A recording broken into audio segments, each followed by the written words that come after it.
Have never been so quiet. The squirrels found a new hideaway. Tomorrow will never be the same. There is so much hope in our hearts. Brick by brick, we shall overcome and walk right into a new start. Welcome to the brand new world. Give the children of our Mother Earth. Reach out your hands. Let us heal our earth together.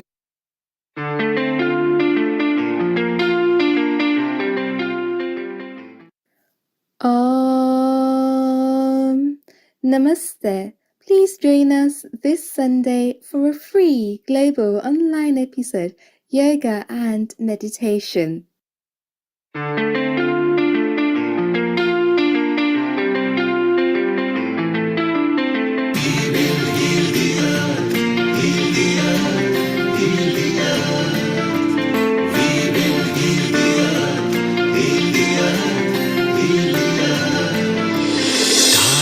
They can tell you stories which are brighter than yesterday. The streets have never been so quiet. The squirrels found a new hideaway. Tomorrow will never be the same. There is so much hope in our hearts. Brick by brick, we shall overcome and walk right into a new start. Welcome to the brand new world. Give the children of our Mother Earth. Reach out your hands. Let us heal our earth together.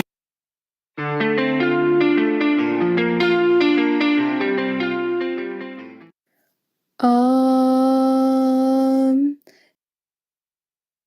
10, 9, 8, 7, 6, 5, 4, 3, 2, 1. Global Namaste. Good morning, good afternoon, and good evening. This is Amrita, and we are live with today's episode of Yoga and Meditation. Before we delve deep into it, let's start with Gayatri Mantra. You may hold any affirmation of your choice. Finding the peace within, joining your hands together, closing the eyes, taking a deep breath inside. Let's chant Om.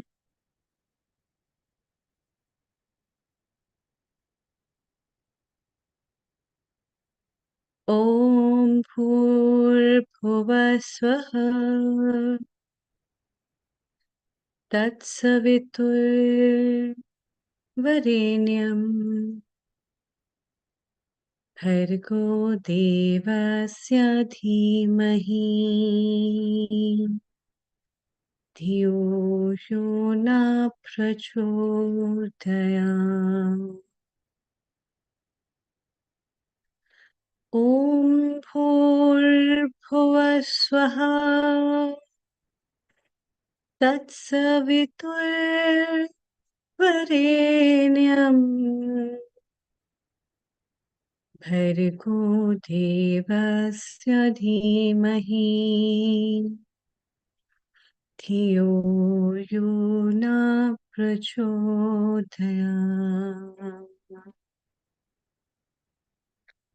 Om Bhurbhuvasvaha Tatsaviturvarenyam Bhargo Devasya Dhimahi Dhiyo yo na prachodayam. Om Shanti Shanti Shanti.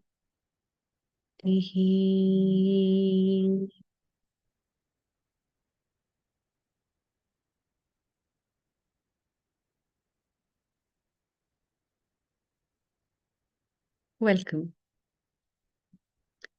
As we bring new topics, and we bring also new discussions. Today's episode is also one among them, where we have our experts, guests, viewers, as well as yoga enthusiasts with us who will be sharing their thoughts, diving upon and exploring what all is the requirement of yoga, what poses are right, what more research is yet to come, and how this Indian knowledge system of yoga and meditation have colored the world into a great peace and also embarking spiritual life in the presence of this nature. And that's why these episodes mark the presence of the culture as well as the wealth that Indian knowledge system holds in terms of a legacy of yoga. Yoga, which has been a fashion of today, and also one of those medicines from which people are finding out ways to cure themselves and come out of a lot of other diseases, disorders, stress, anxiety, mental health issues, and lot more, and also finding their ways towards spirituality and samadhi. And so with me, I have today our guests from India as well as Croatia, Himanshu Mehta, global namaste to you, and Alexandra, global namaste to you. Alexandra, it's uh, also a delight because you also hold a lot of retreats. You yourself is a wellness trainer and you have an experience in this field of wellness since ages. And before we talk to Himanshuji, what have you to say about this today's episode? And then we take his views. Over to you, Alexandra. Thank you so Thank you. much, Dr. Amrita. Global Namaste from Croatia to everyone.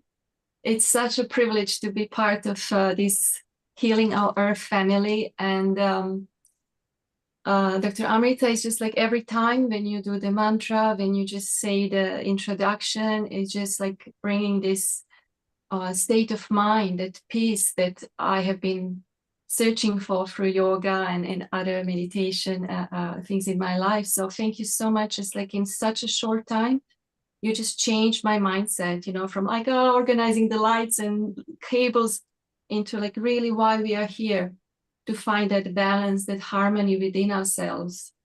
So this is what we try to do every Sunday afternoon. And thank you so much for all of you who are joining as guests, as audience on YouTube and social channels. It means a lot to us. Thank you, Alexandra. It's always a wonderful energy that we give and a wonderful energy that we share as well. And who other than can we have to know about it and experience our special yoga guru from Mumbai, Himanshu Mehta. Global Namaste and a very good evening to you, Himanshu. Global Namaste to the entire family of Healing Our Earth. Yeah. Amrita ji. So, Himanshu ji, what is your thoughts about today's episode and what have you lined up for us? Thank you. Yeah, I worked on something special, which is unique and only possible through yoga. That's pelvic floor exercise, because I haven't come across any of the physical activity which focuses on pelvic floor exercise, and which is very essential, you know, because pelvic floor, as we see, is a group of muscles that play an essential role in everyday's function, like controlling the bladder, urination, bowels, and even supporting the sexual health. And it's only yoga because anything that combines breath and stretching is yoga, basically. So I'll be giving a demo of a couple of simple asanas, and whoever is there on the screen, visible, can switch on the video and join me. So let us understand this pelvic floor muscles. What are they? All right. The pelvic floor muscles, they hold the pelvic organs safely in place like a hammock supports the entire person's body laying on it. And yoga asanas is a simple, relaxing way to strengthen pelvic floor muscles. They reduce the symptoms of incontinence and improve your overall well-being. Anybody joining Yeah, me for the practice?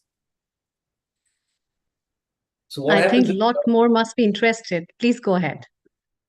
so we generally find the high intensity interval training programs and cycling and jogging can cause leakage for those who have stress, urinary incontinence. That's a leakage of pee when engaging in physical activities.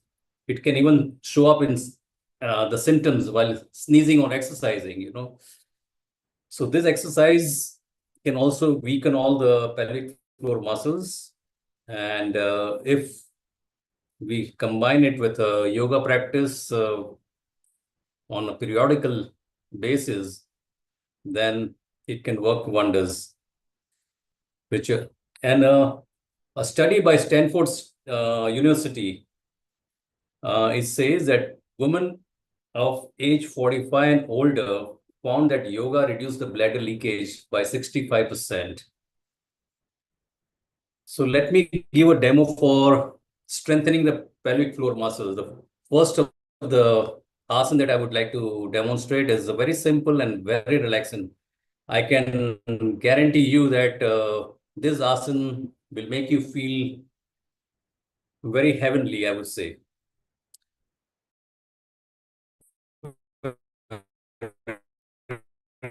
That's amazing. Relaxing. So Supta Baddha Konasana. Fair idea.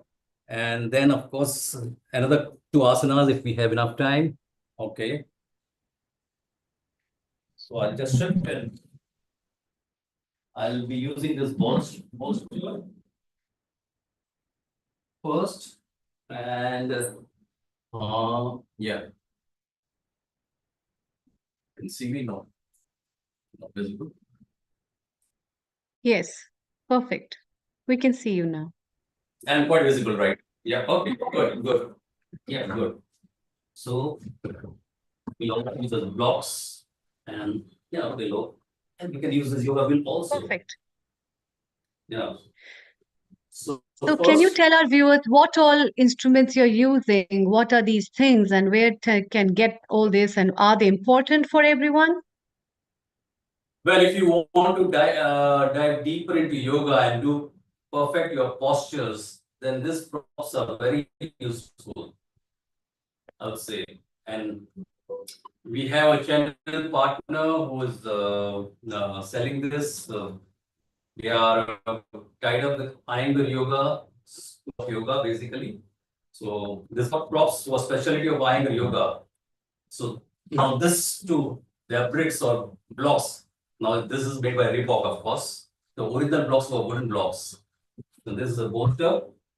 This helps a lot for many of the asanas. And the yoga will. Yeah. And the best part is the yoga belt, which can help for perfecting many of the postures. So I'll use this for Supta Padukvanasana. Padukvanasana, as we say, the butterfly, but I'm doing it for relaxing purpose. I'm opening up the pelvic floor muscles.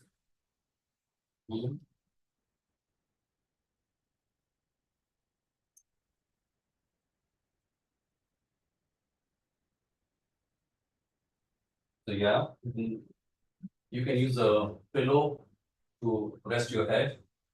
You want to elevate the height.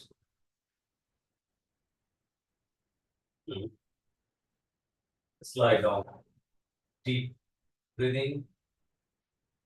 See the pelvic floor muscles are stretched out. And the breathing is deep right up to the pelvis. And then again, you exhale slowly and gently, starting from the pelvis muscles and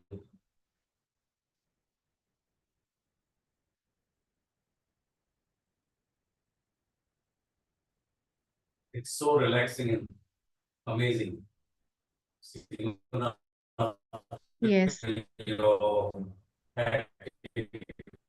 workout or sessions and one does this, there'll be no fatigue. Now, it's important to let your knees remain to the floor, should not raise up. In case if you're not able to place your knees to the floor, then you can make use of the blocks, as I do.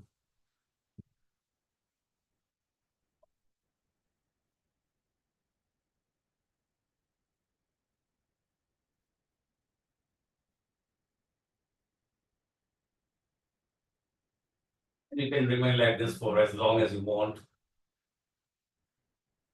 I would say it's much better than thigh massage. You can also Yeah, I think Imanshuji, your bandwidth is also a little low. Uh-huh. Is it? So you're replacing this with the ring Yeah, the yoga instead of the bolster. yoga wheel. So, and then the best part is, I can take this right up to the neck. Mm-hmm. Okay. I can rest my shoulder blades and the neck. And if I want to further stretch, I can use it and hold the edge of the wheel to optimize the stretch.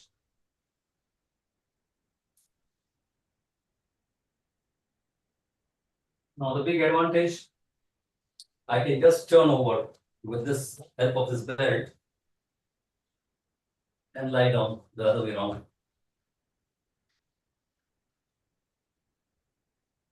By your belly, like a frog. Yeah, like frog.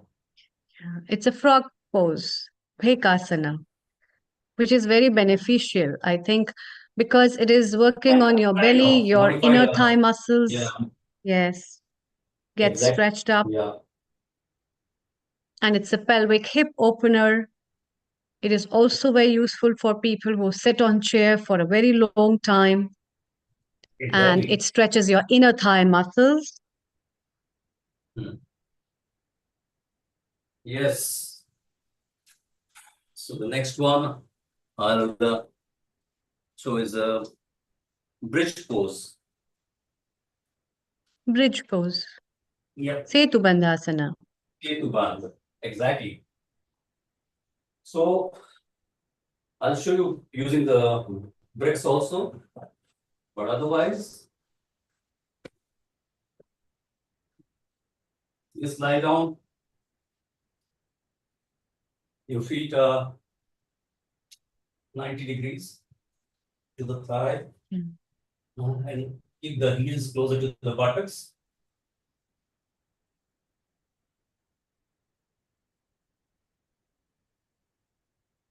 Just raise your pelvis in the lower body. Let it rise up. Yes.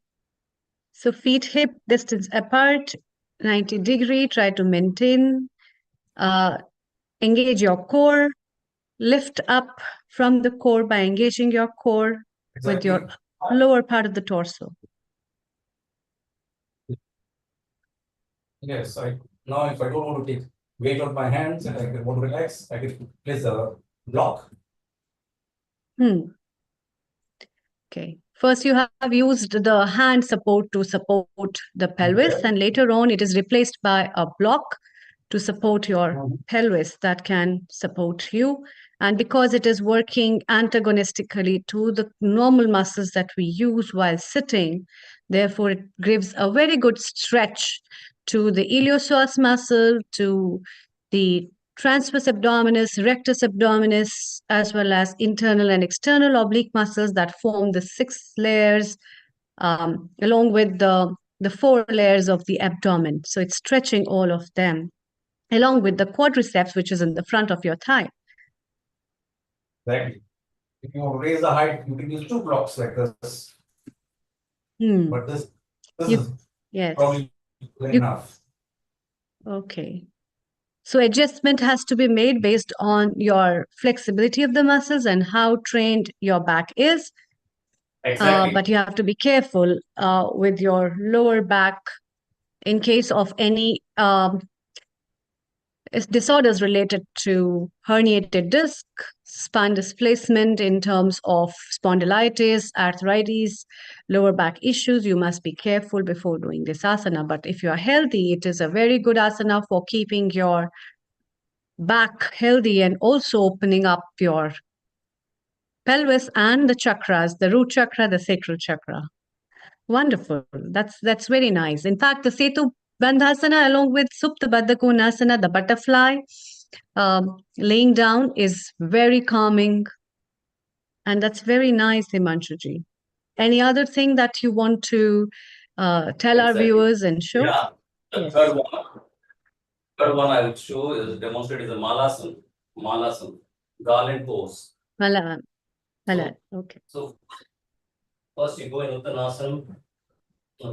Okay. From Uttanasana. Yeah, so I'm just Okay. taking the side, make it more visible. Yes. And you sit down flat. Squat pose. Squat Yes. pose. Yeah. And Mhm. make sure that the outer edge of the elbow is pushing the inner thighs. Thighs. Yeah. And you Yeah. you breathe in deeply. Now, of course, in my sessions, I do some variations also in Malasana, like walking in Malasana, many other variations. But this is excellent. And very, very important because nowadays you find knee problems, knee replacement going rampant, and people above 50, 60, they are facing trouble with the knees. So because they have given up, it used to be, maybe 30, 40 years back, hardly anybody had a knee problem or knee replacement because those days we were all used to the Indian toilets. And that has, so we have this, my property going for redevelopment. So first thing I told the developer is that we want one Indian toilet. And when I travel to China, I find most of the places they have, apart from the European toilet, the Indian toilet. And Chinese, I found that they don't have any problems with the knees as we have so many cases. In fact, my mother suffered a lot because of the knee problem. And so just sit, relax. And now then, when you find your pelvic muscles are strong enough and okay, then you can go for splits. Yeah. Yeah, wonderful. Or the Hanuman Hanumanasana, yes.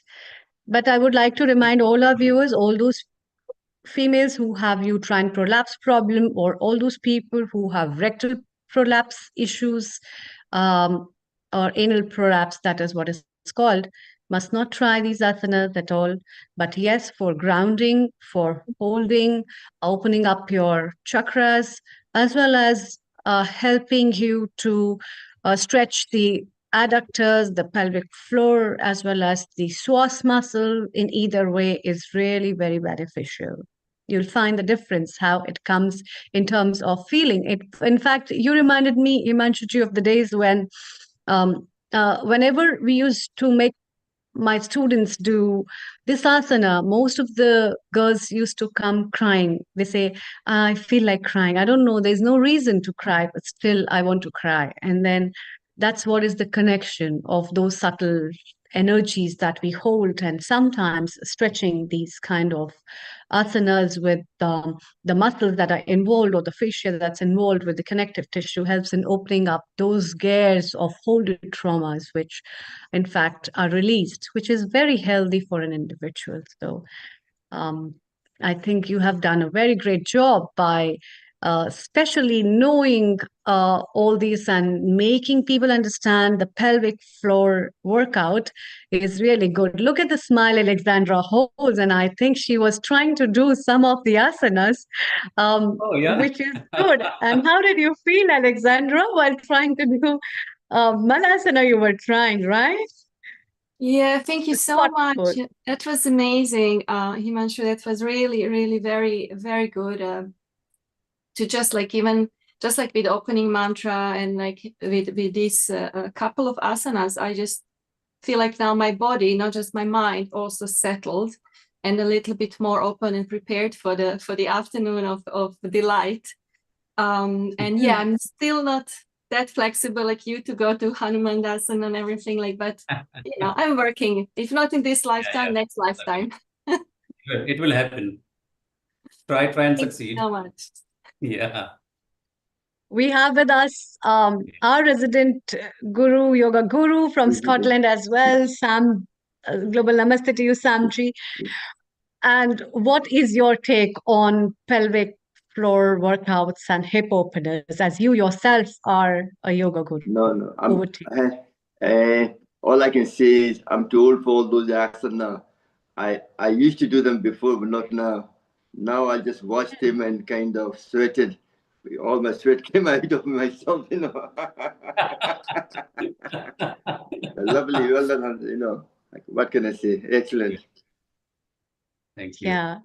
In fact, the squat pose is very important for all those people who have constipation, problems related to irritable bowel syndrome, problems related to indigestion, as well as having difficulties or sometimes Crohn's disease, chronic colitis. All these things can be cured with the proper diet as well as working on these asanas. So they are the hub and treasure of your gateway towards health as well. That's why we have trouble in India when you go to the toilet. Obviously, at my age now, even you can't sit in the commode. If you sit down, you can't get up. You need somebody to lift you up, kind of idea. Now that's the problem. You know? Exactly.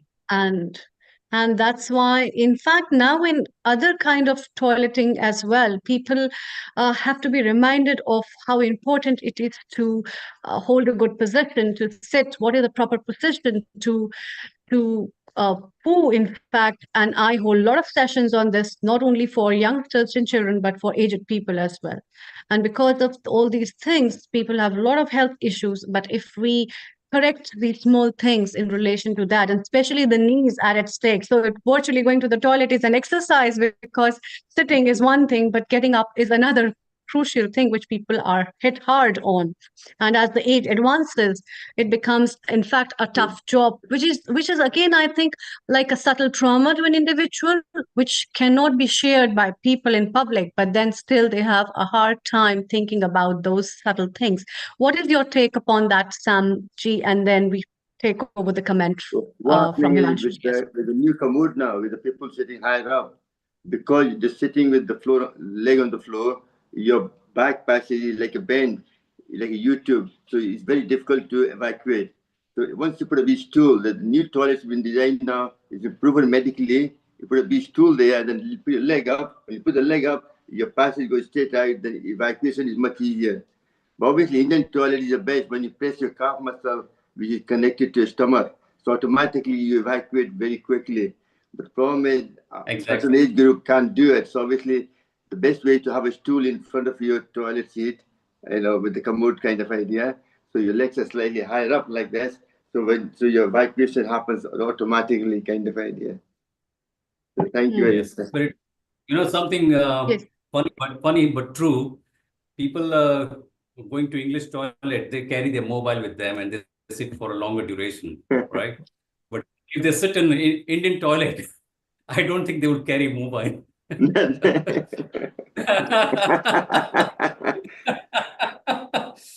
I remember in the old Yeah. Indian toilet, there was a big hole with the stuff. If you drop your mobile, then you won't get it back. That's it, finished. Lost your mobile. This was old time when I was in India, 1967, something like that. I remember. Yeah, that's true. This is also one of the important parts of um, our works that yoga has to bring, because working on oneself and training your muscles is not just to stay fit, but in that way, aligning yourself with the best lifestyles you can adapt for a healthy life, I think. And in that thing, yogasanas, may it be hatha yoga or sun salutations, or may it be vinyasa flows or Iyengar yoga, different yogas have given their own way of understanding how lifestyle changes can be corrected by adapting these kind of asanas. I hope you both agree to that, whether we take up any style of asanas. Himanshu, your comment, and then we take up Samji. Sorry, you asked me? Yes. What is your take on the particular style when people talk about this is the style I follow and that style I follow? What is your take on that? I would say it's more of a marketing than any style. It's only one yoga, that's Hatha yoga. And everything is just, it's all old wine in new bottle. Yeah. So, Yes. and everybody channelize different ways to present it. That's it. Because I've attended meant for a few years, Bikram, Iyengar yoga, and Shivanand yoga, and Patabi Joyce's Ashtanga yoga. All of them I've done for quite a few years. So yes, of course, it's end of the day, it's all Hatha yoga. Sam, what is your comment for the kind of yoga? You come from Patanjali's side before we move to Rena. What is your take on that? What I found is a lot of people go into yoga, they get up, start doing yoga right away. But at our age, like my age, you all are younger than me, much younger than me. At my age, there's a lot of blockage in the energy channel. It's all about prana. Prana needs to flow properly through all the nadis, all the meridian, and everywhere else. If you go into the yoga and you have a blockage, then you don't get the benefit of pranayama, what you're doing. So first thing I like to do always is to open up all the energy channel by different exercise. Just a simple exercise, like you clap like this. This is all the meridian channel going through the body, there, under the armpit, which is very important, lymph fluid, where the flow all the thing. Then your lung meridian, L1 point, which is very good to open up your lung. So it gives you a thing, you tap there, across there, both sides. You do that 3 times to open up the channel. Then you do all the hand exercise. We use a lot of hand. That's why I tend to have arthritis or all the different things. So you like, I'm going to throttle somebody, like Himanshu, I'm going to throttle you. So you go like this, so prevention of arthritis, your finger, opening up the energy channel in your hand, and then making tight fist, then turning your hand around. All these are way of opening the energy channel first. And even doing the nitric oxide. Then doing the nitric oxide exercise, which also opens up all the channels. Thank you. So just a quick reminder for all our viewers and all the people who are connected to us for this upcoming conference, the second international conference on mind, brain, and consciousness at Indian Institute of Technology, Mandi, Himachal Pradesh, India, which will be held from 4th to 7th of June with workshops, as well as eminent people coming on the gateway of Indian Institute of Technology, like Amish Tripathi, Deepak Chopra, and many more on different topics of yoga, meditation, music, Ayurveda, cognitive science, artificial intelligence, and a lot more. So if you're interested, you can submit your papers and be a part of the delegation for this conference. Thank you so much, Healing Our Earth, for supporting Indian Institute of Technology and this conference. Thank you, Himanshu ji, for joining. And it's time from India to move to Israel with my favorite, Rena. A global namaste to you, Rena. Please stay around, Himanshu ji. And you are a resident yoga teacher. And as I see, you are in a very beautiful environment today, Rena. Where are you from now? From your retreat place. You're holding certain retreats, as I know. So, can you tell our viewers about that? And you have been practicing yoga, it's been a part of your life, it has changed a lot of things. You work with children, you work with elderly, despite wars, as well as tough times in personal as well as social life. You have made a great way towards your peace through yoga. So, what have you to share with us today? Over to you. Thank you. Hello, namaste. Thank you, Dr. Amrita. Thank you, Neil Kumar. Thank you, Healing Our Earth. This is my new home. This is my garden. Last week I planted green onion and cabbage and Yes. got here I can The show you. bananas and the bananas. The bananas are over the fence. They belong to the neighbor. Mhm. Yeah.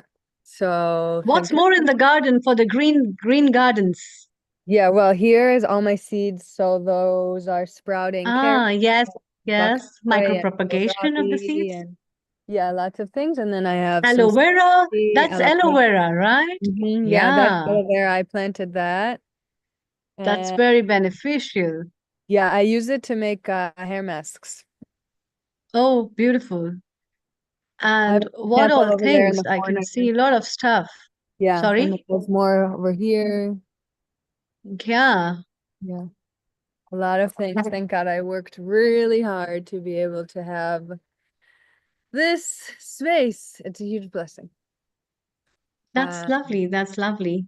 Yeah. In fact, Alexandra, you're also holding a retreat, and Rena, you're also holding a retreat. So it's a retreat time from both of your ends. And isn't it wonderful, Alexandra, to see such a lovely garden? May it be small or big, it doesn't make a difference. But a piece of land with greenery may enrich you with a lot of nutrition and also your heart with happiness. What is your take before we talk more with Rena? Over to you. Thank you. Global namaste. Hello, Rena. I think this is so beautiful to see the garden like this. It's just like what Sam said about the prana. I think the food that we take, the visual, if we sit in that garden, also it makes such a big difference on our own body and mind. And then also there's a ripple effect on everyone around us. So congratulations on your move and your garden. It looks really wonderful. May it all sprout with good life and positive energy. Amen. Thank you. Yes. And Alexandra, one day we can make a move to her garden as well as also her recipes and the hair masks that she uses, which is pretty natural. And I think at this time, everybody needs all that. So let's have more chit chat with Rena. So, Rena, what have you lined up for us today for this yoga episode? And how are you going to brush our minds with your tips on yoga? Over to you. Thank you. Yeah, so it's my understanding that today we're talking about the chakras.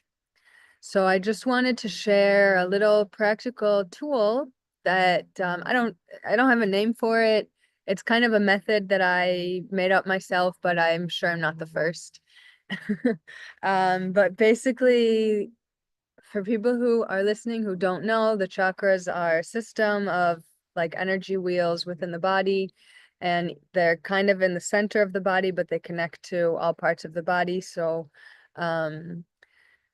the method is basically that I have learned to, like, when I feel a feeling in a part of my body, the first thing that I think of is what chakra is this connected to? So for example, if I feel I have a chronic pain in my shoulder from an injury, and the shoulder is connected to the heart. So anytime I feel it flare up, I remind myself, okay, that's connected to my heart center. The first thing is to acknowledge it. The second thing is maybe I need to address the pain. And the third is, okay, how can I relieve this and shift it to a more positive vibration? Sometimes it's as simple as, oh, I just need to open up my shoulders a little bit and feel a little bit more open. Or sometimes what I've been doing now is I've committed to practicing Kundalini yoga for prosperity, which is focusing particularly on the heart chakra. But it's something also like when I was studying yoga, maybe you remember, Dr. Amrita, I had this horrible knee pain that kept coming up. And so I built a practice of remembering, okay, the knee is connected to my root chakra, so it's connected to some kind of grounding. And I just built a practice of recognizing every time that pain came up, remembering it's connecting to my roots, something about grounding. And what I picked up on over the years of having this practice is that anytime I was like growing into the next level of myself, the knee pain would flare up. And so I was able to then, like, I warm my hands and I put my hands on my knee and I just say, okay, I'm just leveling up a little bit and you can leave now, pain. I'm okay. I'm safe. I can do this. And so the tip for anybody who's listening is to be aware when there's physical symptoms that flare up in your body and to build a practice of being in a relationship with them, to understand what the feeling is, when does it come up, which chakra is it connected to, and can you kind of shift into accepting it and maybe even allowing it to pass on by and shift to something more positive. Does that make sense?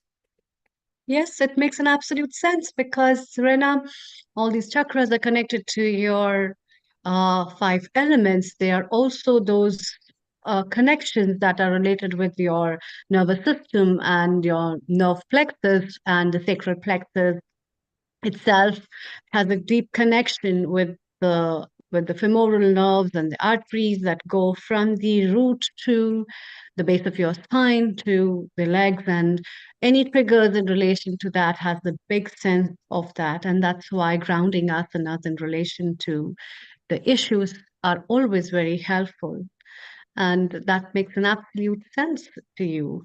What is the next chakra you're going to talk about now?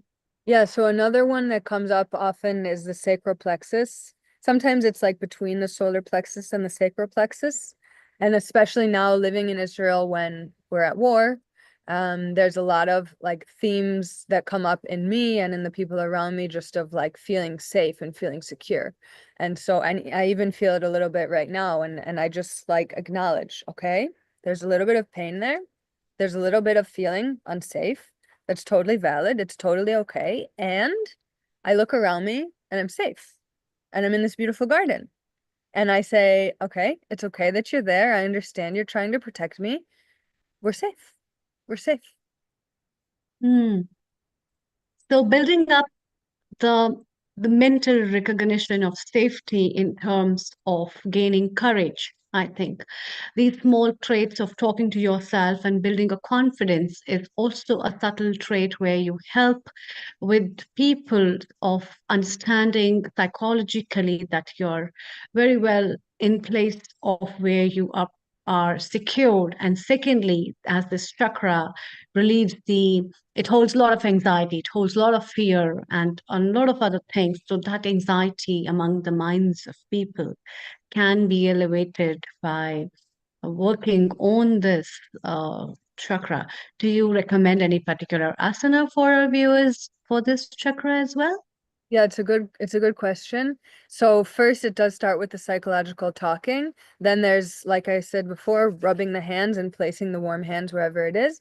There are definitely specific asanas that I can recommend, but also just for the listeners, trust your intuition. And if there's a part of your body that is feeling like there's some tenseness and some tightness, just move it in a way that's intuitive, in a way that feels nice for you. Obviously, to offer some specifics, if we're talking about the root chakra, could be Tadasana, mountain pose, Vrikshasana, tree pose, Malasana, squat or garland pose.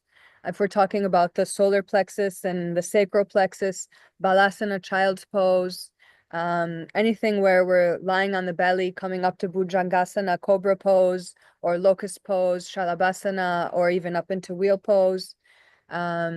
And then I mentioned the heart chakra also, Bhujangasana and Shalabhasana and wheel and Camel Ustrasana, those can also help with the heart center. And yeah, Ustrasana is a big one, and I hate Ustrasana, and that's how I know that I need to practice it. Well, the camel pose is also one of the beautiful. I find it very beautiful because it opens up your chest, it opens up your heart, it opens up, and the lower back stuff, which is always constrained like this, it gets opened up. So before we move to that, Rena, what about the solar plexus, the next plexus, which is in our tummy, which is around the abdomen, and it holds a lot of things. What have you to say about that? The Manipura chakra. Yeah, birds flying overhead. I don't Oh, know. wow. Yeah. I mean, kind of what I've already added, what I've already shared, doing Bhujangasana and but feel like the poses that I've already mentioned, Bhujangasana, Shalabhasana, but really bringing awareness into that part of the body, the solar plexus area, and really feeling the breath move in and out of that area when I'm in the pose. And even a Balasana, child's pose, just a pose that feels really safe. And again, feeling the breath in and out of that area. Anything that you want to add? Yeah, that's perfect because it is holding up the part of your belly where the core is involved, and it is also related with Agni Tattva, the fire element. And also, it is a holding ground of a lot of passion, a lot of energy in terms of working with the courage, as well as also in align with the determination, willpower, and a lot of other things. So, working on your core, stretching it, engaging it also helps you to work on many things. And I think, Rena, for now, this kind of a focus on the chakras helps you in ingraining about yourself, where people have so full belly with fat and they are pot bellied. People hardly bother about it, but that's a big ground for a lot of health issues. You people don't realize when your posture gets turned up with the weight distribution, which is abnormal weight distribution on your belly, it changes the whole alignment of and the biokinetics of the body. And therefore, working on this chakra will also help people to know and understand and be vigilant about what to eat, what not to eat, and how to have a good figure and posture. Not to look beautiful only, but also to look fantastic and to have a beautiful soul within. And that's why this chakra in alignment with the asanas, the core workouts, which people can do, is also beneficial. And then comes the sweetheart. So, what have you to say about the heart chakra, Rena? The sweethearts that we have. Yeah, I also sometimes like to think about the heart chakra like my arms are like wings. So we need to have a strong base, and then the wings allow us to fly and be open and be of service and do the things in the world that we want to do. Sometimes even coming into a lunge, but really feeling the heart being opened in that position. Some of the poses that I already mentioned, Bhujangasana, Shalabhasana, but instead of bringing awareness into the solar plexus and the core, bringing that awareness into the heart. And sometimes it's helpful to imagine that there's like a chain or a cord pulling the heart, feeling it really pull open. Yeah, and that's a chest opener, which is nice. Your birds and your wings reminded me. I was reading something today, and then it was a very beautiful thought. It said, "Have you ever realized that the birds that sit on the branches high up on the trees are never fearful about the branches being breaking up, and because they have a full faith in their wings." And if we have full faith in our wings of life, we can also fly very high. And that's what the heart chakra brings in us, that faith. That faith, that unconditioned love, which when we cultivate in our heart, and these asanas, which not only help us in facing the world with courage, with an open chest, but would also integrate in us the feeling of love, compassion, and a lot of other delighted feelings for ourselves and for others. I think that will make it more beautiful. What have you to say, Rena? I really needed to hear that. Thank you for sharing that little anecdote about the bird. And it's very much where I'm at. I shared that I have an injury in my wing that I've been repairing, and Hmm. my commitment to doing this Kundalini yoga for prosperity every day, and some other healing that I'm doing with myself. There's a lot of work I'm doing in myself of having faith in the divine to be supporting me, to be caring for me, to be giving me all the things that I need. And I am going to carry that with me, the image of being Yeah. that bird on a high branch, and that I can just be trusting and have faith and have confidence that I'm held there. True. And let's move to the throat chakra. Yeah. So the throat chakra, Should we? so interesting because oftentimes, especially at this time of year, students talk about lots of phlegm, people having colds, people having itchiness. Um, one of my favorite asanas for the throat is Matsyasana, fish pose. And I often use a block between the shoulders so that it's a supported pose and people can really lean into the restorative benefits of it. And we hold it for at least 6 breaths, oftentimes longer. And it just feels so nice to open up through the neck and the throat. But also pranayama exercises. I love lion's breath for the throat. Ujjayi is nice also, but lion's Ujjayi breath, is nice. yeah, Ujjayi Yes. is nice. But sometimes like especially for people who are used to feeling like a lot of sensation, Ujjayi is very subtle and lion's breath is just more obvious of a sensation that we feel. Yeah. Yeah.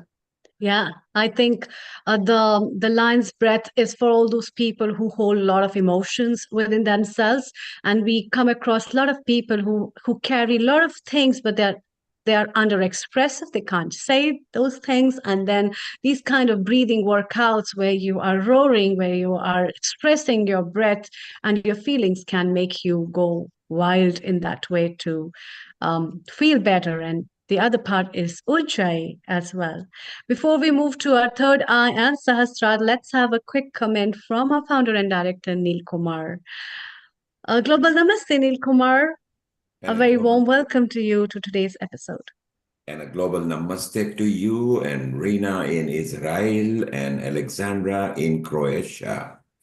We're going to have lots of chakra talks as well. We've got the a very famous chakra expert coming soon in 20 minutes time from India, Jitendra Patwari, who is very specialist into chakra. Sam is also going to dabble into chakras in Scotland. Rina, first of all, congratulations. You ventured out into a retreat venue. So it's Yeah. so beautiful, and we wish you all the best and all the success. It's so exciting what you ventured out into. And now that the war is settling and maybe things will slightly open up, what a wonderful place to have a retreat. And we want to know a bit more about it before we move on. And Alexandra, who you can see over here, over the next few years, she's concentrating on in-person retreats as well. So both of you need to be in touch and maybe exchange ideas and see what you can do. Amrita, please ensure that that takes place. But Rina, tell me, it's a very exciting move. What made you make that move that you wanted a physical venue? Because you've learned so much about yoga, well-being, wellness. What motivated you to open up a venue and design a venue? Well, it kind of just happened. I have known for a while that I am most grounded when my house is on the ground and when I have access to earth to put my feet in. And the apartment that I was living in before didn't have that. And it was just a time in my life that I needed to accept that that's what was. But I always kept in my heart that if I find an apartment in the same complex where I live that's in the price range that I feel is affordable, that has a garden, then I'll take it. And the price range that I had as affordable is significantly lower than what most of the apartments here cost. So it was a little bit of a really out there intention that I just kept in my heart, and I didn't do anything with it.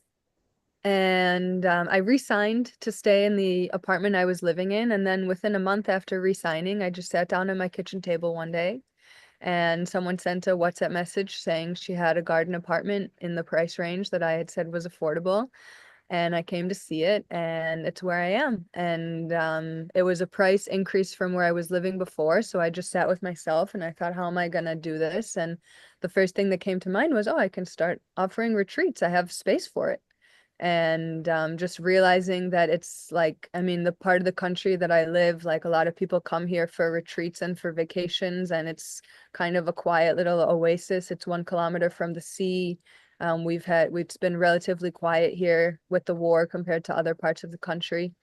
And so I just thought, like, for me, it's an oasis and a safe space. And so it can be that for other people too. Rina, this is just the beginning.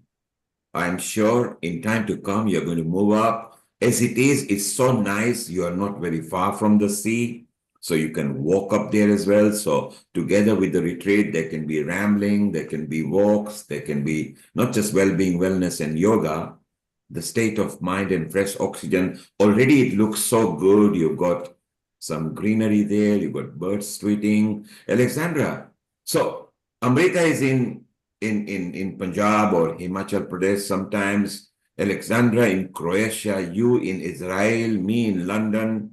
There are others from different countries. Isn't it wonderful that together we can talk about this, because retreats are very much required nowadays. People have got more time and they need peace of mind. Alexandra, isn't it exciting what Rina has taken the step forward to do? Absolutely, absolutely. I think we all just first do a little experiment on ourselves.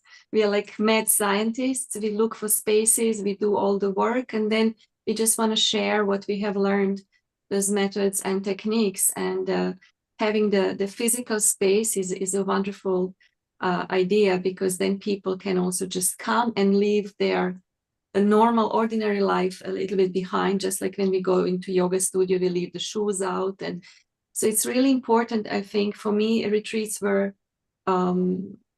crucial. Like every year I would book 1 or 2 retreats for myself. And that's why I also decided now to offer that, because it's just, you have that energy, you charge your batteries, and then you have something to look forward to when you book the next retreat. So that's really, really important, I think, to go somewhere where you can learn basic skills, and then you just practice that, integrate, and when you need a new refill, you go to another retreat. It's so beautiful. And I think, Amrita, I think we need to do an episode where we can talk about well-being, wellness, and retreats. Because within our group, we have got so many people who are so lined up. We've got Vasanti and Shrupa in Mombasa, and talking about retreats. So, Rina, thank you very much. Yeah, we want to know more about retreats a bit later. Let me bring another person who also has a retreat island. So I think we should all get together. Sam, how exciting. Rina has started her own retreat venue, and this is just the beginning, not only to teach, but she owns, and she also wants to share her personal growth with other people. Sam, you are in Scotland as well, and the island, which is very beautiful. So another country we have brought up here. Sam, do you think retreat is the way forward to bring peace and happiness in people's life? That's right. Sometimes you have to go into different environment. What I find when people came to our island, in the Peace Island, when they came from the boat, came across, they were gloomy, their face were all droopy, they were sad, they were kind of stressed and everything else. But the thing is, when you set your foot on the island, you leave everything behind. Your mind becomes completely open, and you focus onto yourself rather than somebody else. And then there we do yoga class, do hill walking, meditation, everything. It's a bit of laughter, a bit of everything, even walking backward for knee pain. It's like promoting health. And when they go away, they're each cuddling each other, they're happy, they can see the smile, you can see all the positive vibe, and try to give them, and they can't bring anything with them. So they only eat what we provide. So we give them all the healthy nutrition, food and things like that, like sprouted beans, moong, all the different things. There's no shop in the island as well, so you can't do any shop and do anything else at all. You're more focused in yourself. Learn to love yourself. That's what you learn there. So when they go away, they realize how important you yourself are. We know how to love others. We've forgotten to love yourself, and that's why yoga teaches you to connect with yourself through the mind, body, and soul. So, Sam, that is a very good message that you have brought, and maybe it's the right time for you to bring love into people, not just love others, but love yourself. And let's tell people a bit about Sam. Sam is a very good yoga guru. He doesn't just take yoga with asanas. He talks the chemistry and biology of yoga as well. He is one of the prolific care home expert as well. Very famous, not just in Scotland, elsewhere. One of the senior person at the Patanjali as well. Sam is everything that people would want to be. So Sam, a global namaste, welcome. And for over the next 15 minutes or so, tell us more about you and what you plan to teach us today. And then we'll chit chat and go to Jitendra in India in about 20 minutes time. Over to you, Sam. Thank you, Neil Bhai. Global namaste to everyone on healing our earth, including Neil Bhai. Such a kind word. Thank you very much. And thank you for Mitaji as well. Remember, at our age, I try to simplify everything. In Western world, a lot of people going to involve with yoga without knowing the science of yoga. It's very important because when you go to local people, they want to know why, kyun hota hai, how does it happen. They won't just do it because I say so. So you have to have the background knowledge behind it as well. Remember, breath is very important. It's all about prana. Prana comes from three sources: food and water, what we eat and drink; nature, sitting in the park among the birds, the bees and mountain and the lakes and so on; and the breath. When you breathe in, even when baby is born like with the face, and when you breathe in, prana enters the body and baby starts crying. If it doesn't breathe, prana won't enter and baby dies. So really that's when the nurse pick him up, slap him in the bum to wake him up, to make him breathe, let's breathe. But once he does that, his body becomes alive and he starts crying. So breath is you have the body and the mind. Mind is connected to your body is connected to your mind. Through the breath, you control your mind and the body. And the prana is like a glue holding your soul to your body. When prana leaves, your soul leaves as well, and you die. Does that make sense? I'm trying to simplify as much as I can. So prana is like a glue which holds your soul to your body, so you're alive. Nothing moves, nothing in the universe moves without prana. Okay. The prana is in Sanskrit word translated into life force, vital energy. It flows all around. It stores at your solar plex, your navi. And without prana, in China they call it chi, or ki and chi, positive and negative energy. There are four more areas in the human body where the flow of prana is particularly intensive. Through the sole of each foot and the palm of the hand. Feet are closely related to earth element, represent the negative polarity, and hand connected to heart element, which is a negative polarity. And remember we talked about chakra, so we have to open all the energy channel through Ida and Pingala. Right and left nostril, right is the sun, left is the moon. Through the breath, when you breathe in and out, energy crosses over, goes to the base chakra, Muladhara, where it connects with Sushumna Nadi, and as the energy travels up the spine, through the Muladhara, Swadhisthana, solar plex, your heart, your throat, your third eye, your crown chakra, your third eye, and the crown chakra. Your body becomes healthier. Remember, as the other lady said, every chakra is connected to a different part of the body as well. So it's very important. So really, I like to change chakra through the sound, color, and the shape. See, if you make a sound of ha, ha itself activates your thyroid gland. If you say ra, ra, you activate your solar plex. And when you take prana, it's stored at the solar plex. But if you don't use it, it goes to your finger back into the universe. Prana never stays still. If you don't use it, you lose it. So you have to, and prana need to flow freely. That's why you don't have to have any blockage in your body. Body channel need to be, that's why we did the clapping, like clapping there, you're opening up all the channel there, under the armpit, and the heart.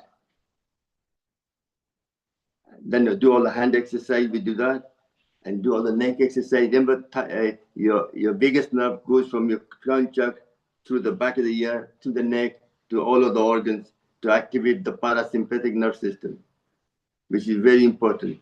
So really, if you want to go through the chakras, very simple through pranayama. You close your eyes, all of you, if you want to take part in it.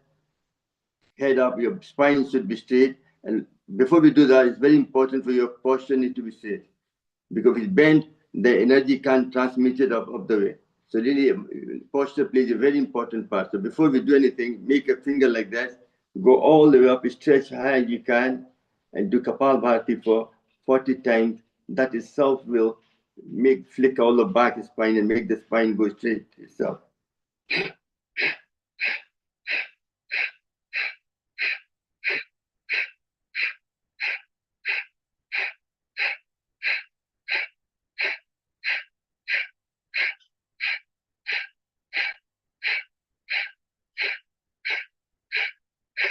And gently come down. Now, first left hand over the right hand,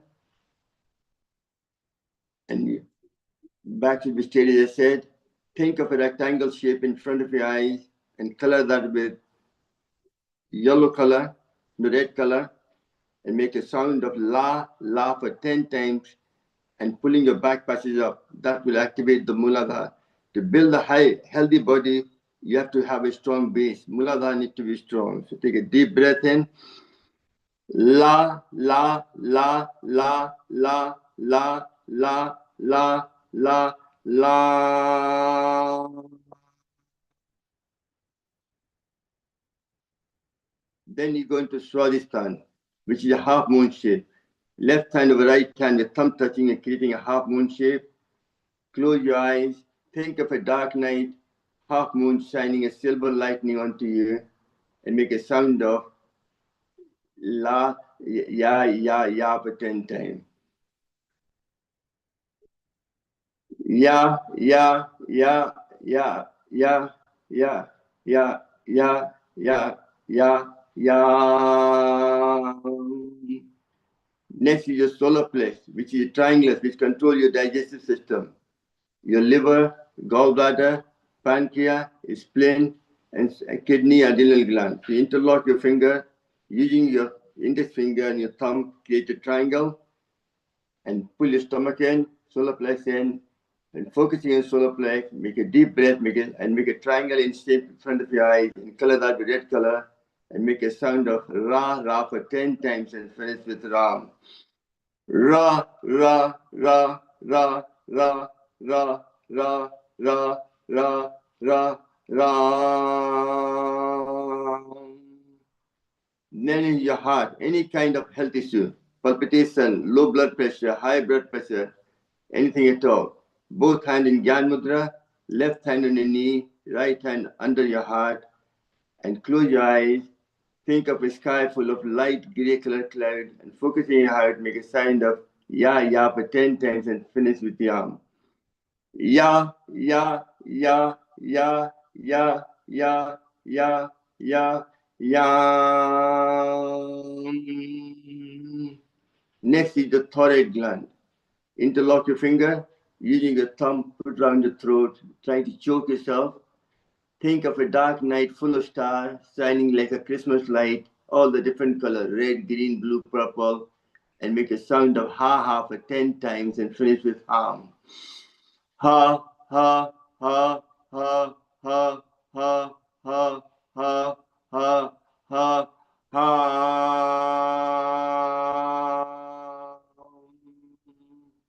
Next is your third eye.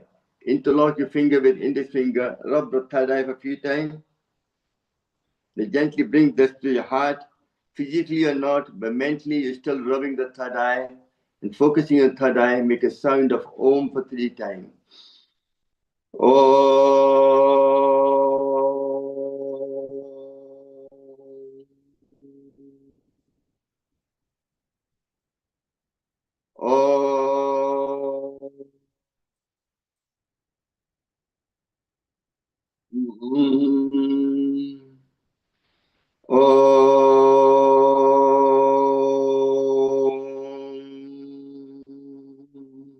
Last but not least, the crown chakra. Put your right hand over the head, rub over. Obviously, if you don't have hair, more benefit. And then interlock your finger, using your ring finger, open up, and put your tongue in Khichdi Mudra at top. That will activate the master gland and make a sound of bumblebee for 3 times.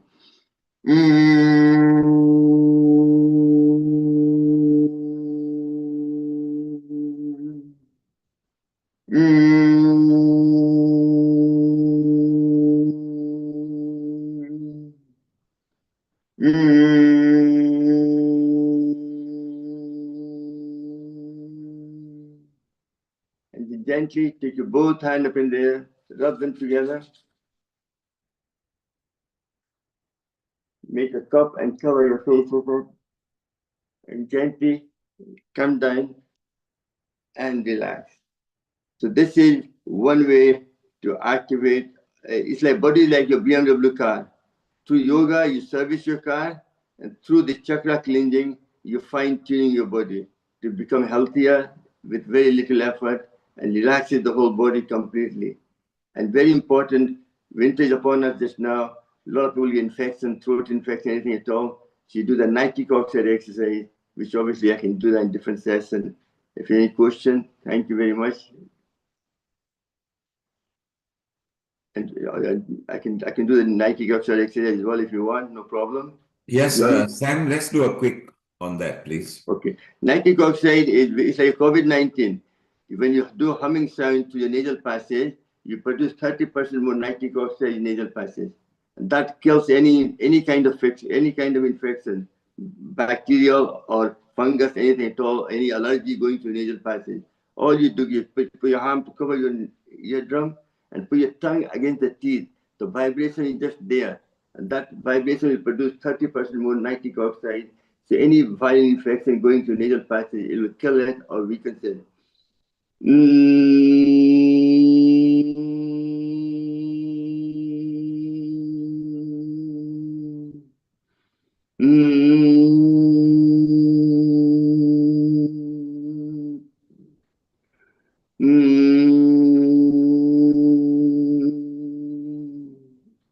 And also, certain food you eat, don't use mouthwash. Mouthwash kills saliva, bacteria in certain saliva, all of it. So really, and try to, so saliva mixed with food produces nitrite, which mixes with oxygen to make nitric oxide in the body, which acts like a bubble, which opens up improves, reduces your blood pressure, prevention of plaque forming, gives you more stamina and everything else. Nitric is also reduce your blood pressure. It's one of the very important. It's actually like when you put a straw in the soapy water, you blow, bubble comes out and bursts. That's how nitric oxide behaves. In the hospital, they use that for mouth cancer. They use for CPOD, lung infection. They use for premature baby when they're born, the lungs not develop properly. Put nitric oxide mixed with oxygen. So when it bursts, lungs opens up and purpose. Even our age, we don't use lung properly. We only use 30% of lung. The rest is like idle. So taking nitric oxide exercise will improve lung function as well. So it gives you more oxygenated blood. So when you do a saturation measurement for your blood in your body with the pulse oximeter, you find your oxygen level will be 95, 99, and so on as well, which is very important. And remember, cancer cell cannot even thrive in oxygenated environment. If you have oxygenated blood, automatically your health will improve and promote good health. It's all about health because at our age, bodies start to degenerate. So you have to slow down the aging process as well. Thank you, Nilbhai. Thank you, Sam. Yes, very useful. Sam, in your experience, and because you are a care home expert as well, what do you think that yoga and meditation does to the people who are very senior? Can they just enjoy it without being very strenuous about it? Because funnily enough, I go and do yoga classes in all the nursing home as well as a part of a therapy. One of the best things they do is laughter. Laughter is one of the best form of exercise to exercise all the organs, everything else. Also like clapping, just clap. They try to make me use all the joints. If you don't use it, you lose it. You try to use all the different joints, even the knee things. You just lift the knee up, it goes up and down. And a lot of people have knee pain as well, and kind of twisting and turning. Do simple exercise. And also some of them don't do it. For them, it's entertainment. That itself healing process. So it's like everything else. It's like a bits and they thoroughly enjoy and they'll come and give me a hug. They'll kiss me in the cheek as well. You can't buy that. You have to earn it. You have to. They feel you're there for them. For them it's like they only got short time to live. Whatever time they left, so make them kind of look forward to enjoy the life. If they like certain food, even they have diabetes, give them sugar. There's nothing wrong with them. Make them let me last day of the life, make them happy. And Sam, What will make them happy? you are in Scotland. Has the Scottish Health Authority accepted that yoga and meditation can be useful?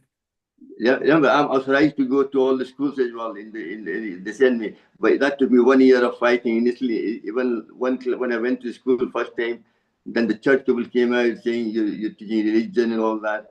They used to look at all my syllabus, what I'm teaching. Rather than home, I used to say just sit down and chant like a bumblebee. So you have to package the thing to suit whatever client group you're dealing with. When I teach on nursery as well, then become like a nursery children. You have to become like them. When I teach a nursing home, I'm an old person, so I've tried to become more older. So I act like them. So you become they don't feel out of place. You become like them. That's what life is about. Well, Sam, you say you're old, but you're young at heart. Let's ask that to our resident panelist, Dr. Anjali Agarwal, who is in Hyderabad. She is a women well-being wellness and a medical doctor as well, and a very senior physiotherapist as well. Anjali, yoga and meditation and physiotherapy, how do you find the combination? Global Namaste, all of you, Amrita ji, Dil Kumar ji, Sam, and everybody in the Lata ji, Nishit Global ji, Namaste. and good evening. It's a very beautiful combination. I think it serves almost all the purposes. So we have to look at preventive goals of managing, the overall well-being, the mental well-being, the emotional well-being, and the postural well-being, because your postures are maintained with yoga asanas every day. If you're doing them, your breathing, your lung volume increases with all the exercises which Sam has shown. And the parasympathetic mode, we are in a very stressful environment these days. Continuously we are trying to get you know involved into more jobs, and that stressful environment gets us into a sympathetic mode where we are always fighting and flighting kind of mode. So what Sam has demonstrated, this parasympathetic breathing, I think if everybody incorporates it, a lot of lung infections can go down, a lot of pneumonia infection which happen in the winter can go down. Old age can be, very, very easy for people who are very frail. And if they maintain these exercises, along with physio maintenance care, all this together can play a combination of therapies. And I think they should introduce it in all hospitals across the world, because prevention is the goal. And I think what Sam has demonstrated is beautiful, Sam. Thank you, Samji. It was lovely seeing what you did today. Thank you so much. Thank you, Anjali. And Sam, it's not over yet, because now we're going to travel to India. And Sam, you will love this as well. And Anjali, you will like this. Amrita, you will like this. Keep some questions ready. Let's go to a very nice personality, Sam, to India at the moment, to Jitendra Patwari. He has been many times on Healing Our Earth. And through the lenses of the science and the wings of spirituality, that combination he has created and brought Chakra Samhita. He is not just a philanthropist. In his professional career, he has been very senior in the banking world as well. But the community outreaches that he creates for the society and the community, and it's not just in India, he does sessions in different parts of the world. So it's so wonderful to welcome him. First of all, let's welcome a global namaste, Jitendra Patwari. Just unmute yourself, please. And welcome. If you just unmute yourself. Okay, let me help you. I'm just prompting you. Look at this button, just unmute. If you can hear me, please kindly unmute yourself.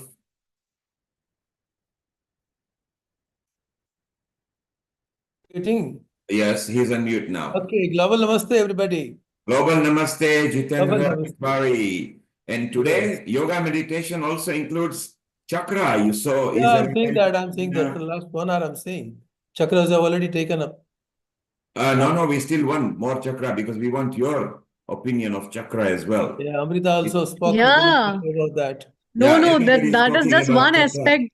We need to hear more about it. There's so much to talk about it. And Yeah, yes, that's a vast subject. We want to know chakra, your style as well, because today at yes. different times, different people are coming. We really want to enjoy that. So over the next 20 minutes is all yours, and then we'll question and chit chat with you. So take it away. It's all yours now. Okay. First of all, I would like to say personal experience, how I came into this field, because that will give the correct picture. In 1998, I had a herpes zoster infection, and that turned out to be Ramsay-Hunt syndrome. That means seventh nerve was entirely damaged. So, in simple terms, my left part of the face was paralyzed in such a way that all the doctors from India, topmost doctors, one of the top neurosurgeons, Dr. Sani from UK, they all said you will never recover. I did various kinds of therapies, everything rather. And in the process, I became a Reiki grandmaster. So that was the first introduction to chakra and kundalini. And then it has been a journey of this 25, 26 years. So all those things are mentioned in Chakra Samhita, healing modalities. Very nicely, yoga is being mentioned as one of the therapies to balance the chakras. I would like to start with certain myths, probably. Many people believe that chakras are only a spiritual concept. Actually, from birth to death, everything is covered in 7 chakras. Actually, from the date of conception itself. So, no part of life, whether body, mind, or soul, health, personality, relationship, whatever you think of it, that is in 7 chakras.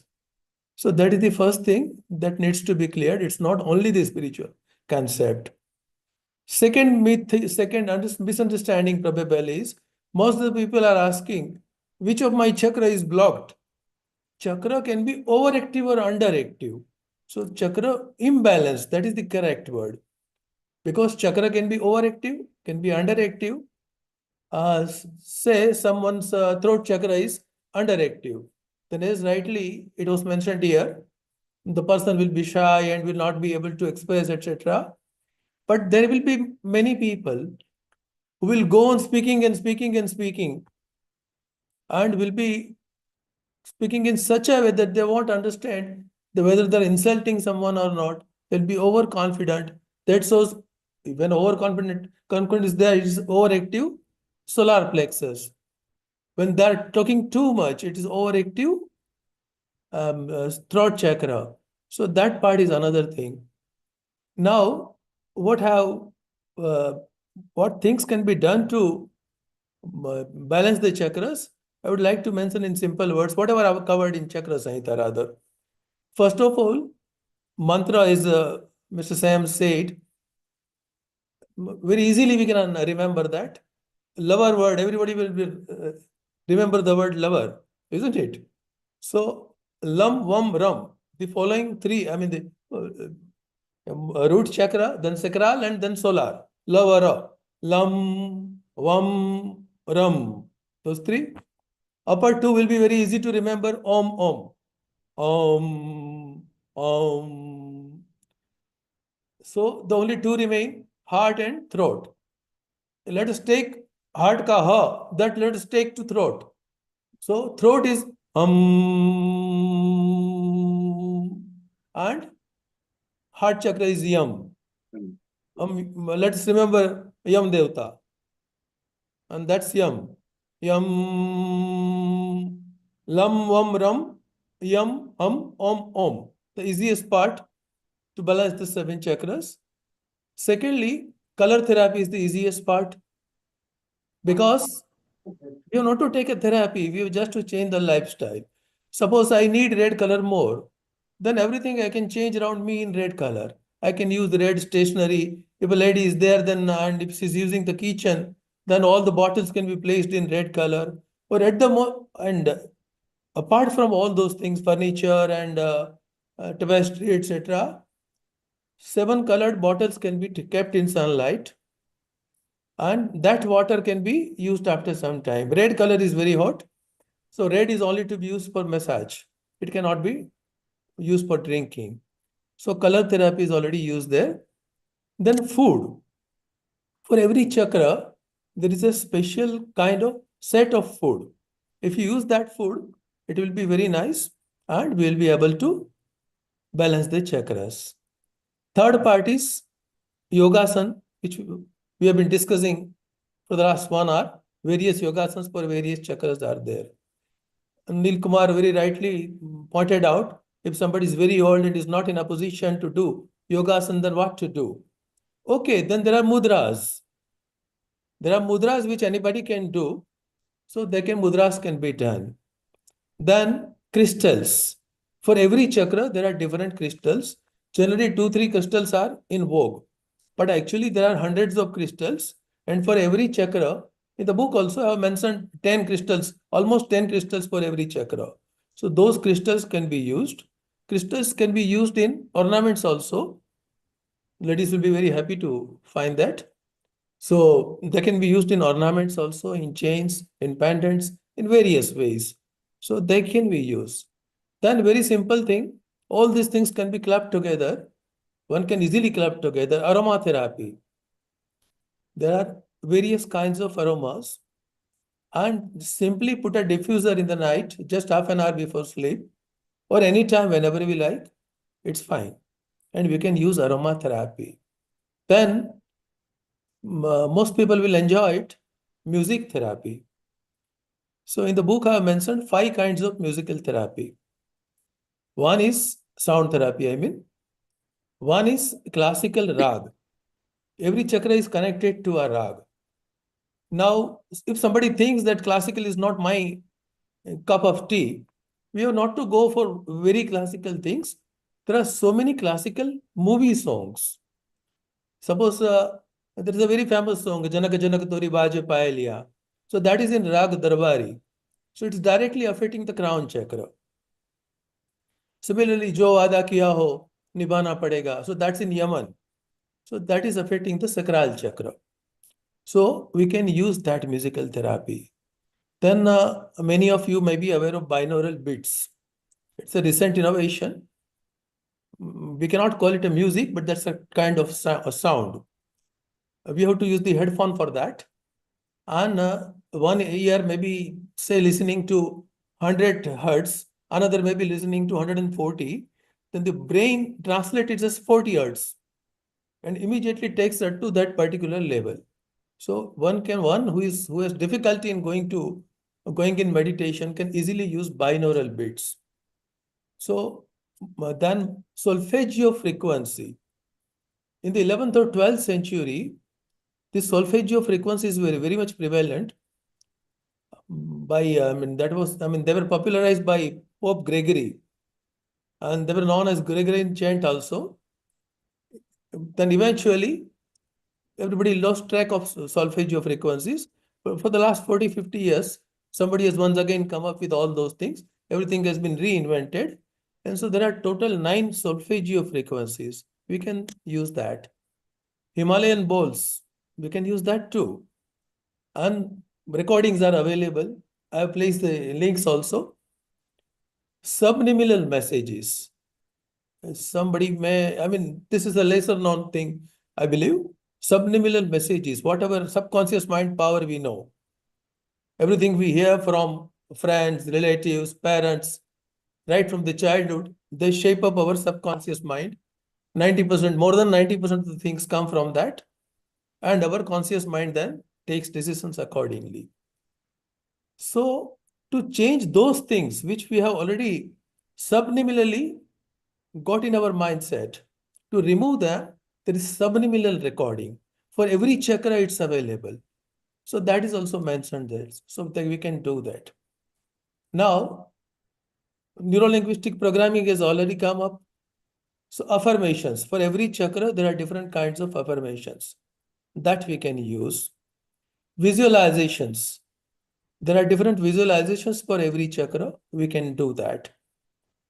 Then every chakra is related to some element.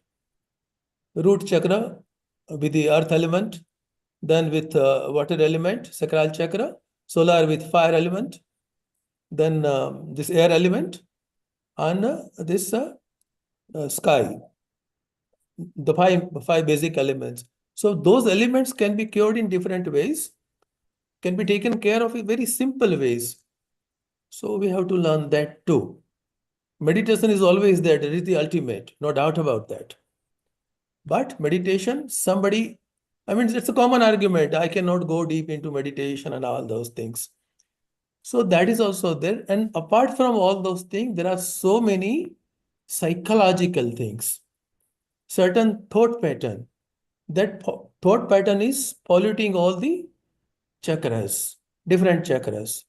So, I mean, I cannot talk in this 20 minutes in this part, but in the book I have mentioned in detail which thought pattern can change, can affect our chakra, how to change it, etc. One myth I forgot once again. The most common question, the like which chakra is blocked, the another chakra is my which chakra is affected.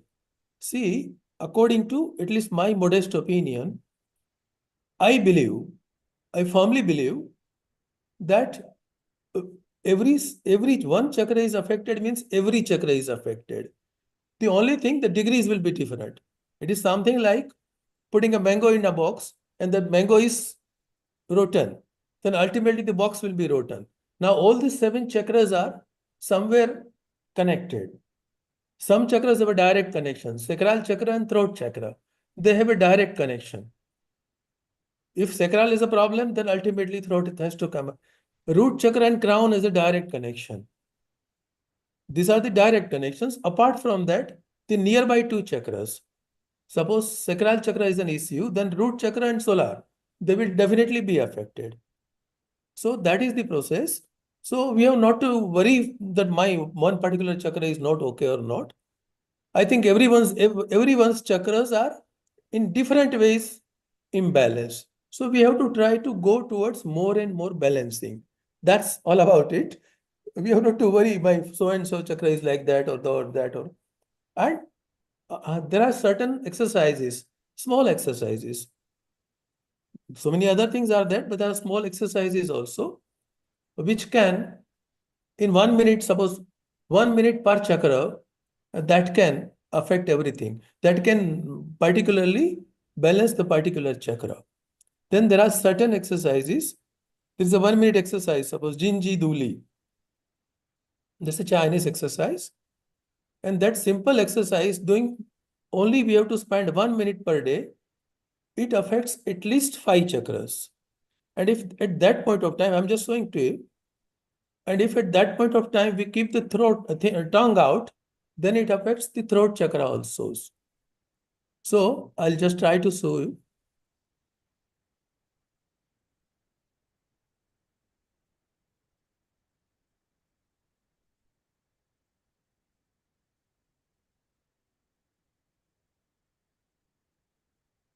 I think I can't say.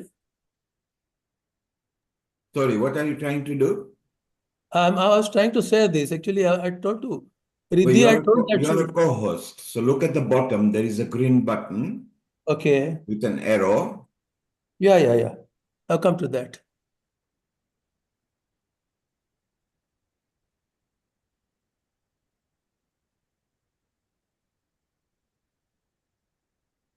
I think it's not coming to me. Anyway, let me explain to you. It's very simple. We'll do also. We have to stand with one leg for 15 seconds. Then with another leg for 15 seconds. But it should be L shape. When we stand up with one leg, it should be L shaped. So let us try that. Okay. And then at that point of time, you have to keep the eyes closed. I'm repeating, eyes should remain closed. We have to stand up with one leg. The leg should not go behind. The leg should not go forward. It should be like L shape. Okay. So then what will happen? The pressure will come on the sacral chakra or somewhere. Right? Let us try to do that. It is not as easy as it looks. If you can do for 15 minutes, 15 seconds only, for one leg and from the another leg, it will be giving great impact. While keeping the eyes closed, try to see which chakras are getting affected. You will directly feel the difference. No, your leg is on the back. I'm saying L-shaped leg. L-shaped. Can you see me? L. You see L. No. I You think need to you need to show it. Yeah, I'm saying this way. So in Right? front of you, Sam. That's it. Yes, Sam. Yes. L shape. Keep the eyes Perfect. closed and no support. Keep the eyes closed and no support. 1, 2, 3, 4, 5, 6, 7, 8, 9, 10, 11, 12, 13, 14, 15. Well, this is more than 30 seconds. But Sam, you did very well, man. For 15 seconds, you passed it. It was 15 seconds only. I'm habituated to count. Anyway, now another leg. Another leg. Eyes closed. Please, eyes closed, L shape. These are the compulsory items. Sam, if it's not safe, don't do it. But just No, if you have a fracture or something, then don't do it. Okay. 1, 2, 3, 4, 5, 6, 7, 8, 9, 10, 11, 12, 13, 14, 15. Yeah, we are not giving more time on that because we have limited time. So we'll go on. Jitendra, let's ask Sam. Sam, how did you feel? I was losing my balance slightly because I've damaged my knee. Right knee has always been damaged for the last 20 years. Yes. So we should, for those people who are listening to us on Facebook and YouTube, please make sure that it's safe for you to do. Otherwise, just listen and do it safe. It's okay to take bit of support and slowly in your practice, leave the support. And then you will be able to practice over the days and you will feel good about it. Isn't it right, Jitendra? Yeah. And the experiences are, suppose somebody did for 1 month, I had shown in a program and somebody did for 1 month. And afterwards, she wrote to me, she's 60 years or so. She told me that, first of all, the constipation, it got removed. Secondly, whenever she was going near the freeze, she was forgetting for what she has gone there. Now she's going to the market and yet remembers everything. Then thirdly, she said, whoever says anything to her, she was getting annoyed very fast. Now she's quite calm, only in 1 month of practice. But the thing is, every day we have to do. That's compulsory. Right? This was about 5 chakras. Why? Because lower 2 chakras automatically came there. When we made a L shape, then the pressure came here. So those things were affected. up to solar plexus. Then when the eyes got closed, without eyes closed, it was possible. With eyes got closed, neurons got affected. So the upper two chakras. And if at that moment, if someone can keep the tongue out like this, then throat chakra will be affected. So all six chakras, at least six chakra will be affected. That is my experience. It's called Jinji Duli, right? It's a Chinese exercise, Jinji Duli. Jitanji, can you not take some support at all? Then it is something like you are not doing the yogasana in the right way. Okay, just because I'm obviously at our age, sometimes some people But can obviously, we have to do according to our capacity. Yes. We have to start with open eyes. Then once we get somewhat, balanced internally, this shows the internal balance. And the biggest part is aging gets slow. With this exercise, aging gets slow. I'm sorry. Okay. Now, many people say that we don't know whether the energy exists or not. We never experience energy. So let us do a small exercise and let us feel that energy is all around. Many of us may be knowing it, but many of the listeners on YouTube or Facebook, they may not be knowing. So let's do that small exercise, because all these things we'll have a confidence only when we know that there is energy, something like energy exists. Though it's very scientifically, it is known that everything is energy, and we always emit electromagnetic waves, and the aura is there, photographs are there, all these things are there, but many may not be aware. So let's do that. So let's keep the hands this way. They should not touch, right? Just first see me, and then you can do it, right? Then with my speed, you have to, when I say that spread your hands, you have to spread hands like this with closed eyes. When I say bring them closer, then you have to bring them closer. It should not be done speedily. Okay. So keep the hands like this. Close the eyes, please. And now slowly, slowly set them apart. Take them farther to each other, opposite to each other. Slowly come back.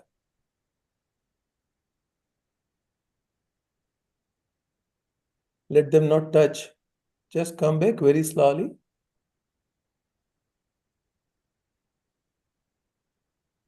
Take them apart once again.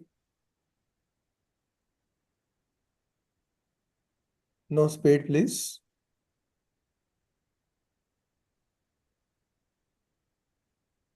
Again, slowly let them come back. Some may be feeling the magnetic pull between the hands, some tingling, something like that. Let them go. Once again, let them get separated.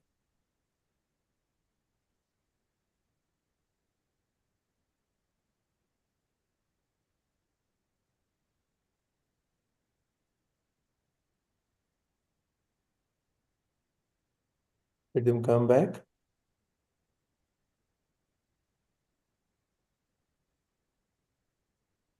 Now, let us assume that the right hand is left pole, is north pole, and the left hand is also north pole.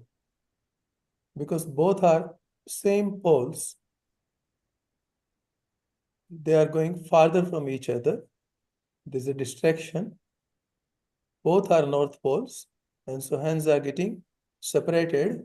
They are trying to go farther from each other. They are trying to go farther from each other. More distance. Let it automatically happen. Don't do by my words. Whatever is automatically happening, let it happen. Your hands are getting wider, wider, wider, wider, wider, wider, wider, wider, Now the left hand is North Pole, right hand is South Pole. So they are attracting each other, and the hands have started coming near to each other. Both are opposite poles.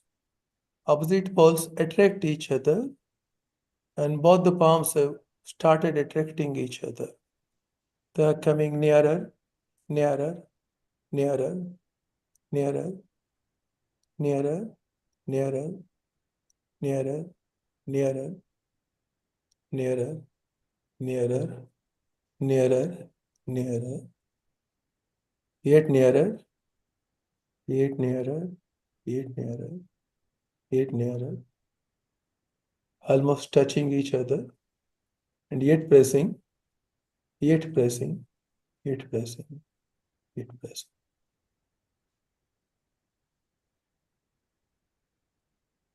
Could anyone feel the energy?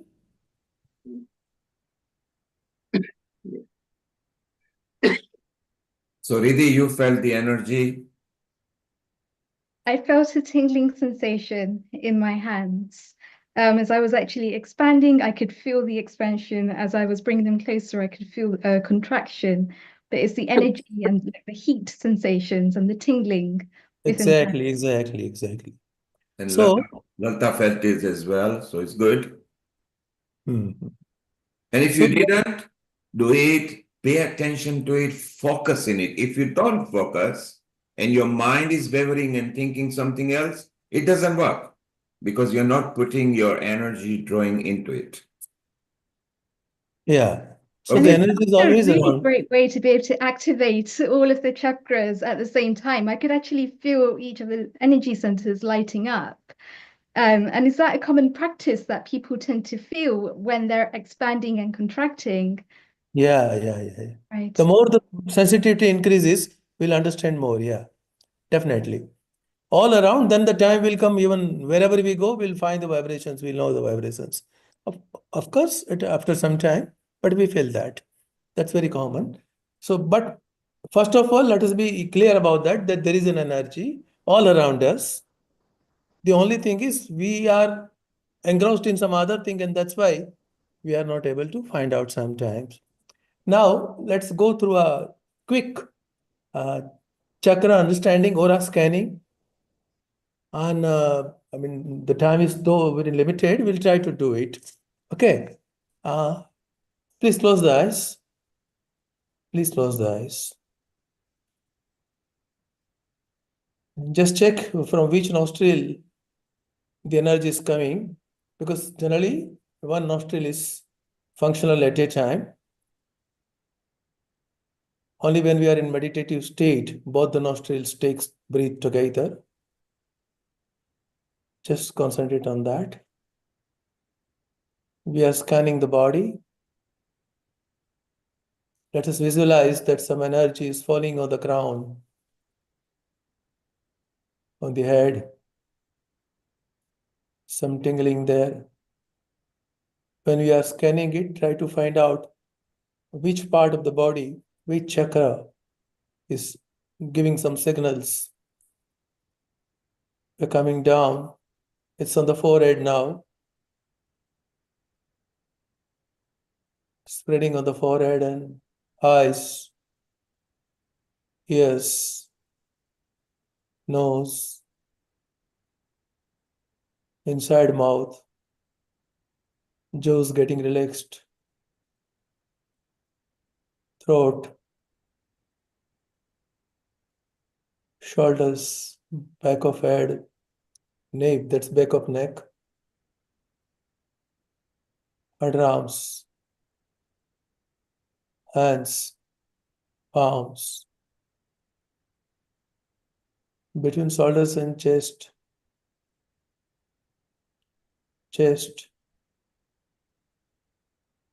below that. Let the energy go down, belly,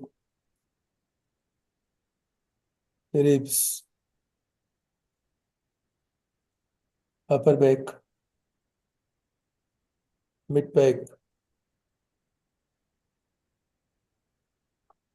between the pelvic area, sacral chakra area,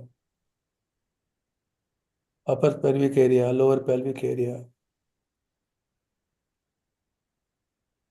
root chakra where both the legs combine, very perineum,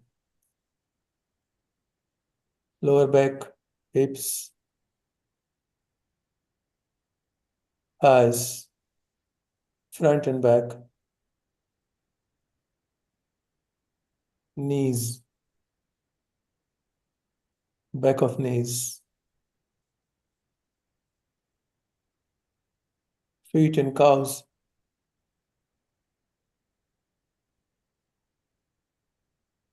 still going down, and the legs, see the legs entering into the floor itself, spreading wide like a banyan tree.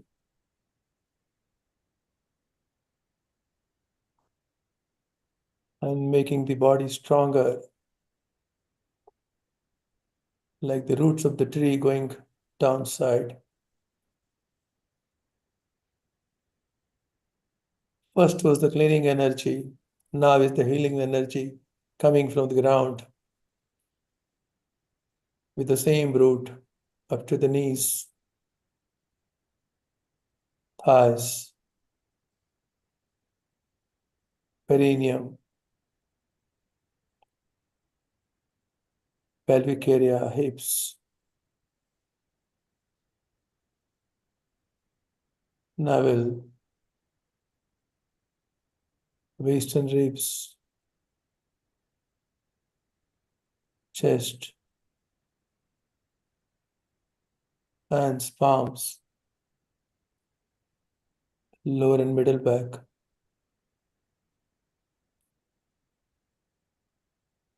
above chest, below throat, thoracic region,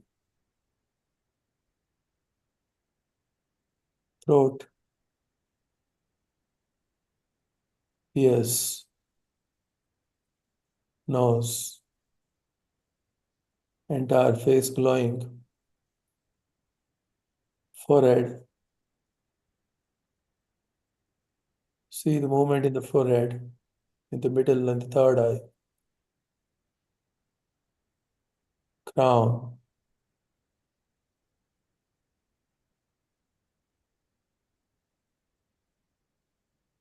slowly, very slowly open the eyes without any jerk.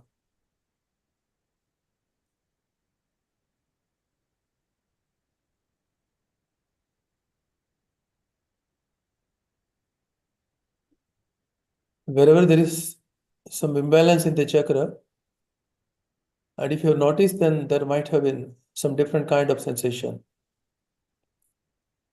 So if we do that, then we can concentrate which chakra we should try to heal first. As such, the entire process is together.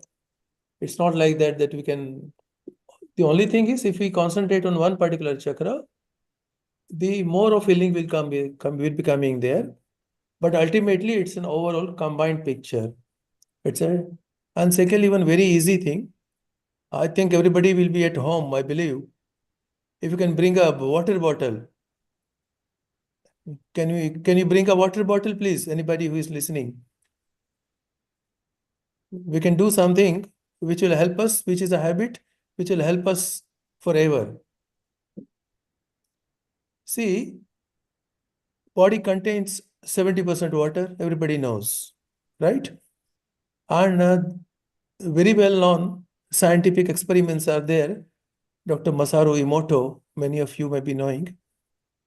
I was in contact with him since 2003, who is no more now. He left the body in 2014. That in Chakra Samhita, actually, a full chapter has been written on this. Water carries the impression of everything. If you say get out, then the water creates different kind of crystals. If you say I love you, then the water creates different kind of crystals. If the water is placed it up in a city where a lot of fights are there, or say in Kurukshetra, the vibes are different. If you place the water, same, that type of bottle itself, near a prayer house or in ashram, then the vibes are different. And that can be, I mean, the process is the water is being taken to -7 or something, and then ultimately crystals are being made, and from that we can understand. So, it's simple thing if we embody in our life every day, just to pray before the water, just to, so water will be healed. Ultimately, the healing power will be increasing. Just to keep the hands like this on the water and to give the thoughts. Ultimately, it will not be even conscious. Automatically, it will happen. That's all is getting well in my life with this water. Then all the chakras, etc., will be automatically taken care of. So let us try to, all our yoga and meditation people, let us try to do it right now. I'm standing up. Jitendra, Yeah. we now need to move on. It's nearly. It will take 1 minute. Okay, for 1 minute, please go ahead. Yeah, it's 1 minute. Okay. Go ahead, Just please. stand up, please. It's not more than 1 minute. Because my hands will go automatically up, and it will automatically come down within 30-40 seconds. So that time it will stop. Till that time, just keep the eyes closed and keep the hands on the water bottle like this and feel what is happening. Okay.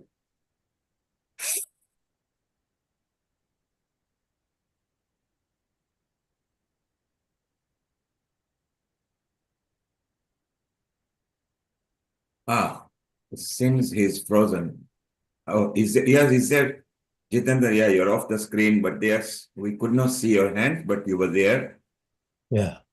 Yes. But that's it. Thank you. Wonderful session, lot of information there. Maybe in the next episode, we can break just down.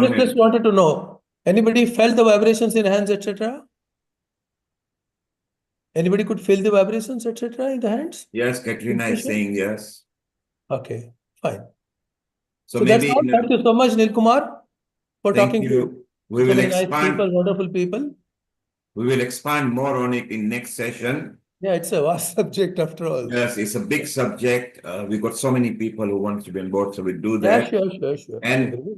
the next, there's a bit of announcement just over the 1 minute. Keith will say what's happening on 23rd. And it's an episode that he's producing. And that will be of an interest to you as well, Jitendra. A global namaste to you, Keith Sharp, and tell us about what's happening on 23rd of February. Good global namaste to everybody. The 23rd of February, plain sharing, okay, is, I'm pleased to say that the wonderful relationship I have with Healing Our Earth, they're providing me with 4 hours, which are going to be devoted to the strapline, Harmony of Ancient Health Cultures.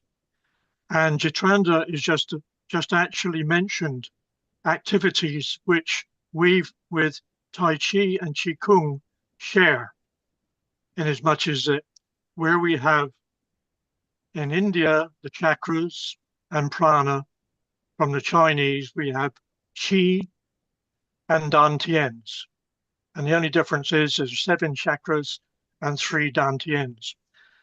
So in the work that we've been doing with Healing Our Earth from a Tai Chi and Qi Kung background, I think I'm riding down a river on a raft, and every bend shows something different. And we now have reached a stage where Tai Chi, Qi Kung, prana, yoga, mindfulness, hypnotherapy, all kinds of mind and body activities need to be shared worldwide. And the idea between the 23rd of February is that from a Tai Chi perspective, we will have a number of speakers from Bali in the east to California in the west. And I should be raising the final program in the next few days. And I would love everybody to be a part of this, to share it, because between the speakers, and what we have here on a Sunday afternoon is incredible, absolutely incredible. And I would thank everybody on Healing Earth who has the patience to listen to this old man in terms of what we're expecting. Jitendra, in classes that I used to run, we did the exercise. Yeah. All right. And in one team, I had a lady who did this, and she was practicing her own Reiki. And she came to me and said, I can no longer participate in your classes, Keith, because the energy between us is so great. Yeah, definitely. It is overpowering. But then I met her in other classes. So much to share. Not separate, but cohesion. And so I'm looking forward to hosting with our good friend Amrita on the 23rd, and the control of Neil to make sure I keep somewhere in line with the timetable. And it will be published, Yes. I'm sure it will be published through the Healing Our Earth program, and it's going worldwide. And yes, I've just had a very, very informative meeting with Michael Fuchs from Connecticut in the US. He is going to provide an overview of the 4 hours. So he's getting up early, listening to the 4 hours, and giving an independent overview, as opposed to one that I would be biased in giving. So I thank you again on behalf of the Tai Chi and Qigong community for allowing me to have this opportunity. And God bless you all. Thank you. Thank you, Kate. Thank It's really you. wonderful. Thank you.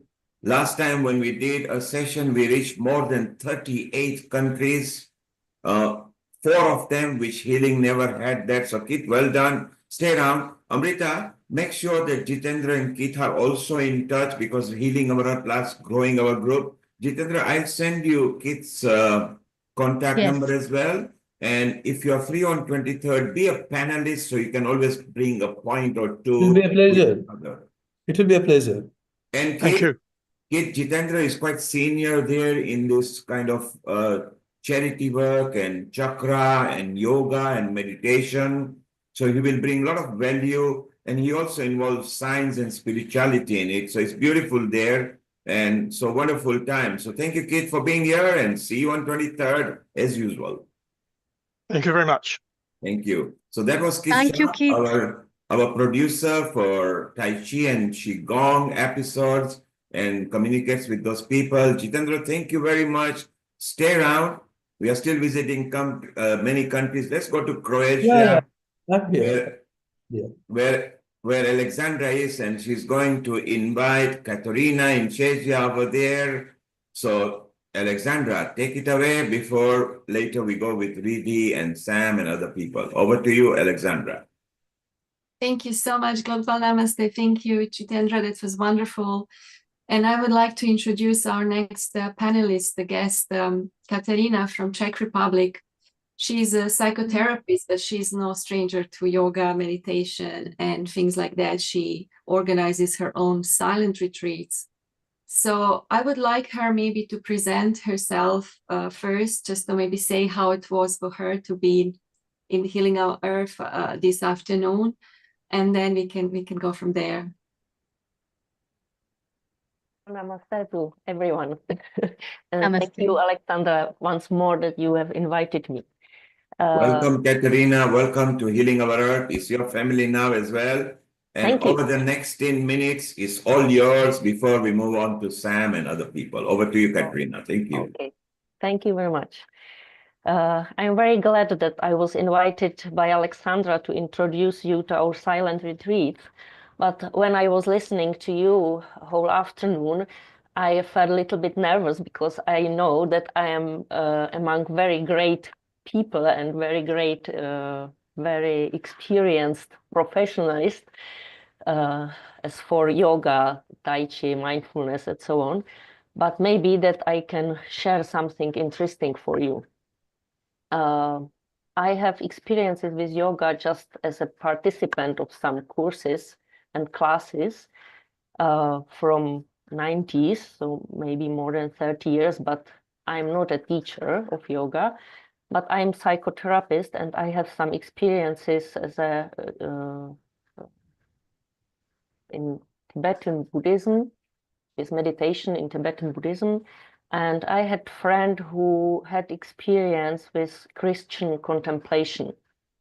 And we get our experiences together, and we were very happy to see or to realize that this deep experience with silence and with meditation practice is very same in different traditions.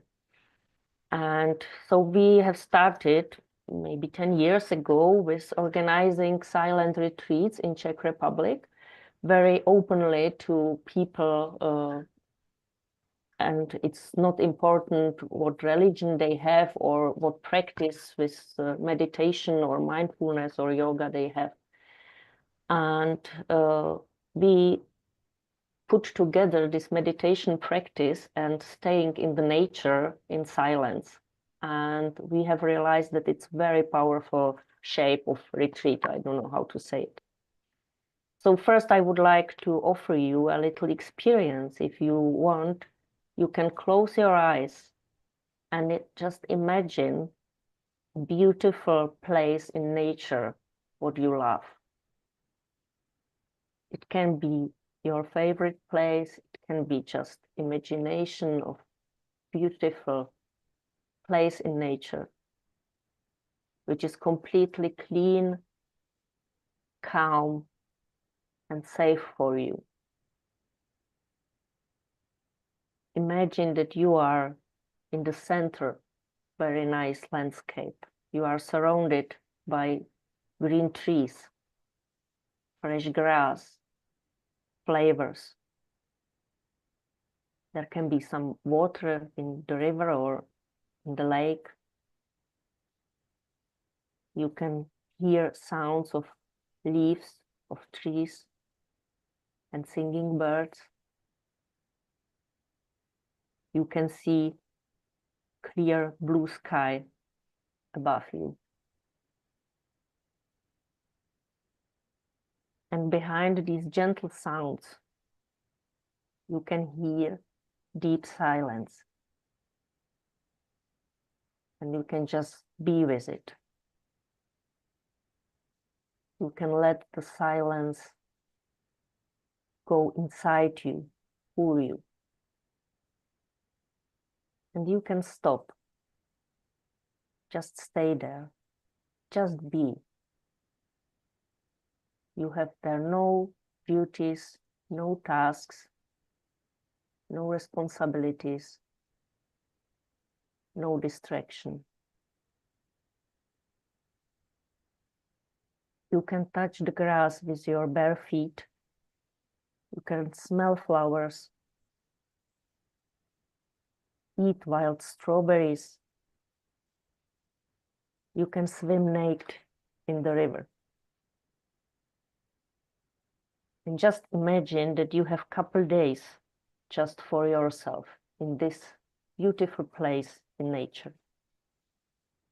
You have no task, only just to be in the silence. Deeply connected with nature and with yourself.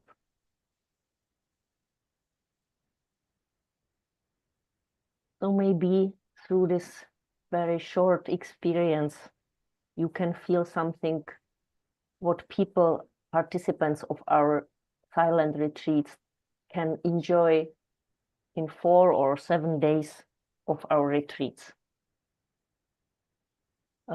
Maybe I can introduce you how does it look like.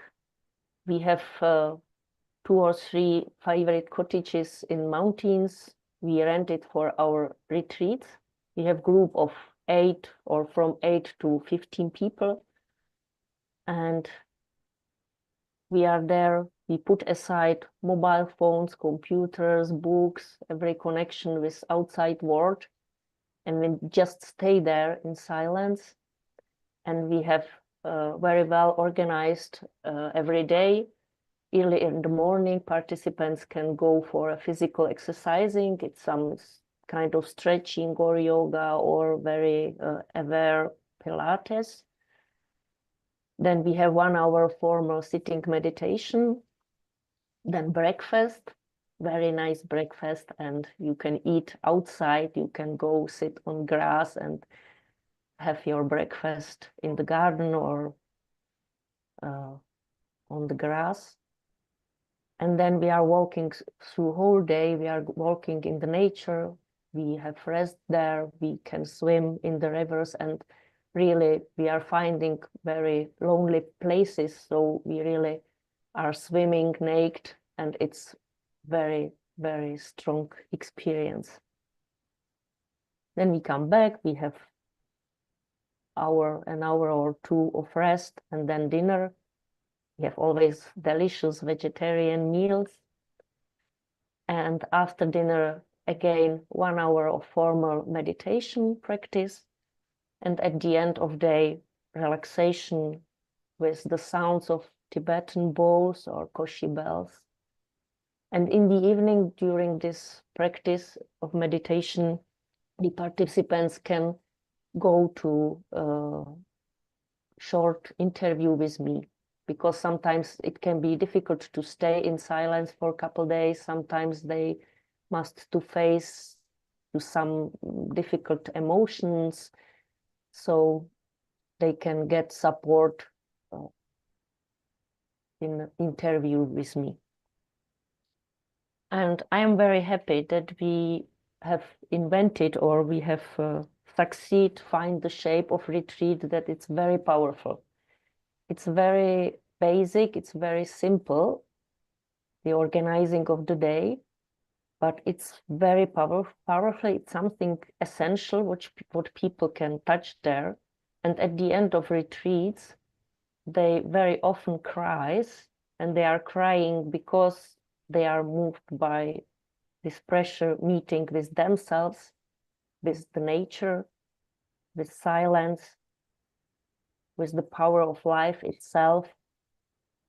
Sometimes they describe it as a meeting with God or with something what is beyond us. And when I was thinking what are the reasons that it's so powerful, I think that in our normal everyday life, we mostly experience too much of pressure, too much of tasks and responsibilities, many worries and concerns, too much of information and destructive stimuli. We need to make many decisions, and we are pushed to pay attention to outside world. And these silence retreats, they offer to participants the opposite, and they can get some balance in their life. They have time, there is no pressure, no tasks, no need to make any decision. There is minimum of information and distraction. There is no possibility to make mistake. This space is safe, free, not asking, not judging. And I think that the most important thing is that we are leading these retreats with a lot of compassion and love and respect to the people. And as a psychotherapist, I had my hypothesis that our inner child is almost always judged and criticized, that feel not to be loved enough, not to be accepted enough, and it's not really happy. And we are trying to offer our participants that they are loved. They can feel it from us, but they can feel it much more from the nature, from all this, the energy of silence. And they can feel loved, they can feel safe, and then they enjoy much more joy and liberty in their life. So maybe that's all that I can say today, but I'm very, very happy that I can do these retreats that are so nourishing, healing, and liberating. Thank you for attention. Thank you so much. That was very powerful, at least for me. I went to that place where we met 20 years ago in south of France on the Larzac Plateau, and I could really just come back to my inner space to have that balance, as you say, find that inner landscape, inner space to just be without being judged. And thank you so much. So I hope to see you in our next episodes. Thank you. And, I can see already Dan is there. Thank you, Katka. We see you soon. Dan made back home after his day of also balancing family life and also these kind of events. So thank you so much, Dan, for taking time for us. I don't know if you had a chance just to see what was happening now before you joined. Katerina was describing her silent retreats. She's psychotherapist, and she realized that people, she talks to them, but they also need time just where they can be, and that she brings them into nature and things like that. So maybe you can, I think it's your first time down here. Is it a healing? Yes, I wanted to have you many times before, but thankfully now this is happening. So just to describe your way to coming and searching for this inner space and this balance and harmony, and now offering it also to others, Dan. So just introduce yourself in your own way, if you don't mind.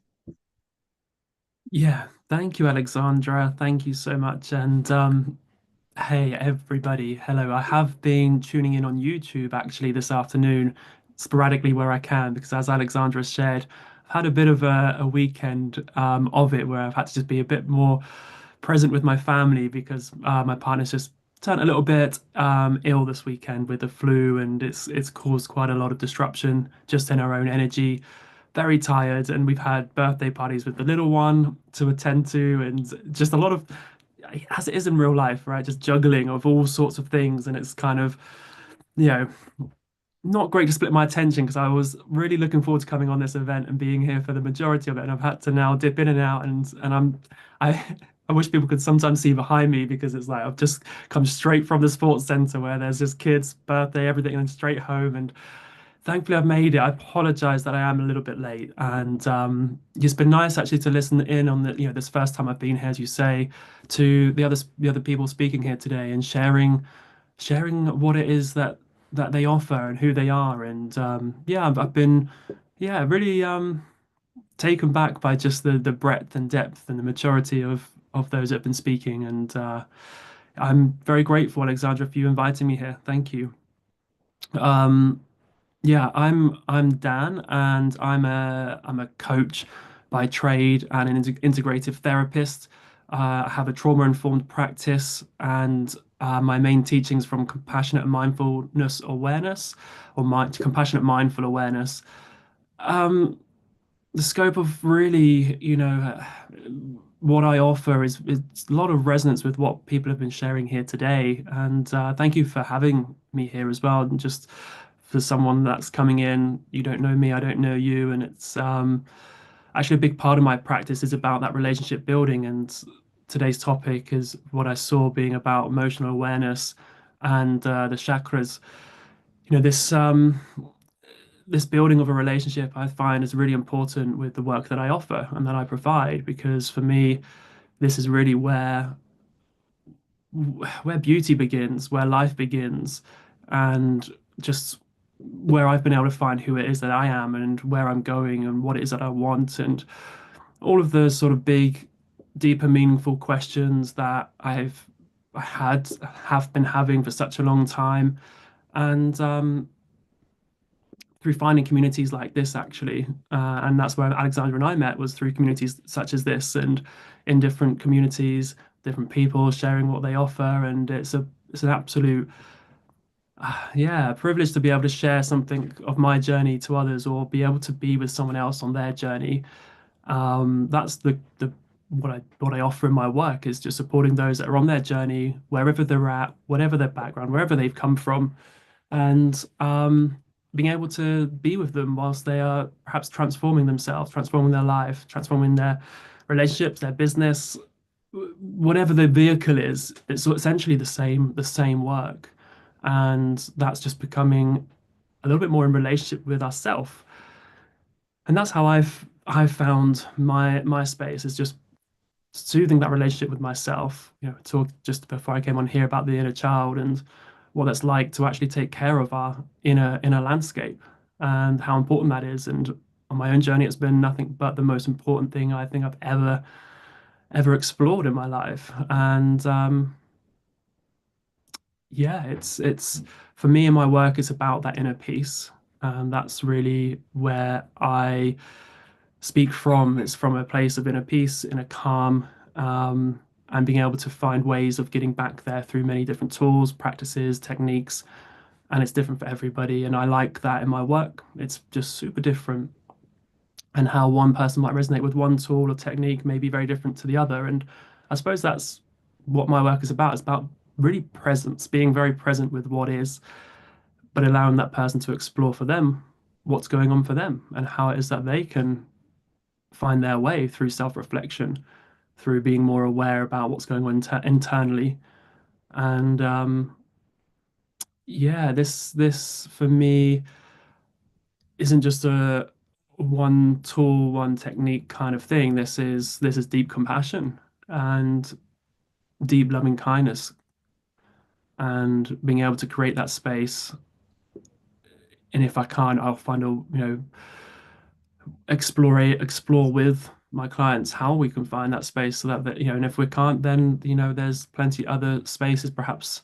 But that's the space that I like to create is one of peace, because I think that's where a lot of healing comes from. It's where a lot of growth then starts emerging from, and there's many layers. But yeah, I had a bit of a talk prepared. It's kind of gone out the window because it was a bit tight, and I'm 20 minutes.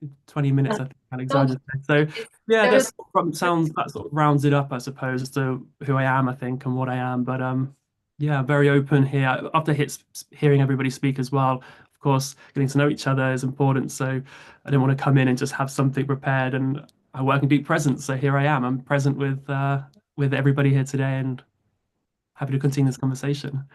Thank you, Dan. I think it's just like with Katerina, it's like really nice to get to know people, and then we just continue on this journey, healing our earth and healing each other and healing ourselves. And I think this is so nice that we all come from different backgrounds, different, social and cultural environments. And for me, you're like a, rock star. You had a band. You are like on a motorcycle. You're always on motorbike, and this cool guy who just really teaches inner peace to people. It's so wonderful. For me, it's really inspiring. Yeah. I mean, yeah, I am who I am. I'm what I am, and yeah, it's there's no words for it. There's no words for it. It's the most beautiful thing to be able to pass that transmission on to others, through, allowing them to find that deep inner peace if that's what they're looking for, what they're wishing and wanting to experience, and in deep ways as well, across the life, across the holistic areas of their life. I haven't had peace. That's why it's for me is so important because it's and what is peace anyway? It's for each of us to explore that, right? And in my relationships, there wasn't much peace. In my businesses, there wasn't much peace. In myself, there wasn't much peace. It was all over the place. So yeah, that took me on this journey, and yeah, I'm very very super grateful that actually there is peace in my world. And I think that's where it starts from. If we want to heal the earth, it starts with ourselves, and it's plain and simple teaching, but it's one that is very deep and profound nonetheless. And how how it is I can walk more peacefully at the heart of it is really where I stand. And if others can walk more peacefully, or if they are, how they can find peace in any area of their life that hasn't quite got peace. That's where all these different tools and techniques can come in. Maybe one moment it's a coaching hat, next minute it's a bit more of a therapist hat. Perhaps sometimes a bit more motivation, other times a bit more nurturing or tenderness. There's a real balance there as a practitioner that I think is really important if doing this work, that it can have that breadth and depth, because life is a bit like this and it chops and changes. And I've had to find that myself. How one minute I have to be the father of myself, really pull myself up, and next minute I might need to just have a bit more of a feminine, motherly touch to myself, because actually that's important too, to recognize where that is in me, and I can support myself and in turn better support those around me. Plain and simple, but it's powerful and profound. Thank you, Dan, for being so honest and just present with ourselves. I don't know if there are any questions from others. I know I would have a million questions for Dan, or we can just leave it there. I think there's some other people who are ready to present. Neil, what do you say? Well, Lata has one question. Lata, over to you. Make your question, please. Oh, there's Lata. Hello, Lata. Hi. Go ahead with your question, Lata. So yeah, I just love what you bring to the table, Dan. And I think without it, it just isn't a full circle, a complete circle. So I just want to ask you to, if time permitted, or if you come back, to elaborate on relationships, because I think that is, and communication within a relationship, and how to really strengthen ties, and also strengthen the circle that Healing Our Earth has, and by connecting to each other, obviously we've got to heal ourselves, but yeah, going inside ourselves constantly, do you find it's an ongoing process? Or Yeah, thank you for the question. Yeah, no, if I'm back, I'd love to explore more about the relationships that I have discovered in myself with my closest. That's where I found more healing from, was those closest to me.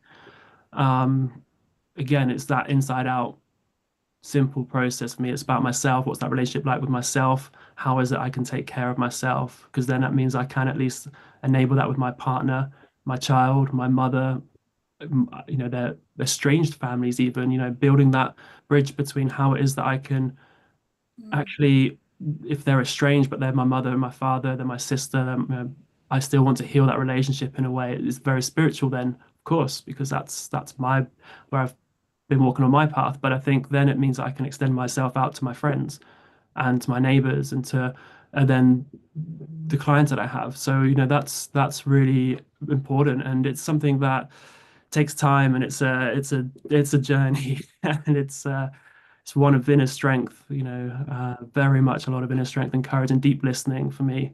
So much just being able to be deeply listening to myself and in tune with myself, but whilst also really having to find that resonance with my partner, my mum, those who I do have a connection with, and we're rebuilding bridges from the past that we've experienced.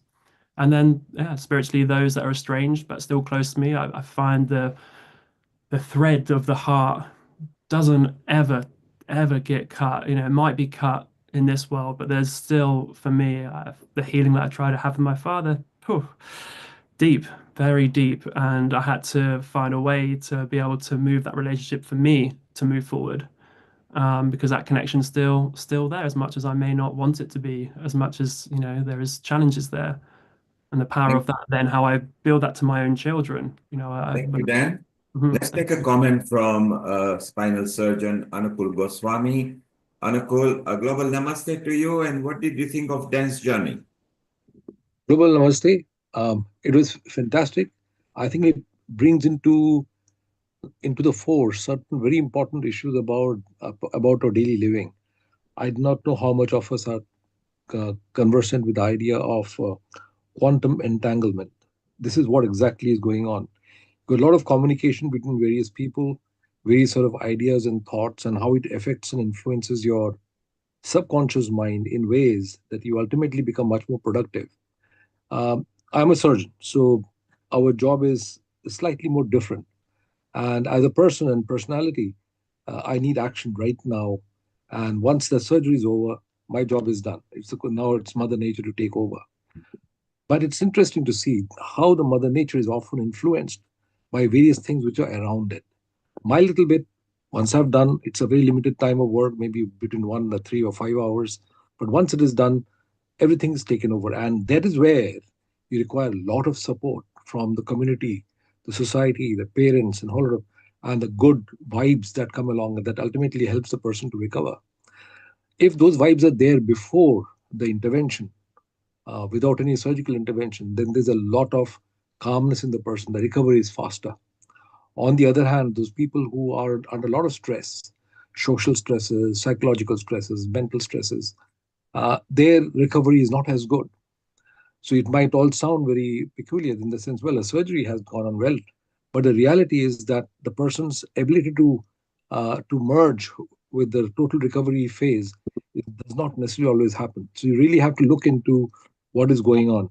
So one of the factors that I usually put in is how is a person being taken inside the family, how they have been accepted in the family, and you'll be quite surprised. It is not the surgery that matters. Mm-hmm. Very interestingly, it is not always the surgery that matters. It is also what are the things before and what are the things after, and what are the other various things which have contributed to the person's illness. Anyway, thank you. That's it. So Yeah. beautiful. That's well said. Yeah.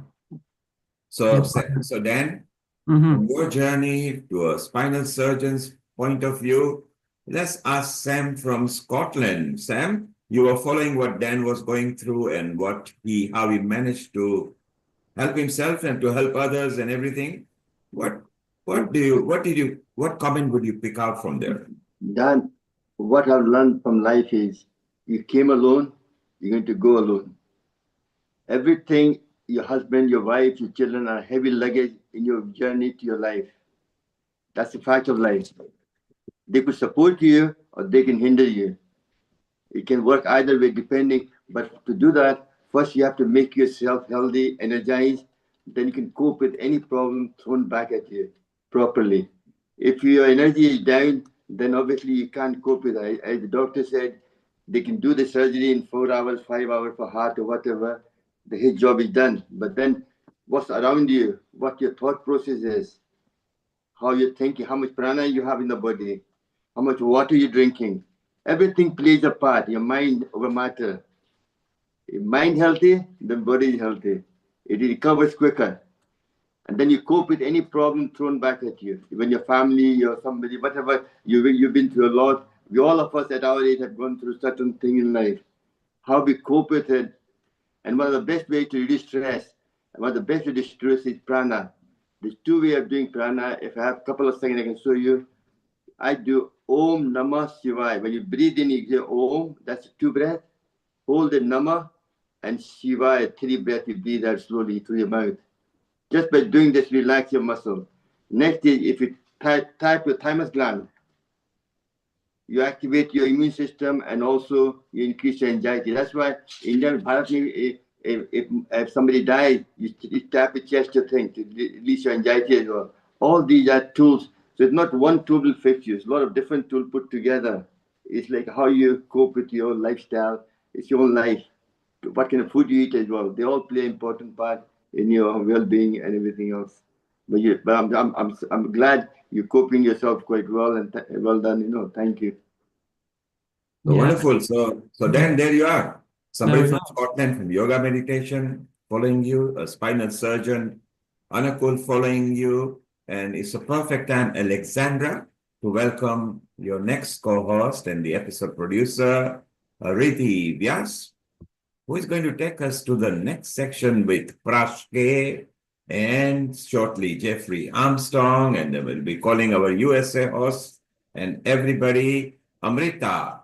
You've been here as well at the start, and Dan, who is young and already into spirituality and holistic, is a mentor and a coach as well. You've been following what he said. a quick comment on men, and we pass it on to Riddhi and Prashke. Over to you, Amrita. Thank you, Neil Kumar. It's a wonderful conversation, first of all. And Dan, people like you have been the trendsetters as well as exemplary people for the society to believe in the systems of life as well as these indigenous systems that have come from our ancestors, which we live in. And more on that, the faith, I think, is one of the primary strings for healing.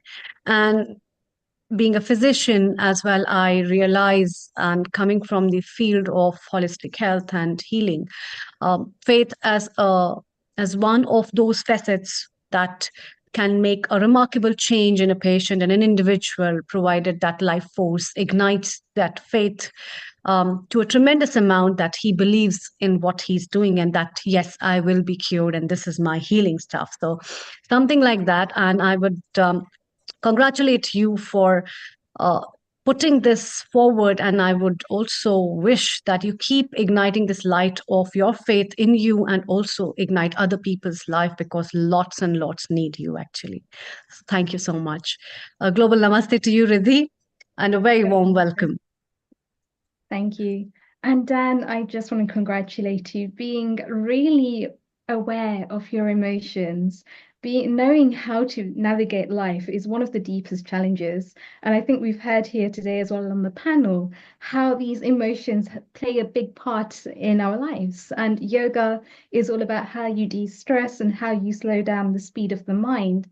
And by taking that time to really start to process and to start to look at things on a much deeper level, really starts to bring you back down into nature as it is now, into your current reality, into what you see and what you perceive around you. And it's so powerful, where you can then start to give to yourself. When you start to give to yourself first, you start to fill up your cup first, and then you're able to spread that to those around you. It's a total game changer. And it's wonderful to see how you've actually implemented this in your own life as well. Being a hypnotherapist yourself, I'm pretty sure you know how the beliefs and how the cognitions work, and you're able to implement that. So it's beautiful. Thank you so much for sharing your journey here with us today. Thank you, Riddhi. So Sam, Dan, you are part of Healing Our Earth. Alexandra, thank you for bringing Dan into Healing Our Earth. Whenever you want to, Dan, you can waltz into Healing Our Earth and be part of health episode, integrated episode, yoga, meditation. We carry a lot of episodes down here. We just want to quickly say hello to Simran, who has just joined in. She's our first main anchor. And Prashke, I think you are driving. So if you stop Wow, somewhere, I'm then so we will take you. overwhelmed. Thank you, Neil. Thank you, Simran. Where are you, Simran? I'm at Goa airport, just finished my show and rushed. And, luckily the flight is delayed by 15 minutes. I really wanted to join and I knew it's going to be like running, but it is always yoga and meditation, which keeps you, in loop of everything that you want to do, and it just happens on time. So since Thank today you. it's yoga and meditation, it is such an honor for me to be here, which is my favorite bit. And thank you, Neil Kumar. Thank you to Healing Our Earth, and a lovely hello to everyone. I'm very excited to see you all at London, because I'm going to be there from the 13th to the 18th of February, including the Valentine's Day. Neil, love you. So lots of Wow. love to all of you. What a perfect time. What a perfect time to come to London. It will be beautiful. Simran, stay around till you check in or board. We'll come back to you in a moment. Let's go to Prashke. Prash, if you can landscape your video, and so we can start talking to you. In case if you are driving, then please park. Not safe to drive and talk, but if you can hear us, Prash, see if you can landscape yourself. And Dan, thank you very much for coming. Alexandra, you are very excited because volleyball, Croatia is in final, and you're looking forward to it. So are you excited about Croatia being in final, Alexandra? Yeah, it's a handball. It's a men's handball world championship there in Denmark, Norway playing against Denmark. So I just can't wait. I already got my whistle here. Wow. That's Croatia. beautiful.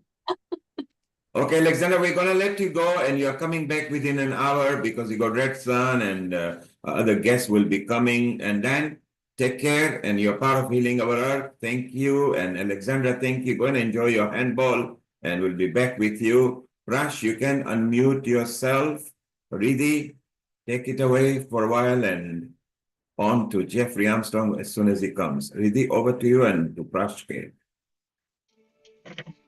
Namaste, global namaste. Riddhi, I'll It's wait for you. wonderful to see you again, Prash, and it's amazing to see the work that you're doing on an international level. You've got urban spirituality, which is coming up. You've got your podcasts, and even your corporate experience of 25 years plus, which is such a game changer, as well as then your mantra therapies, how you really connect to bhakti from the heart, and really how you serve your clients, how you are there each and every step of the way for them to help them to become bigger, bolder, brighter versions of themselves. And it's beautiful to witness your journey along this way as well, along with your retreats and how you share this magical information and turn it into knowledge and turn it into strategies and tools to be able to really help other people. So I know you're in transit today, but I really do appreciate you taking some time out to be here with us today.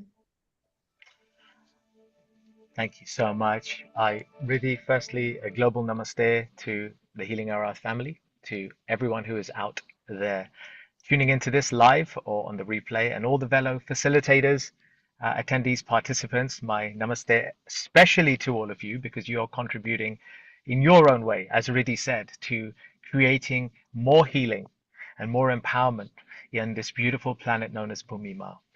Riddhi, can you hear me okay? Am I clear? Loud and clear. Loud and clear. So first, for all of you who are on, and Riddhi, please keep me honest on time. I know we have maybe 15 minutes or so, and there are so many other good presenters and Go ahead, the participants next here. 20 minutes are yours. Thank you. So I first want to just start with an invocatory prayer, which I feel is very appropriate because there are many good people here. Nil Kumar, when he, in his capacity as a leader, runs Diwali in London, he facilitates so many other leaders, spiritual leaders. Sister Jayanti, our friends from the Hare Krishna temples, ISKCON Worldwide, Chinmaya Mission, so many. And one thing that all these wonderful teachers have in common is that they also have a teacher. They also have a teacher. And this is important, that when we are on this path, whether it's on a material level or on a spiritual level, we all should look to seek mentorship and learn. And therefore, it is also equally important for us to remember our teachers. And what an appropriate day. And I'm sure it's been mentioned already. Today is Vasant Panchami. It's the first day of spring according to the Vedic calendar. Those of you, if you're nodding, then I know you agree with me. I'd love to see a thumbs up if you recognize and know today is Vasant Panchami. Ah, the thumbs up are coming. Secondly, this is Saraswati Jayanti. Today is the day of Saraswati. And that is to say, it is the day that we honor Saraswati Devi. Just like we have Janmashtami or Mahashivratri, today is Saraswati Jayanti. And I was performing at bhajans here in London just an hour ago. And I was just speaking about how wonderful it is that we can tap into the power of creativity, art, speech. She is the goddess of all these things. And one of my spiritual mentors, main ones, Kavindra Rishi, Jeffrey Armstrong, coming on after me, he would speak to this. He is an expert in these matters.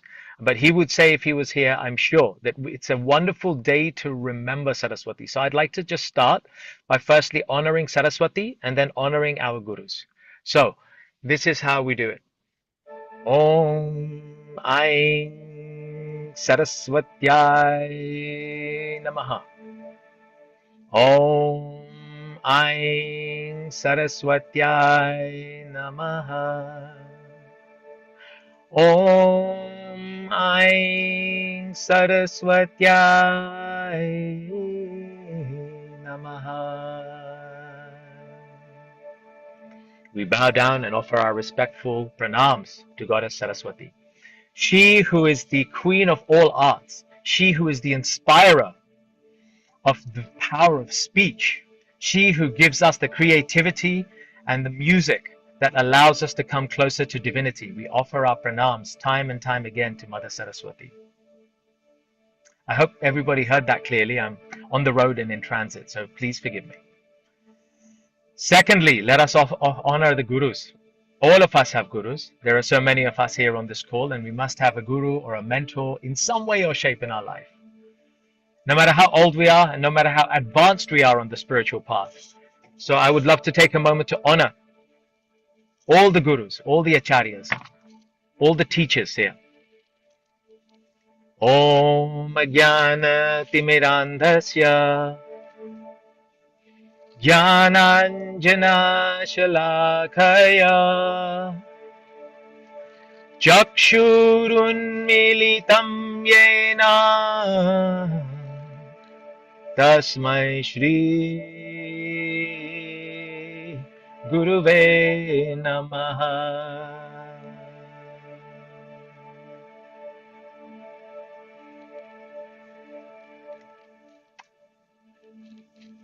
I want to share a few things, and then with your permission, I will just sing a little as well as I'm guided. The first thing I want to share is that most human beings in this day and age have become consumers.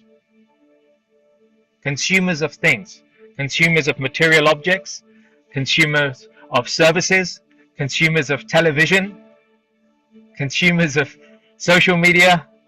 In all ways we're consuming, but actually the power that we all have is in producing. We are creators.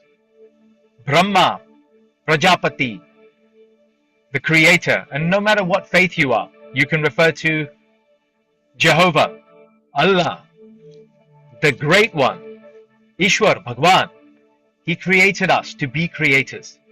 How sad it is if we do not harness and utilize our creative power rather than just being producers. Let us be creators. I want to offer this as a message to all of you out here, the whole of the Healing Our Earth team. Neil Kumar has created something very powerful, a platform where you can apply and bring your creative talents to this table. All of the respected guests, speakers and participants here, we have been blessed with gifts. We are not meant to play small. This is not a time to be humble and say, well, I'm nobody, I cannot sing, I'm very unqualified, let somebody else speak. I will say this to all of you, this is my message. Whenever you have a doubt that I shouldn't do this, like Riddhi has become an incredible presenter. I've known Riddhi for 14 years. I've seen her grow and shine. Whenever you have a doubt that I'm not the guy, it's not me, I can't do it, not me. Ask yourself this, if not you, then who? If not you, then who? We have an opportunity. Sri Chaitanya Mahaprabhu, when he came 500 years ago to this earth, he said, Jare dekho tare kaho Krishna upadesh. Wherever you go, whatever you do, speak of Krishna. Speak, meaning that he didn't wait. He said, don't wait for being qualified. Speak of the divine, whether it's Krishna, Allah, Yahweh, Jehovah. Speak of the divine, no matter how imperfect it is. Speak. And then when we turn and we understand that the Bible, Jesus says, greater miracles than these that I have done shall you do. Greater miracles. Just imagine the power that we have as Satchid Ananda. We are eternal, pure consciousness and bliss. This was Vivekananda's message. Empower yourself. This was Swami Prabhupada's message. Indeed, this was Socrates' message. Madame Blavatsky of the Theosophical Society. Many, many great leaders and influencers around the world have asked and endorsed and encouraged all of us to become leaders. So this is the time. This is the time for us to step up in leadership and offer what we have in the service as prasad to Saraswati, as a divine offering to Saraswati and our Rishtadev. Let us offer what we have. If it's our speech, let it be our speech. If it's our talents, let it be that. If you're good at social media, then let it be that. But let us offer what we have into the fire of the divine, of Brahman. And as we do so, we will purify ourselves and we will find that our strength and our abilities grow more and more and more. Who's with me on this? Anyone?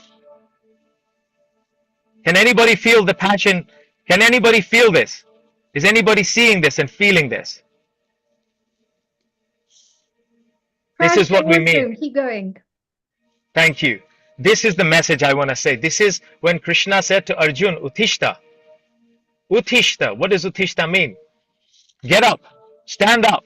Ma manusmara yudhyacha. Stand up and fight. This is what we have to do. So I want to sing a little bit and share. I'll keep in mind eye on the time. I think we've got 10 minutes. I think one lesson I learned from spending 25 years in the corporate world.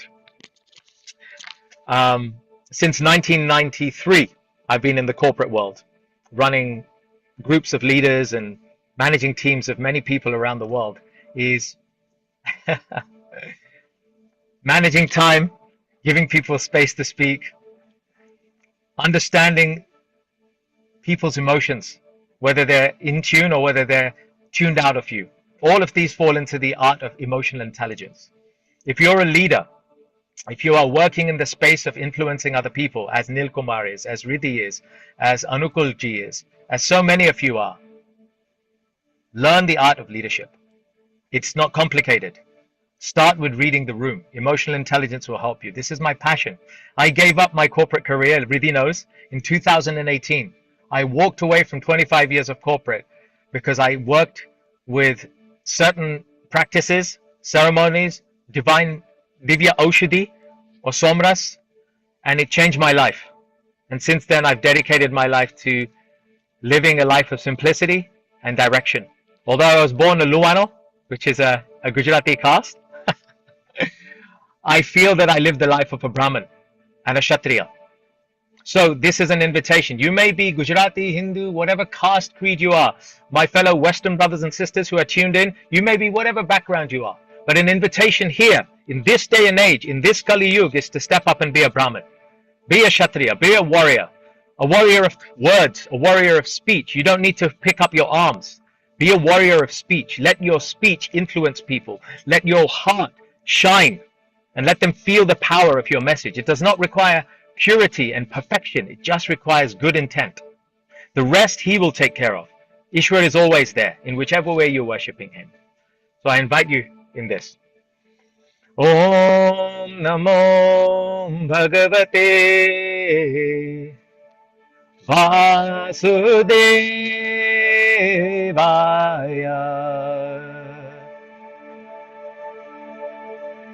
Om Namo Bhagavate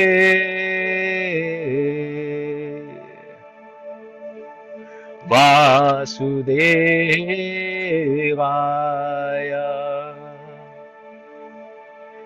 Om Namo Bhagavate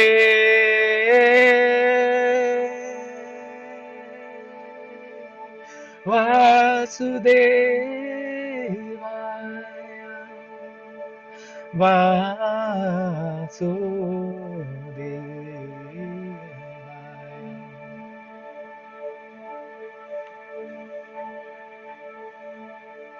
Let the mind that I have be aligned with your mind, O Ishwar. Let my heart, this, Hriday. Let my heart be aligned with your heart, O Parameshwar. Let my will be aligned with your will, Parameshwar. That is what it means in the Bible when it says in the Lord's Prayer, let thy will be done, let thy kingdom come. It means let his will be done, or her will, Shakti, Shiv. Let their will be done. Let them take the control. I'm sitting in a car, I'm driving it, but what if Jesus took the wheel? What if Shivji took the wheel? What if let them take the wheel? Let them take the wheel of my life, be the charioteer of my life. I want to find joy and happiness again. I want to know what it feels like to be pure. I want to know what it feels like to be Satchidananda, eternal, full of knowledge and bliss, eternal, pure consciousness and bliss. Because when I am in that state, what battle can I not handle? When I wear the armor of God, as it says in the Bible, what more can I not do? We are infinitely powerful beings, and healing our earth gives us a platform to shine our light and help light the candle of bhakti in the hearts of each person who watches this transmission. This is not my job alone. It's certainly not Neil's job alone. It's not Riddhi's job alone. It is all of us. Why? Why is it all of us? Because Loka samastaha sukhino bhavantu. Wow! How does it feel? Isn't it like tasting the best rasgulla, the best gulab jamun, the best mithai in your mouth? Let God's names dance on your tongue.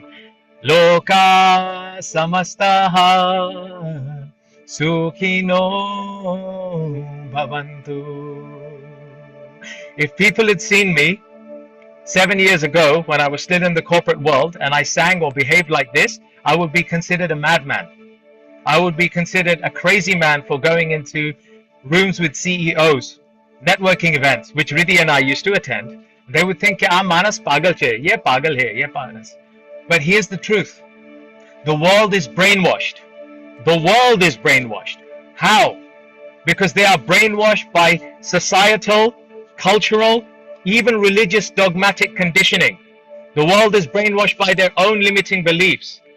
The world is brainwashed, but just like a deaf person can't hear you when they call you, when you call them, and they accuse you of being deaf when they call your name. This is the world's situation. The world is mad, and yet they think we're mad. These days I don't care, because I'm happy within myself. So the invitation is, can we step into our authenticness? Can we own the skills that God's given us? Can we own the gifts that we have? And opportunities like Neil Kumar, Healing Our Earth, have created to be able to share these gifts far and wide because of this one reason. Loka samastaha sukhino bhavantu. May all the beings in all the worlds be happy and at peace. We don't want to be bystanders and spectators and consumers. We want to become participants and producers so that we can make a change in the lives of other people.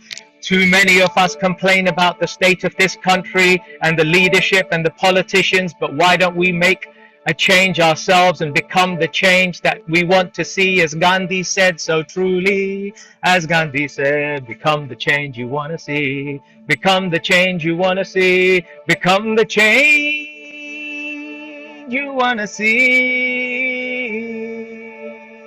Om Namo Bhagavate Vasudevaya. Om Shanti Shanti Shanti. Thank you. Namaste.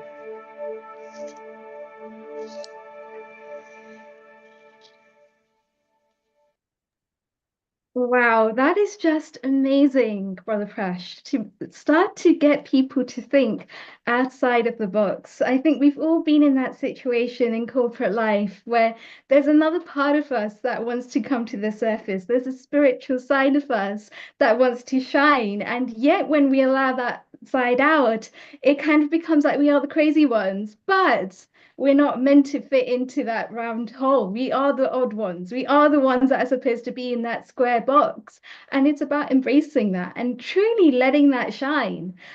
And tell us, how do you actually do this through your cocoa ceremonies, through your retreats? Thank you for asking, Rids. We absolutely do it through what we do. As you know, because you've been with us since we started in 2010, under the brand of mantra therapy, now we call urban spirituality. We have the honor of running events, powerful events and satsangs around London for people of all backgrounds. We have Brahmakumar. I'm proud that we have Brahmakumaris, ISKCON, it's Art of Living, Chinmaya Mission, so many different groups, Christian groups, Islamic groups. They come and they join with us, Sufi groups, and we chant, we do prayers, we do mantras, and we read from scripture. And we do this all in London, and then we take people across Europe and we run retreats. And we'll be running them this year as well. And then we run sacred ceremonies. These are very special, very private, and they're very powerful. We run them in London. In one day, we accomplish more than what some people have accomplished in 10 years. It goes beyond coaching, therapy, and healing, conventional. It goes to a state where you tap into your superconscious state. Your subconscious mind is open. Your superconscious connection with Ishwar is made in one day from 10:30 a.m. to 6 p.m. And we run them in London. If you feel inspired, if you want to experience what it is like to be your true, powerful, Sachidanand self, regardless of what race, religion, age, or culture you are, then please reach out. It would be my honor to help you to achieve your highest potential and serve more, just like Neil Kumar, Riddhi, and so many are doing. It would be my highest honor. Beautiful. So, people, you've heard it here, free invitation for you to start to look at your lives a little bit deeper and to start to actually explore and see what else is possible for you and how it's possible. And Prash, tell me a little bit more about emotional quotient. I know you mentioned being aware, starting to actually feel into that divine power that sits in our chakra, that sits right behind the very belly button in our solar plexus, that enables us to feel that self-belief, that self-confidence. And how does this actually impact us when it comes to the intellectual quotient? What effect Very does good, it have? beautiful question. I love the way you ask your questions, and I would love to see you on world stages and also right alongside Palki Sharma on news. You know, you're excellent at what you do. Thank you for beautiful questions. IQ everybody has. It gives us the ability to be able to perform our mechanical functions and our intellectual work, our professions. EQ, emotional intelligence, allows us the ability to manage and work with people more beautifully and more effectively. It also allows us the opportunity to be able to work with ourselves more effectively so that we understand our own emotions better. We understand when we're stepping the mark. We know when to stop talking, when to start talking, what to say, and how to say it. It is the art of emotional intelligence. You're all welcome to look at it, study it, and practice it. In some way, we're all doing it.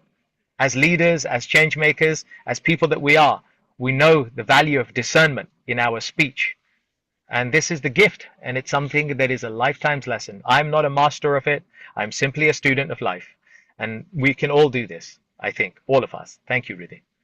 And being a student of life, how does that really help us to feel the spiritual quotient, to feel that there is something bigger than us, some divine power that is guiding us in all that we say, do, and be?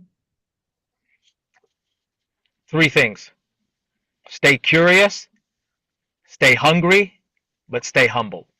And this allows us, even as teachers and mentors in our own lives, like many of us are here, we are able to retain that connection with spirit, with the divine, and utilize and enhance our brain capacity, which only 5 or 6% we are using. We're able to enhance it if we stay curious, playful, humble, and hungry for knowledge, for wisdom, that thirst. In Sanskrit, that we call Trishna, that thirst should be there. We all have hunger and greed for material things, but it's about alchemizing, transmuting that hunger and greed into something that is more divine. And this is what I love to teach, as you know, Riddhi, in our ceremonies, what we do. In our one-day workshops, when people come, we teach the art of alchemy so people can utilize and harness what we have. In Sanskrit, we call it Yukta Vairagya, harnessing what we have for a diviner, more nobler cause. Thank you, Riddhi. Beautiful. And is Trishna something that we can actually make more stronger, make it more powerful within ourselves when we start to Yes. focus on things like samadhi, for example, when we start to have that drishti, that vision within us? Yes. It can. Just like when we fast for a long period of time, after a while we get hungry. So my invitation is this: fast from the things that you normally allow yourself to be distracted with, whether it be social media, TV, Netflix. Fast for a little while and watch the hunger for the divine wisdom and knowledge start to creep up on you. And then we shall see where your hunger can be rightly reposed to something more beneficial. That's my humble opinion and on my own experience I can speak from. I cannot claim to be any better or any wiser than anyone else here, but this much I can share from my own experience. Do you know, it actually reminds me of the part in the Bhagavad Gita where Arjuna is aiming at the eye of the eagle and he sees nothing but the eye of the eagle. Nothing but the Everyone eye else of the around him, all of his brothers, are actually confused and they're seeing all sorts of different things. The whole bird, for example, or all of the surroundings. And it's just causing that state of even more internal confusion. But yet, Arjuna has his eye on the ball the whole way through and he knows exactly what to do and when. And that is the power that you've helped to bring to this conversation today, Prash. Thank you, and thank you for having me. Forgive me that I need to go into my next thing because my mentor is coming on, Kavindra Rishi, who I honor very much, and he will speak very well. I want to take a moment to thank you. Your gift of anchoring has improved is just expanded abundantly. So I pay homage to your abilities. You are one of the powerful females in the Healing Our Earth that are making a difference in the world. And this is the generation that we need. Neil Kumar has created a platform where women can step into their true power. And men, you can step into your divine masculine. This is the path of Tantra. When we work with Tantra, we are learning about the divine masculine and feminine archetypes, Shiva and Shakti. How can we embody both of those? And maybe this is a future conversation I'd love to bring to a Healing Our Earth session on Tantra and the divine masculine and feminine, if there is an interest, that is. But this is what we are doing. So I honor you, and I really ultimately offer thanks to Neil Kumar and the whole Healing Our Earth family for showing what happens when we cooperate and when we bring our skills and talents together in this way, especially on this day of Saraswati Jayanti. Jai Ma, Jai Sarish Krishna. Rash, Neil Kumar is here as well, so let's welcome him. He's here live with us. So it's nice to be here. Welcome, Neil Kumar. Happy Welcome, to have Neil you on Kumar. stage in this conversation. And Rash, it's wonderful, obviously, during the pandemic time, we saw you ad hoc and impromptu making bhajans and kirtans and bringing spirituality, and that's your speciality. On the spot, you can do that. Let's ask what Dr. Lakshmi Vyas felt while you were giving your session. So she's here as well. Dr. Lakshmi Vyas, how wonderful did you feel when Prash was actually not only singing, but talking about his journey and what he delivered? And we are, of course, waiting for Jeffrey to come in. And as soon as he comes in, we are going to bring him live. So Dr. Lakshmi Vyas, you can unmute yourself. And what did you feel? Tell us. I was listening to him halfway through because I joined a little late. But even then, I didn't find any difficulty in catching up with him. And I know that he has spoken way before, and I remember his way of, talking about various things. And I thought there was a continuous energy that was flowing in from him, and everybody could just listen and understand the thought that he was throwing to all of us. And I appreciate, and as everything about that you were one of the first audience, so I also wish that you keep on coming to these lectures more often and enlighten us. Thank you. Thank you, Dr. Lakshmi Vyas. And for those who were listening on a social media, if you want to connect to Prash K, it's very easy, Urban Spirituality. Just type in and you will be able to get connected to him.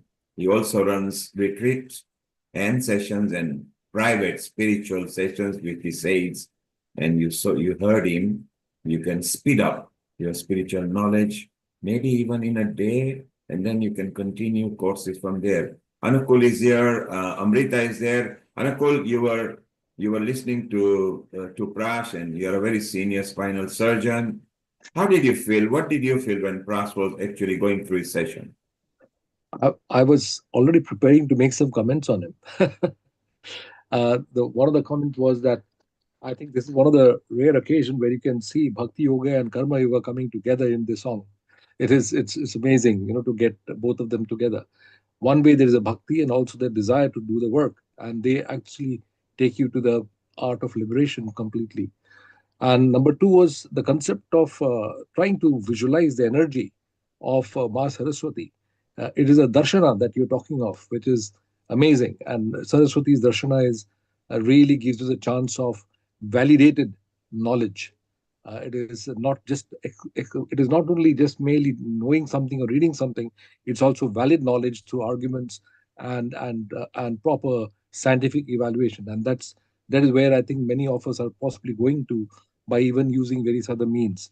Lastly, I think more importantly is that the the passion with which you're able to express your thoughts is something that really we all need to imbibe, and I think we have to get into action, and that's where I think we all really need to put all our efforts in. Anyway, thank you, and I'm And certainly have noted your phone number. That's great. And Thank you. Anakul, to bring you on the screen was I want you to say hello to Prash live, and Prash say hello to Anakul. The project you are planning in vegan, which should be by fruition by next year. Yes. I think Prash should visit there and give sessions. Exactly. So That's what I Prash, wished. I was thinking exactly of that. Prash, you will be connected to Anakul.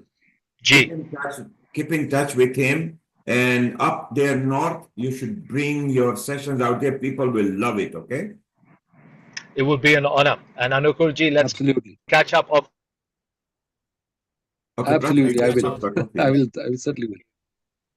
Thank you. Okay, so we'll connect both of you there. Riddhi, connect, or Amrita, whoever is. And do you know Amrita, what, you got good Anukulji, it's connection from actually both. really powerful because the fact that veganism now is starting to spread, usually it's January, which is the month for veganism.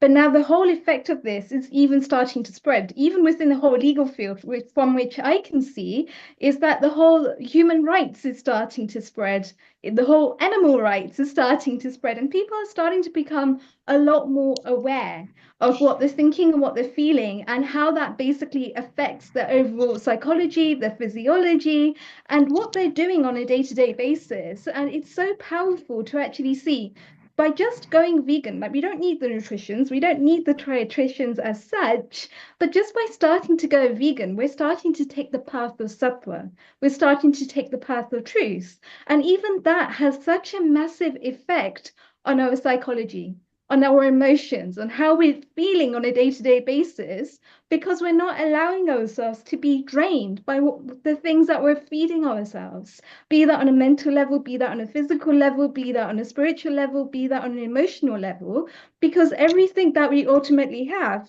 is a diet for ourselves.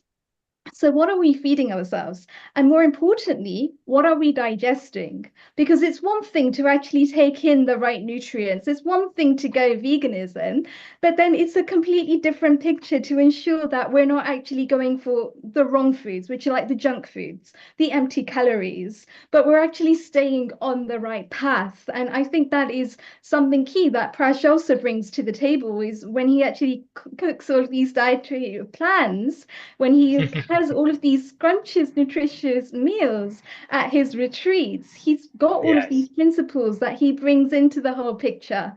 And even then, to take it a step further, when we're actually implementing, as you correctly said, bhakti, when we're looking at mantras, where we're actually embedding those mantras whilst we're cooking the meals, it changes the energy. It's lifting the energy. It's making us feel so much more happier as a result. And not only that, the people that we're serving that food to also feel that energy. They also feel as if they are part of that bigger picture. And so I think it's a wonderful initiative that you've got going, and do keep us informed of how you're actually looking at enhancing this vision. And how you're actually bringing together the bigger picture. I think it'll be wonderful to hear more from you. So Amrita and Ruby, connect Prash and Anakul. So Anakul, the project you are planning in the vegan in Lancashire, Prash can come to North England and maybe bring the session. Sam, this goes for you as well in Scotland. Maybe when we do the island, Prash would be very good, not just as a presenter and a singer, but as a coach as well up there in Scotland. And again, we will connect you, Amrita or Riddhi. Please connect Prash and Sam together and Anukul and Prash together. Prash, while we have got you here and while we are waiting for Jeffrey, and somebody nod me if Jeffrey is in here, Jeffrey has actually launched, I think, a new book, and this is what it is. And you might know a bit more about it than Riddhi. What do we think of this? Life without fear. So, Prash or Riddhi? Prash, over to you. Jeffrey G is an accomplished author. As his spiritual name, Kavinda Rishi, many people around the world have benefited from the wisdom in his books. The recent one, of course, has been worldwide approved for the impact of correct terminology in Sanskrit around the world to help our Sanatan Dharma culture flourish. And so, as a deep thinker, as a perfect example of a Kshatriya Brahmin that he is able to bring deep wisdom into subjects like fear. This specific book goes to the heart of fear and takes you on a journey to the inside of yourself to take you to a place where you would not normally have gone in order for you to come out powerfully beyond what you probably did before. So it's a wonderful opportunity for us to hear. Prash, here there is a little quote there as well, and he says, we fear failure, we fear success, and we fear the unknown. Well, here is an opportunity to move beyond any paralyzing or constricting fears in your life. So you reach out for this. You know what? It is Really, there that in is actually Amazon, binary and the thinking as book well. is called, and the book is actually called Life Without Fear. So just put up in the search bar, and it will tell you where to go on and how to find this. Yes, Riddhi, you can make your comment now. Over to you. And that's beautiful, Neilbhai, as well. So thank you for acknowledging that. And a lot of the times when we're looking at fear, we're looking at binary thinking, fear and success, right and wrong, black or white. And we're not actually considering that they are grayscales in between. The whole way along, between those two parallels, are all of the different possibilities that one can actually embrace. And it's not just about going either to one extreme or the other extreme. It's about being mindful of all of those different steps in between. It's like an accomplished singer is not an accomplished singer overnight. They don't just do bhakti and all of a sudden they can sing on world stages. They've got to take it in little steps. So by breaking down these fears into little steps, by starting to actually consider the belief system, consider the patterns that are running it, get to the root core of what's going on, start to really get creative, get imaginative with what these fears are. How are they showing up in your life? Because it's not the thing that you're going to ultimately, that's actually the thing. No, it's about sitting with the fear. And when you're sitting with that fear, step into a moment of silence and really allow all of those emotions to come up. And you'll find it for yourself as well. When you sit with those emotions and you allow it all to come to the surface, not only are you more aware as a result, not only are you more creative as a result, not only are you more resourceful as a result, but those fears you'll find are false evidences. You'll find that it's fake because that fear is preventing you. It's keeping you stuck in a certain pattern. It's keeping you stuck in a certain mindset. And the only way that you're going to break out of it is by facing it head on. And actually, what you'll find is when you do face it head on, it's not really as scary as what you thought it was. And a lot of us, a lot of the times, in fact, research has been done on this, 98% of the time, are thinking negative automatic thoughts. And that's what's keeping us stuck. That's what's not enabling us to move forward. And not only that, these emotions that we're experiencing are also having an impact on us physically. Whether we realize it or not, we've got something called the fight, flight, freeze mode. The fight is when you're actually facing that fear. The flight is when you're stepping away. And the freeze is when the automatic cortex in your forehead turns off. When that happens, you're not able to make decisions effectively.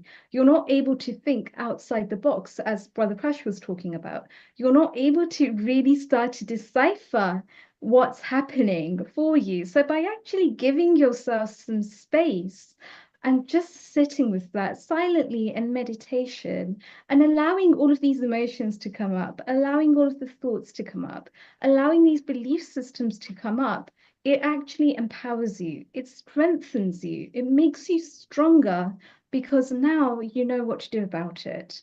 And awareness, I believe, is 50% of the solution. By becoming more aware of what these patterns are and what's driving us, we're already halfway there.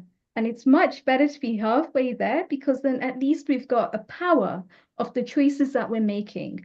We can actually take back that power for ourselves and implement that on a day-to-day basis. And as a result, we become so much stronger. Neilbhai, Amrita, what are your thoughts on this? So, talking about life without fear, Jeffrey's here. So, let's go to the author who is going to give you that portion about life without fear. Let's welcome, Riddhi. Let's introduce Jeffrey Amso Kavinda Rishi. Over to you, Riddhi. Thank you so much. And a global namaste to Jeffrey G. And thank you so much for joining us today as well. I know you've got quite a lot going on, but we really do appreciate you taking this time out to be here with us today and to share really deeply on a much more profound level than what I just did about this whole book. And so just to introduce Jeffrey G. Jeffrey G is the co-chairman of the Vedic Friends Association. He's also a scholar on the Dharmic Board, the British Board of Dharmic Scholars, and he's a yoga practitioner for longer than 50 years. In fact, I'd actually say that he's dictated and he's dedicated a lot of his life to really start to look deeper at the Vedas, to start to decipher things, to start to bring the Sanskrit and the English so that it's parallel, so that we don't have that space for confusion, but really we can start to see how we can implement these teachings, these learnings for ourselves on a much more deeper level. And so it gives me a great privilege today to introduce Jeffrey Armstrong to the whole of the Healing Our Earth community today. A global namaste. Namaste, Riddhi. Thank you very much. What a beautiful satsang you've put together, and it's an honor to be a part of it. And I'm not afraid of your audience. They look beautiful. In other words, my friends, fear is an alarm going off to tell us we've forgotten who we are. And it is the self-actualizing process of the yoga of the Vedas and of the Vedic Vidya that gives us a perspective. So would you like to ask another question before I proceed, Riddhi? Are you ready? And isn't it just great, Jeffrey G, as well, that we've actually are having this satsang today on the day of Vasant Panchami itself, on the day that Ma Saraswati has really evoked this whole sense of speech, of art, of creativity, of beauty, and to be able to share it so beautifully. And I believe that one of your books as well that you've authored very recently, but is already having such a deep, profound impact on people's life, is the life without fear, of which there are 3 obstacles. You know, one of my favorite verses, Riddhi, is in the Bhagavad Gita. And the Bhagavad Gita is the model story for the encounter of fear on a cosmic scale. And there are several things that are very important about this. Number one is that you might say, the existential dilemma of Western civilization is that we only have one lifetime. Judaism, Christianity, Islam, one lifetime. Modern science, one lifetime. There's nothing more terrifying than having only one lifetime. Except if that one lifetime seems to go terribly, then what's the alternative? This is the existential dilemma about which the existentialist philosophers wrote, which is fearing the immediacy of annihilation and death and seeing no hope and not having a definition of self that is unbreakable, unkillable, all kinds of uns. You cannot do this to it. This is the Bhagavad Gita. Can't cut it, can't break it, can't burn it, can't do anything to it that destroys it. And this is where the Bhagavad Gita, to me, is the handbook. It's the user's manual of the yoga of living in the midst of chaos, because that's the battlefield of Kurukshetra. But before we go into that, so let's hold that as the place where we're going to end up. We need a context that's also user-friendly, to put it in modern terminology. And so that is the other missing component in the rest of the so-called religions of the world. Now, I don't want to be disrespectful to them, because all of the persons participating have some sincerity and they're truly trying to find something. So I don't want it to seem as if I'm speaking badly of them, but rather it's difficult when you don't have a viewpoint that makes you a Maha-Atma. So you remain a Duratma, a small-minded rather than big-minded. This is so critical to the Vedic viewpoint, that we must become Mahatma. And it doesn't mean bigger than everyone else. It doesn't mean dominant over everyone else. It actually means seeing everyone else that way. So here's the starting gesture. And with this, before I speak further, these words have been given to me. So Guru Brahma, Guru Vishnu, Guru Devo Maheshwaraha, Guru Sakshat Parabrahma, Tasmai Shri Gurave Namaha. What I'm saying to you now was given to me by gurus from Bharat. And I have been in their seva and indebted to them joyfully ever since I encountered them. But at first, you see, I was a literature major and a poet by disposition. And so at age 13, I began writing poetry. And I didn't know what it was, but it was my Atma seeing what was wrong and not knowing what to say or do about it. It was what they call the existential dilemma. By age 23, 10 years after I wrote my first poem at 13. Matter of fact, I think I'll say that it's short and quick. I went to a carnival by myself one night at age 13, came back home at 10 o'clock at night in Detroit, Michigan, and sat down and wrote the following. Life is like a carnival filled with dirty little men rubbing for pennies, offering cheap thrills to stupid people who lead empty, meaningless lives. And when I look in the mirror, I see not one person but two, and I wonder which one is really me. That began my journey at age 13. From then on, I was on the hunt to get those questions answered. And it was, of course, in the Veda, in Sanskrit, in the Gita, in the Mahabharata. But here's one more thing. I want to start there also.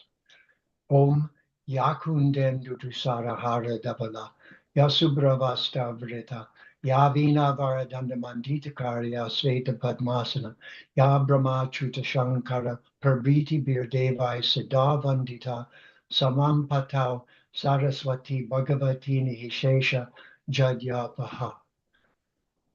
Omang Namo Devi Saraswatyai. Omang Brahmanye Namaha. We are missing our mother and father and our uncles and aunts. The Devas and the Devis are all our relatives, and they're all in head of the departments of Prakriti. Prakriti is not an empty mass of twirling inert matter racing through space on a mindless journey. It is instead us living inside of an amazingly beautiful, sophisticated creation. And therefore, there are creators, there are maintainers, there are department heads, and they're not the ultimate, but they work for the ultimate. And they're our best friends if we do. And therefore, this has come to mean, especially to me who wasn't born with it, I see the real you. Let's start there. When we meet someone, we either see them correctly or we don't. And this is the international symbol of Vedic understanding and wisdom. I see you as an Atma. You can't die. I can't die. You're an immortal being. If you've forgotten, I'm here to be your friend and remind you. And where I learned that was that place in the Gita where Krishna says to Arjun, right at the beginning, he says, you know, Arjun, because you and I are best friends, I'm going to reveal myself to you. So this is the place where fear stops, is that the Vedic viewpoint is a user-friendly process of building a friendly relationship with all the beings in the cosmos and following them back step by step to the three gunas, to Brahma Saraswati, Shiva Durga, Vishnu Lakshmi, and then being ready to be led to the ultimate beings and knowing. Brilliant. That's such a lovely summary there, Jeffrey J. And I think one of the things that you've just said that's really stuck out to me was this whole difference between the Dur-Atma on the Kurukshetra and the Mahatma. The Dur-Atma that's always on autopilot, that doesn't actually consider the choices that they're making, but is thinking, in other words, in terms of binary thinking. So success and failure being just one of them. Compared to the Mahatma, which is really starting to think a lot deeper, that's starting to take their power back. How can we actually switch from being Duratmas to Mahatmas?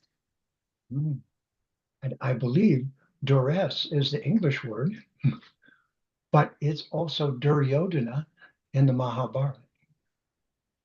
This was set up for us to understand that, first of all, we have to be in a context. The context, if properly understood, is not frightening. And if we were trained from childhood to speak regularly to the department heads, as we just did with Saraswati Ma, and be in touch with them, eventually in my life, I became a Jyotish. Psychology went to Jyotishi. After all, the Western psychologists went to Bharat during colonization, stole ideas, and came back and invented their own psychological viewpoint that was supposedly their invention. To give you an example, Vata Pitta Kapha, endomorph, ectomorph, mesomorph. So the psychologist who invented endomorph, ectomorph, mesomorph didn't invent them. He was a part of the colonizing crew that went to Bharat. He saw the three body types. He renamed it in Latin and then brought it back to the West without saying where he got it. But this concept of body typing in itself is a way of understanding what our vehicle is like. In other words, Jyotish is, among other things, a description of the vehicles and the knowledge that we all are in one. And therefore, we see the individual this way, and we see the analytical understanding of the particular vehicle that they're driving. And isn't it fun? The word karma gives us the English word car. So what car are you driving, folks? This is the Vedic question.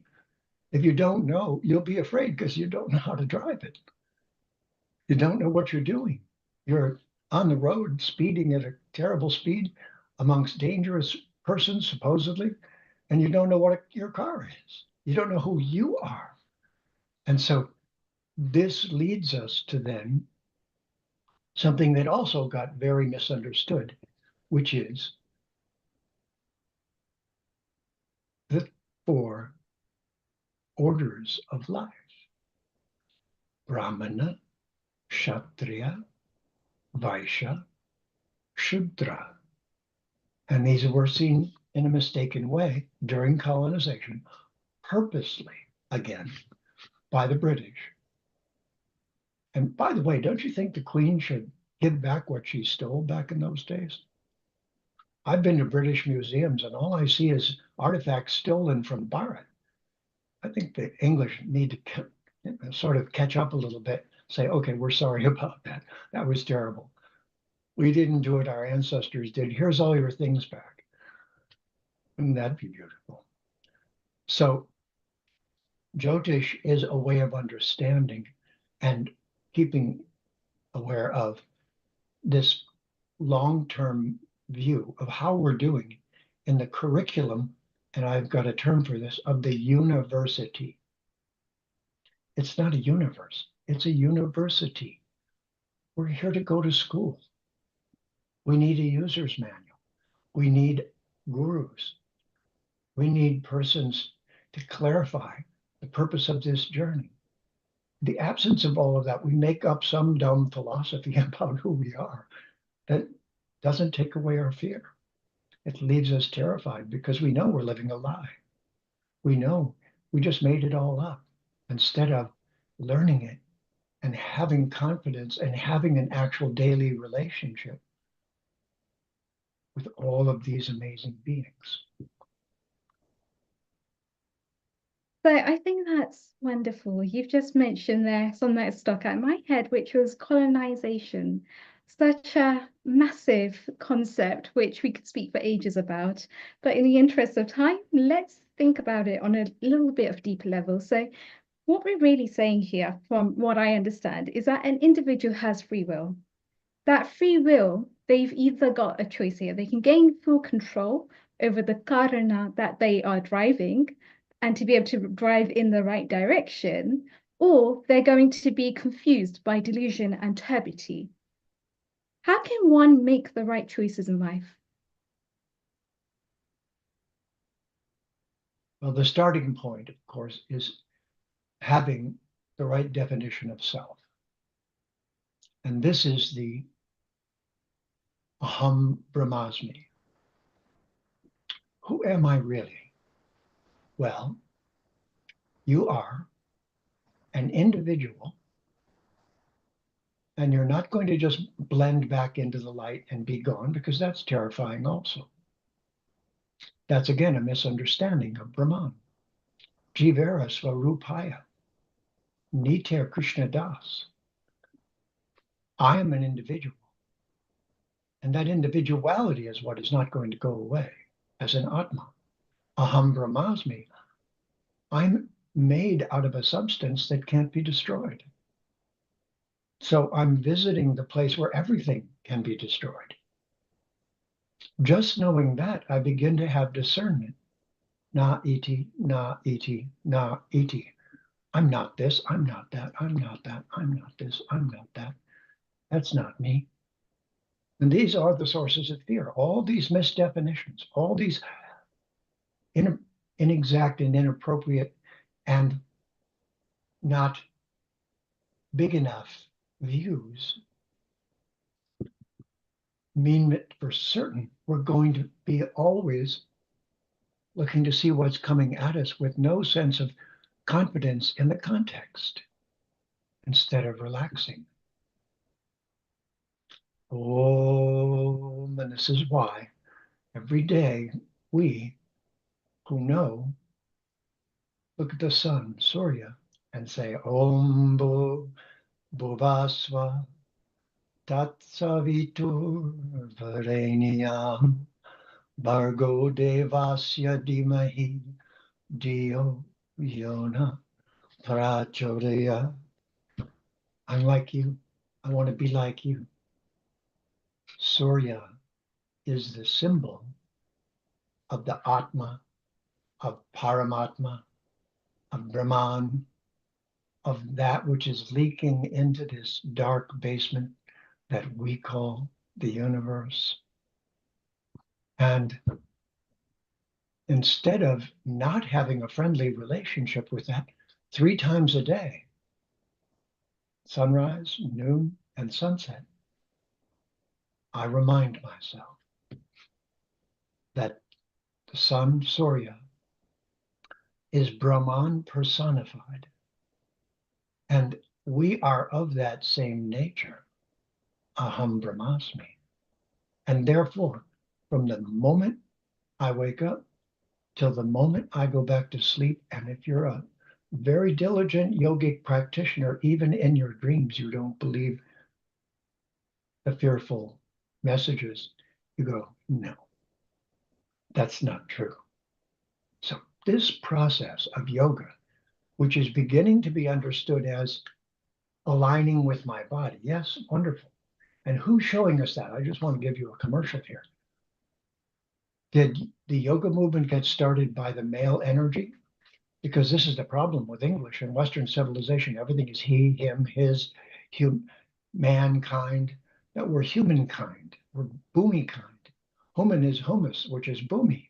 We're bhumi kind, and bhumi is our mother. So this masculine dominance that plagued and plagues, continues to plague Western civilization and most of the cultures that are Abrahamic, because all they have is a male, dangerous, authoritative deity who would love to throw you to hell. And that is not what the Vedic culture has given us at all. This is someone who wants to play with you, has Leela. We'll go to Leela later, but Leela takes away Lala, and it takes away all the other problems, because we're meant to play with the ultimate. And we're just being introduced in various ways at the stages of our learning. And this is what education really should be. Back to you. So I think it's beautiful there to think of Surya as an expansion of nature, of Brahman, as Brahman the ultimate, and to actually, even in our dreams, I think this is a bit that really struck me, was even in our dreams, we can actually see and we can decipher between the two things. And a lot of us even remember our dreams when we get to a certain stage. Sorry. When we get to a certain stage of being, and we're able to actually recall certain things and how it basically impacts us on a day-to-day basis. Now, even though we may be in the knowing, even though we may actually sense something there, a lot of us still backtrack. A lot of us still haven't developed that belief and that shraddha to ultimately really go all the way.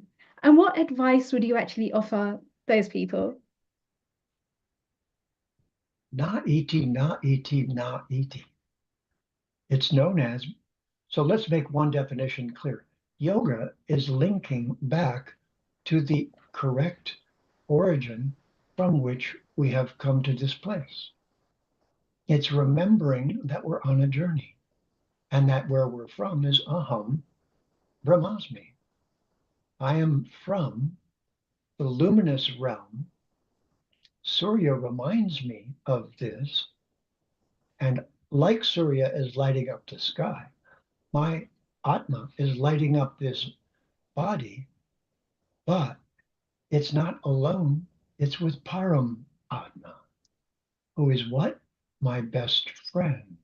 And this is why the Gita is user friendly, because we need, and this is very crucial to the Vedic viewpoint and missing elsewhere, we need to be in the correct rasa.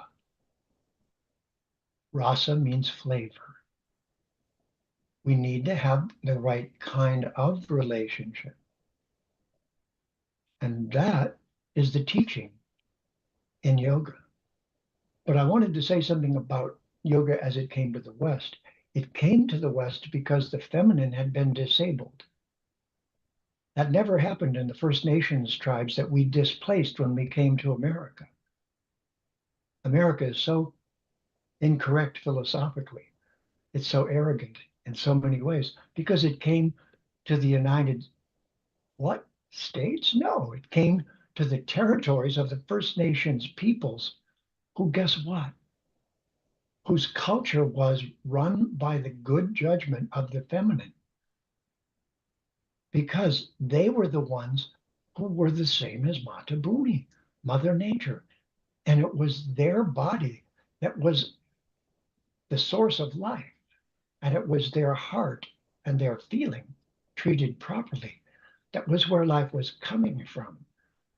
And we completely, in so-called Western civilization, have neglected this origin of the next beings from the body of the feminine and what she therefore represents at the highest level is the unspoken principle of the Abrahamic religions and Western civilization and science. Instead, the First Nations had it set up so that, and this is something most people don't know, and I find it very amazing, that the so-called democracy of the United States was given to them by a tribe of First Nations people in the northeastern part of what is now called America. And they went to the settlers and gave them their own principles of living and how to live in such a way that you showed respect to everyone and took care of everyone. But this is exactly the replica of the Vedic culture. The First Nations cultures of North America honored the feminine, and the ladies of the tribe, could tell the chief, hey, you're being arrogant, stop. Boy, would they have fun right now, wouldn't they? If they told the so-called leader, you're being arrogant. But that's exactly what's needed, isn't it? That the feminine should say, look, relax, be nice, treat everyone with respect. And we've lost this. So our so-called democracy, I call demonocracy. And what we really need is a dharmocracy. We need to bring in principles that are beneficial to everyone, treating everyone with the respect that they deserve, seeing their inside of the body and aren't the body, because all of these are where the fear comes from. And so the idea of democracy, we can thank the First Nations for. The fact that it's not working, we can thank ignorance for. And what we can do is to try to bring the Vedic Vidya into the picture one word at a time. So we eventually have a dharmocracy.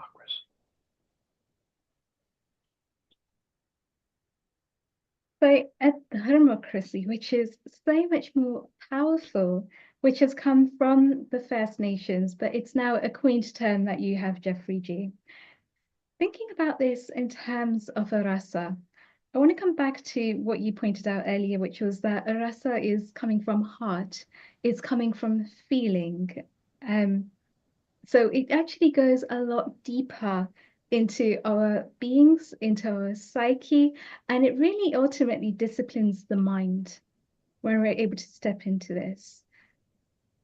How can we actually achieve this through meditation, where we can step away from the attachments and the aversions that we have to certain disciplines, to certain life goals that we have, and to come back to being, to come back to ourselves as who we truly are as Atmas, as free will individuals?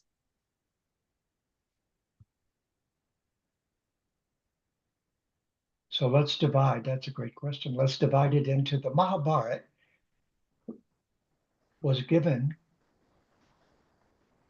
because, actually, so was the Ramayana, because the Das Avatar, Matsya Kurma Varahascha, Nara Singho Chavamana, Ramo Rama Charamascha, Krishna Kalkir Janardanaha. In the Ramayana, a avatar, a descent, a purposeful descent of the ultimate and supreme beings, plural, came to earth and put on a show for us. I'll give you a word. Veda is to see. And video, the English word comes direct from it. A movie, a video, is a stolen word during colonization from Veda. Veda is the movie about what really happened in history. And itihasa is its name in Sanskrit. The word history came from that. The history is at specific intervals of time as the entropy takes place within Prakriti. Therefore, the environment is going to be less agreeable, less ideal. Then Avatar, first Ram and Sita, well, actually, eighth Ram and Sita, ninth Ram and Sita, and 10th. Oh, no, that's right. Eighth, ninth is Krishna and his friends, and 10th is Kalki, who's going to end it at the end. So Matsya Kurma Varahascha, Nara Singho Vamana, Ramo Rama Charamascha, Krishna Kalkir Janardanaha. Even the universe, being a temporary creation, has a timetable. But the Vedic culture has it that the Supreme Being doesn't always remain distant, but in the personal form that always exists, comes with friends, brings the whole camera crew down, has scholars ready, and the language Sanskrit is the film process because it's so precise. Those words don't change over time. If you learn Sanskrit, you see what precision it is, and you see that Latin had more precision than English, so it was brought into sloppy English. Without that, a couple thousand Latin words, we wouldn't be able to have science in English. You know this muscle right here? What's it called? If you say the forearm, I say, no, I mean, really, what's it called? What does a doctor call it? Extensor digitorium profundus. It's not the forearm, it's the, let's be literal, it's the extensor digitorium profundus. That's Latin for you. But Latin is just dumbed down Sanskrit and Greek. So if we don't understand this, we didn't during colonization, but now it's time we do. Now, along with the Sanskrit comes the avatars whose particular purpose is to be yuga avatars. And prior to Kali Yuga, which we entered about 5,000 years or so ago, 7,000 years ago, prior to Kali Yuga, the avatar appears that is going to give us the tools for not being chaos and not being discouraged and not giving up on life during the Yuga. And this is what the Veda is. But in particular, the Veda is the whole history. So it's all the texts, Rig Veda, Samaveda, Tharva Veda, 108 Upanishads, all of it. But for us recently, the Leela of Krishna's tu Bhagavan Svayam, Krishna's appearance at the edge of the two yugas, and the Mahabharata and the Bhagavad Gita, the user's manual, the one that tells us how to operate in the midst of the chaos of fight that is going on around us. That chaos is what you catch if you don't read the Gita. If you read the Gita, you hear, and this is the next interesting word. What does Kshatriya mean? Does it mean to hurt? It means to protect. The basis of democracy, the basis of Dharma, is if you have power, use it to protect. If you have authority and influence, use it to protect. Protect who? This as yet unknowing Atmas that have taken birth, and then foster the guru system so that there are persons who have specifically become learned in and only wish to share that viewpoint, no other desire. So this Mahatma perspective is the ultimate destroyer of fear. And the Mahabharata and the Ramayana are the two most recent movies that were made. The Veda, the videos, the Vidya, they're the Vedic Vidya videos given to us in Sanskrit, Sanskritam, the language that is precise and doesn't lose its meaning over time. And we are in Kali Yuga, a disturbed and chaotic time. Therefore, we need to very diligently arm ourselves. Oh, wait, I think it said the Gita, armed with yoga, stand, and now that's where Kshatriya comes in, and not fight. It's stand and protect. It's a mistake to think that Kshatriyas are killers. First of all, they know no one can be killed. Second of all, they're protectors. And guess what? It's in Jyotish, Nakshatra. Who's watching over us? The stars, the planets, the devas, the devis. They're not our enemy. They're the source of everything that we do all day long, every day. We're in their midst. And all of this opportunity for honoring, for staying connected to, is given to everyone who's willing to receive it. Jeffrey? Removes fear. Jeffrey, a global namaste to you. What a wonderful bringing of Bhagavad Gita live once again. Everybody loves the way you deliver it. It's so beautiful.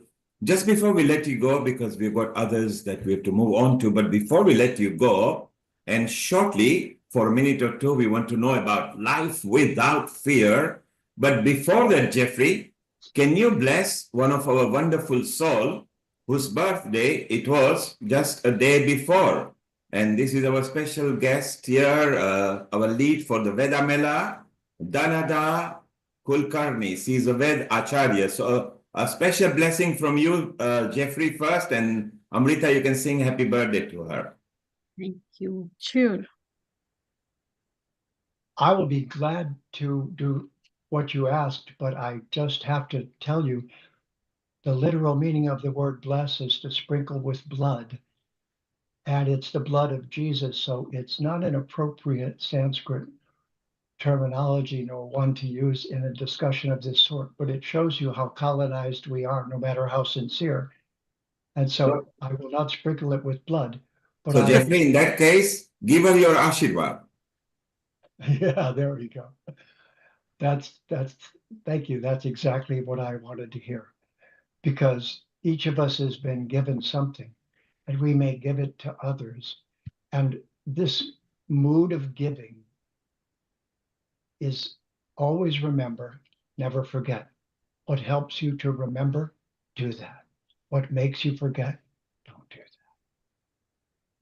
that. That is the best advice I can give you. And the last would be that the name of the ultimate being and the ultimate being are the same. So there you are, Dhanada. Thank you.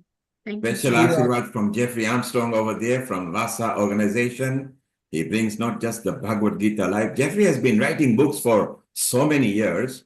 one of the latest book that we will just take a quick comment on before we move on to you, Sharon, and Karine in up there in USA as well. Amrita, a quick sing song for Danada, and we just take a Yes. comment on life without fear.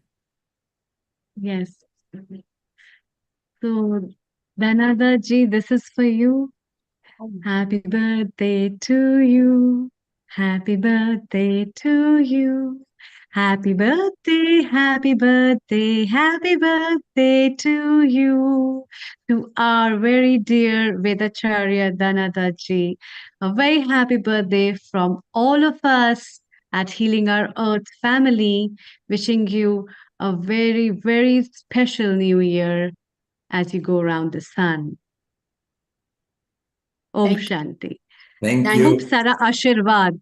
Thank you, Amrita and Danada. So Hitendra will be in touch with you. He's very keen to do an outreach with Jeffrey Armstrong there in North Carolina or Texas. So please keep in touch, and then you can connect with Sandy, who is all here as well, and Riddhi, even tail end of this year or next year. Let's bring love, harmony, unity up there in America as well. And we take a quick comment on this latest book, and you can just surf and just put and type in Life Without Fear, and it will actually appear. It's available actually on, I think, on Amazon right now. Jeffrey, Life Without Fear. I'm afraid I don't know what to say. I love the quote at the back, which is there, that we fear failure, we fear success, and we fear the unknown. There is an opportunity to move beyond any paralyzing or constricting fears in your life. So you need to reach out to this book, anybody who has got any fear of any kind, and this will help you. So what was going on in your mind, Jeffrey? What brought you to bring this subject, which is very useful subject? Well, I just wanted to remind you, my birth name is Jeffrey Armstrong. Yes. And I've changed it to Jeffrey Dharma Strong. My partner, Sandhya Devi, or Sandy Graham, together, though, and she has First Nations background in her family, and I have Gypsy blood in mine.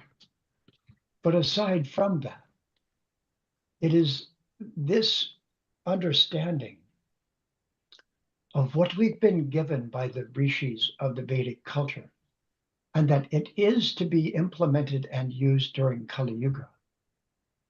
All of us who are dissatisfied with what we see around us have come back this lifetime to be fear removers, to be the embodiment and the carrier for the Vedic Vidya that removes the terror. And when you remove the fear and the terror, people cannot be controlled by power mongers. And this is what we're looking at on the news every day right now. This is the medicine, and that is the problem. Fear is the weapon that is used against everyone.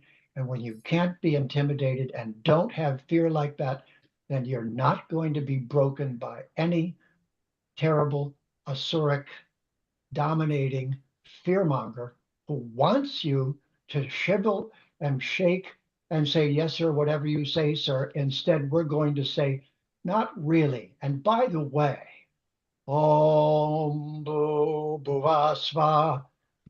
Let's do something we can all do. Let's look at the sun. Surya, Aryaman, Bhaga. Every day when I go for my daily walk for an hour, I do the 108 names of Surya.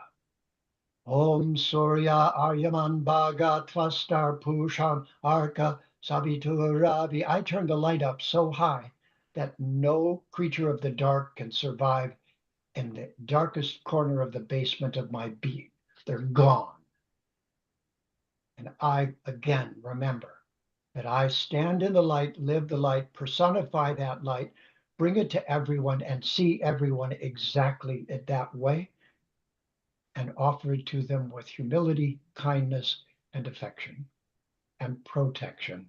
because the ultimate Kshatriya Dharma of Arjun, Draupadi, and us is look at everyone and do what you can to protect them from fear. Thank you, Jeffrey. And so, if you want to know about life without fear, just search in the search engine. Life Without Fear is available by Jeffrey Armstrong or Kavinder Rishi. Whatever you know him from, is the same soul who is there. Jeffrey, I'm going to go live into America right now, where because they couldn't attend the Kumbh Mela, they are there in the Kumbh Mela in United States of America, in I think in Los Angeles. Hitendra is the one I mentioned that who is very keen that next year we do an outreach in person with them. A global namaste, Hitendra, do you read me? So as you do that, just remember, Los Angeles is Lost Angels. Indeed. And angels are just the incorrect word for devas and devis. So let's see if we can help everyone always remember and never forget. Overcome their fear and come together in this mood. And particularly in this time when they are still ravaging with fires. Hitendra, do you read me over? Yes, I can. Are you Yes. able to hear me? Yeah, we can hear you. And please.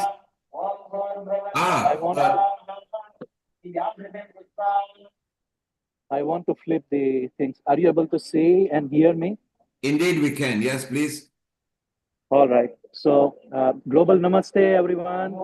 This is Hitendra Rana on behalf of Soul Satsang and Healing Over Earth from the Kailasa USA Temple in Los Angeles area, USA. We are part of the California here in the western side of USA. As you can see, there is a beautiful swimming pool here set up for the Kumbh Mela celebration. And they have brought the water of 21 different rivers from India and other parts of the world. Deities from different temples of Kailasa from different part of the world will be getting the holy dip. And also some of the temples of Canada and USA are participating into it. We are also doing the holy dip to the gurus of Samarpan meditation from Himalayas, whom I follow. So we will give the holy dip to the subtle body photo of our masters. And currently there is a Rudra Yajna going on in the tent there. So I'm going to give you a little tour of the temple inside to give you idea what is going to happen. After the Rudra Havan, there will be a procession, as you can see, and in that procession, there will be different gods and goddesses and deities who will be traveling, like they will be in the procession, and then they will get the dip into that Kumbh Mela Snan. We saw the swimming pool that was set up. So you can see this.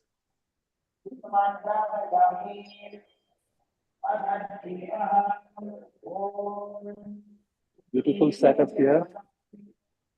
That's wonderful. Yes, we can see that. Sharon, have you been here? Have Have you been to this temple? registration desk. Sorry? I'm asking Sharon if she has been to this temple. No, she hasn't. Yes. And you can see there is a international representation of the Kailasa Uniting Nations over here, all the different countries. This is the current guru or master, and different masters who were part of the lineage over here. Lord Ganesha.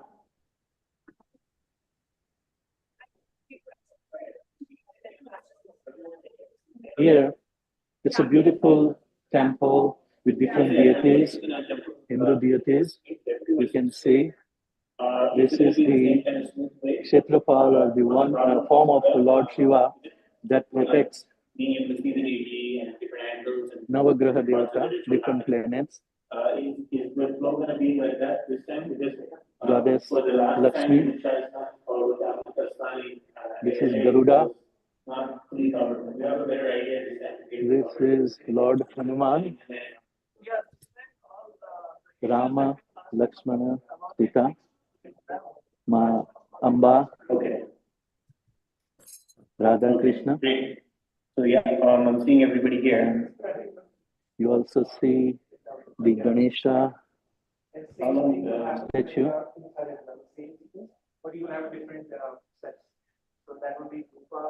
Then this is Ananda Mahalakshmi, Lord Venkateshwara, one of the tallest and biggest statue in America of Lord Venkateshwara. And here's something very interesting that you are going to see.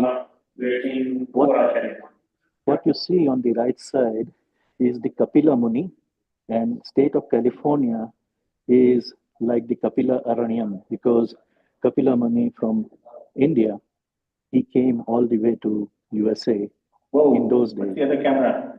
How do we get to see that? And the current living guru on the left side. But Ananda Murti, Shiva, and Parvati that you see. And another big statue of Sri Rajarajeshwari. This is another form of the fully realized Durga, Siddhidatri. This is, you can say, Ananda Subramanya or Lord Murugan, Kartikeya, whom we know. Ardhanareshwar, you can see. And this is Shabda Veda, as we were listening from Jeffrey about the Vedas. So Shabda Veda is the knowledge of enlightened man in words, and this is the image of Dakshinamurti, Ananda Dakshinamurti, Lord Shiva as the enlightened being giving enlightenment to the humanity. This one is Ardhanareshwara Rupa, half feminine, half masculine energy, or Mahaparvati and Shiva, both in one. Again, the living form of Guru. Okay, I know you want to, I know you also gather to practice. And this is the last part again. Okay. It's very big. It seems to be a very big temple. Which state? Yes. Is it in California? This Which is in city? California. It is in, I mixed up the name. I'll give you later the name. Okay? Yes, it looks very beautiful. There's a lot of Montclair. We are in Montclair, California, which is suburb of Los Angeles.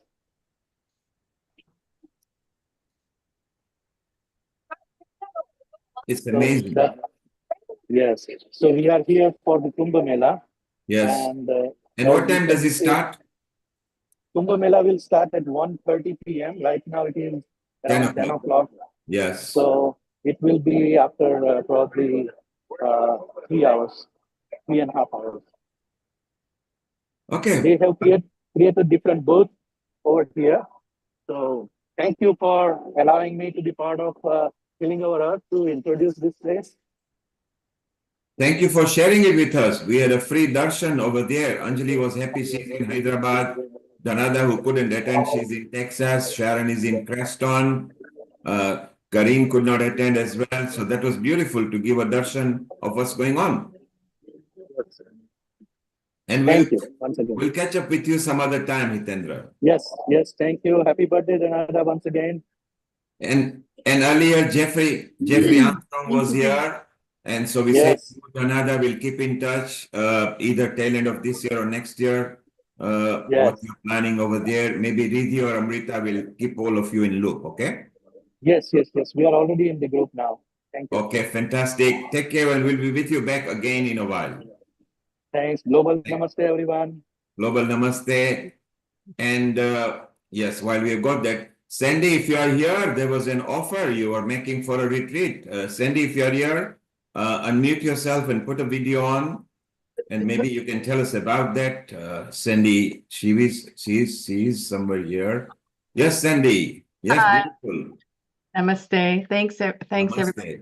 Thanks for being here. I love these satsangs. It's so wonderful to join the UK group, and really expands our reach, and it's lovely meeting everybody. So here's Jeffrey. Sorry. Yes. Just wanted to let everybody know that we've got one oceanfront room left for the retreat with Jeffrey Armstrong in Tulum. And this room is, since it's available, I'd love to fill it. We're offering a $500 discount to anybody who'd like to join. And that's February 27th to March 4th. And if you go to jeffreyarmstrong.com, the details are there. If you do decide you'd like to come, I know it's last minute, three weeks away, don't pay on the website.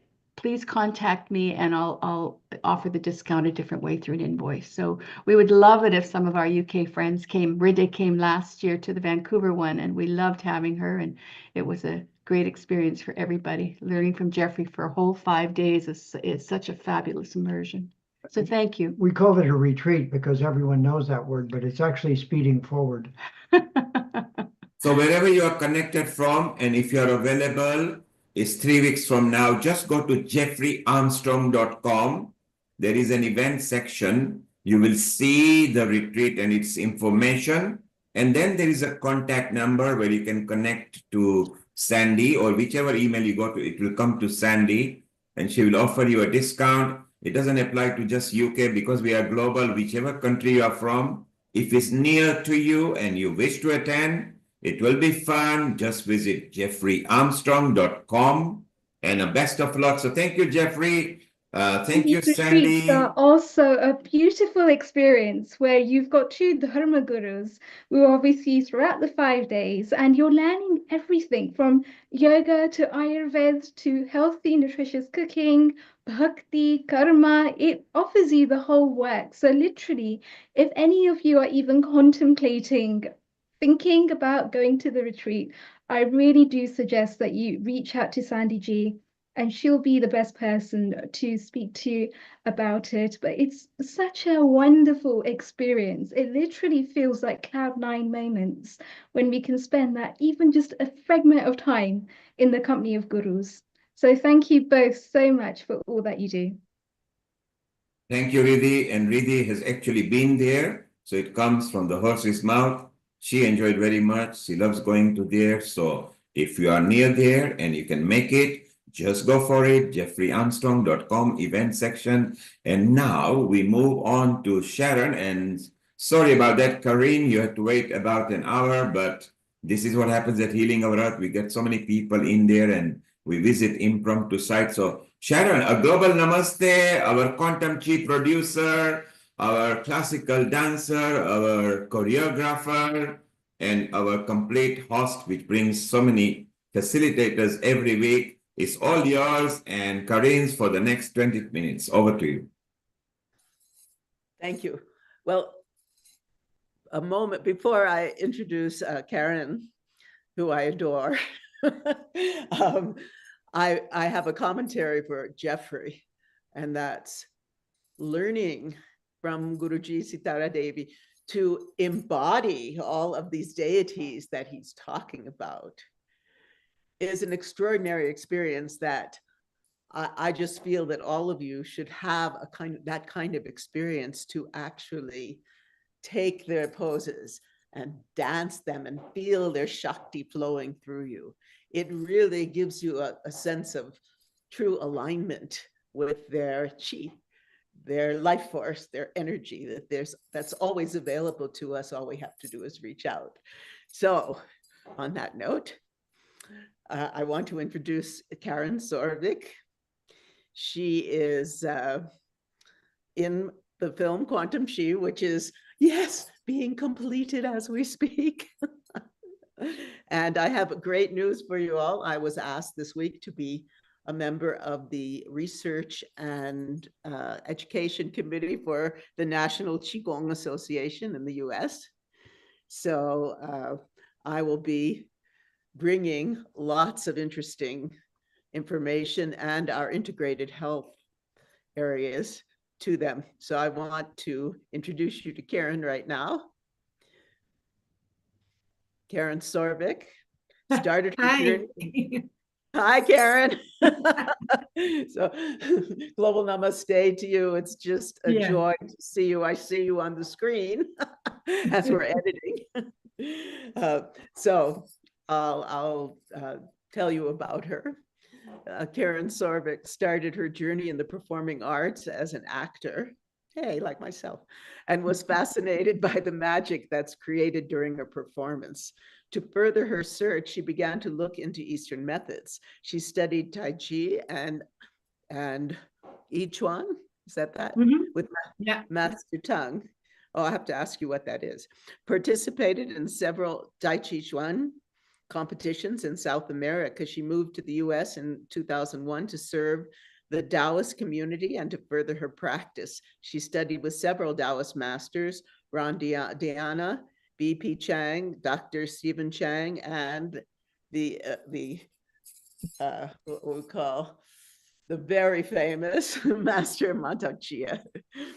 Karen Sorvik is currently the director of the Healing Tao Center and neizangqigong.com, founder of the nonprofit, the Healing Tao Society. She's a practitioner and counselor in Taoist healing practices.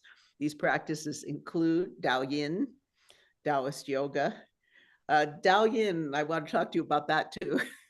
Nutrition, herbology, meditation, Tai Chi, I Chuan, and Neizang Qigong therapy. She's been teaching for the last 25 years in Europe, Latin America, and the United States.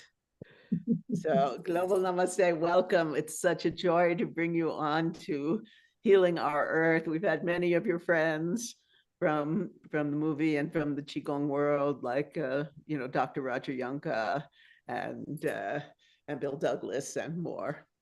So it's a joy to have you. So I want, first of all, yes, describe, I've been looking into Daoyin. In China, you can't use the word gong. Yeah. Right. So lately I've been thinking, if I want to do something like maybe edit the film so it can be shown in China, that I would use the Daoyin. So we looked it up, and what was fascinating to me is it said that it was originally, it drew from dance traditions. Yeah. So tell us all about what is Daoyin.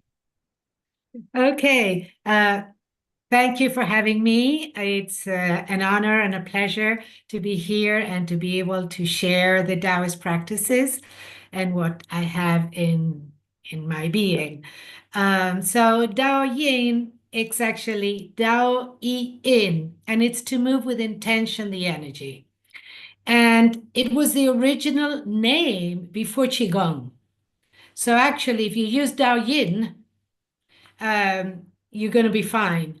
And there's a book by Livia Kahn, Healing Exercises, that shows you that is the most ancient form of practice in China.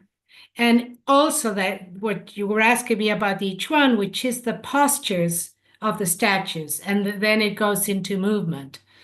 So it's very interesting, and we can really then dive into it more. But that would be the two things that I would say about it. So Daoyin or Douyin, it's the other way, D-O, and then hyphen I-N would be another word to use. And that would be prior to China being communist. The Qigong name came after that. So then you'll be covered. Yes, I'm reading a book called Qigong Fever. Did you ever read that? I see. It's about. No, I haven't. It's about the labeling Qigong, about how the CCP brought Qigong in because one of his compadres on the Long March was healed through probably a Daoyin practitioner. Yeah. And so they brought that in as a health. They took away the spiritual aspects and focused on the health aspects and spread it throughout the country. And then throughout these ensuing years, there are times when it's really popular. And then like now, depending on, the Falun Gong, that was the big problem. Yeah. But they're still doing the practices. They just changed the names to be, Yeah. And Ron used to say always, if they limit you, just change the name and keep doing whatever you're doing. because in essence, it's about the teachings and the practice. The Tao will always flow with, changing names, but the essence and the spirit story remains. And one of the things that has happened a lot is this, that it has gone to the scientific way of proving what we are doing, and we are losing the essence, which is spirituality. This is about our whole being, a light being, as we were, he was talking before. So it is about holding the light, and the light has to do with more than this dimension. And, prove, when I went to China, this thing about trying to prove Qigong, you have to have 10,000 times doing the same emission to 10,000 people. And that's not the way about this practice. So we need to change the paradigm about how we name and we talk about it, bringing back the invisible, bringing back the spirituality, which is the growth of the being as a light being. That's Qigong. Yes, I agree. When Jeffrey was talking about protection, I was thinking about the concept of the Wei Qi field. Yeah. So tell us about what that is. Well, this thing about being in the light, there is this thing that as you open yourself into a state of compassion, where all your inner organs and your chi field, your energy field are united and are connected, bounds anything that is not light. And that's the way we practice. So when we talk about the 6 healing sounds, it's the beginning of the practice because we remove from the organ the lowest frequency. We bring the organs to their highest vibration, which is virtue. So, for instance, if we talk about the liver, which is, the moment, the springtime now coming out, the wood year of the snake, it is a wood time, so it's a conducive time to bring out all the toxins of that liver. And that is anger, and it's frustration. And so the which is the very low noise of the organ, as we vibrate it, as we massage it, as we shake it, it tunes up. It has a sound. It becomes, in harmony, and it becomes virtuous. And so it has kindness. So we move it. And as we move all the organs from noise to sound, they become a family in harmony. And that is being in the light. Mm-hmm. It's very interesting because what started me with quantum chi altogether was I was working on a film on the light body in cultures around the world. So I was introduced to Grandmaster Matak Chia. And so the first thing that he transmitted on camera to me was this teaching about the 6 healing sounds, because he said, that's how you grow your light body. Yeah. And it's so tangible that anybody can connect to it. Because when you start talking about a light body, it's something that you can grasp sometimes. But if you put your hand and you start shaking, connecting with something that is very tangible and yours, and the possibility of transformation that's instant. So you get a feedback right away of how you can change yourself. And that brings empowerment to somebody, that it's not me who's healing you. I'm giving you tools to heal yourself, to be back in tune, to be connected, to be one with the light force and the life force. That's what really inspired me when I went and met all of these teachers all at once. Yeah. And it was the self-healing, taking your health into your own hands aspect, and also the grace and eloquence and loving heart of all these teachers I met that brought me into this world of Qigong and Taoism.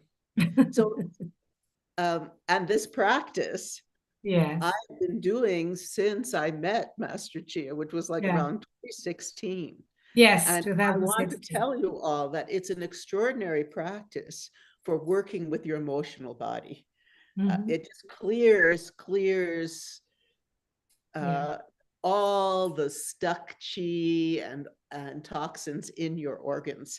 So I know you want to teach us a little. So Yeah, so I'll just do one of them because of the time frame we have, but I just wanted to bring back because of what Jeffrey said before, fear. Fear in the body is located in the kidneys. And so fear, the highest vibration becomes wisdom. So as we work through the organs, we come to a position that we can face our own fears and move into a wisdom state. And so I'll just give you, it's like the wheel of life. You start with the liver, you go to the heart, you go to the lungs, you go to the spleen and pancreas, and then you go into the kidneys. So as you bring and you tune up, you're cleaning on all different levels.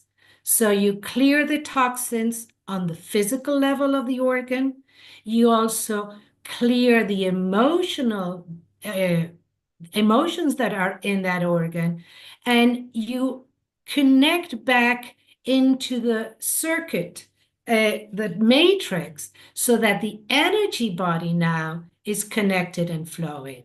And when that happens, you connect with the spiritual body. So as you do one simple Qigong exercise, you are accessing all of this range, this rainbow of dimensions at the same time. And you don't have to hold it in your brain or trying to see it. You just hold your organ, and the more present you are in the organ, that ripples out. So I invite you all to sit at the edge of your chair and wiggle your tail so that your spine can start not being stiff, but that snake, we entered the year of the snake, so let's bring that energy that's dormant to be active and alive. So your sitting bones are moving, and you allow the gentleness of the shaking. Don't make it too strong. Always be gentle on yourself. It's always gradual transitions. And once you find that it's a little bit looser, allow the body to stop on the outside and start feeling that spine is alive and open and connected and sending information from the top to the bottom and from the bottom to the top. And so we can sit now with a body that is awake, and we're going to now bring our attention to our feet and how we are connected to Mother Earth. So we stretch our toes into the ground, and as we press the toes into the ground, notice what happens to the inside of your legs, to the pelvic floor, your perineum. There's like a rising. So we are connecting and allowing that energy from the earth to come into us. And so we are connected down to the earth. And as we have opened the spine, all the energy goes up to the crown and connects with heaven, with the sun, with the stars, the moon, and the planets. So earth below and heaven above, shining light down to us as we're fully charged with the earth energy from below, rooted, upright, and connected. We smile into our being. And there's an inhale and an exhale. An inhale into fullness and an exhale into emptiness. The 4 stages of the breath. We go out and we expand, full body breathing, and we exhale and come back, condense in our center. So our lungs are connected to the trees, to nature, and we are interdependent with the trees, with nature.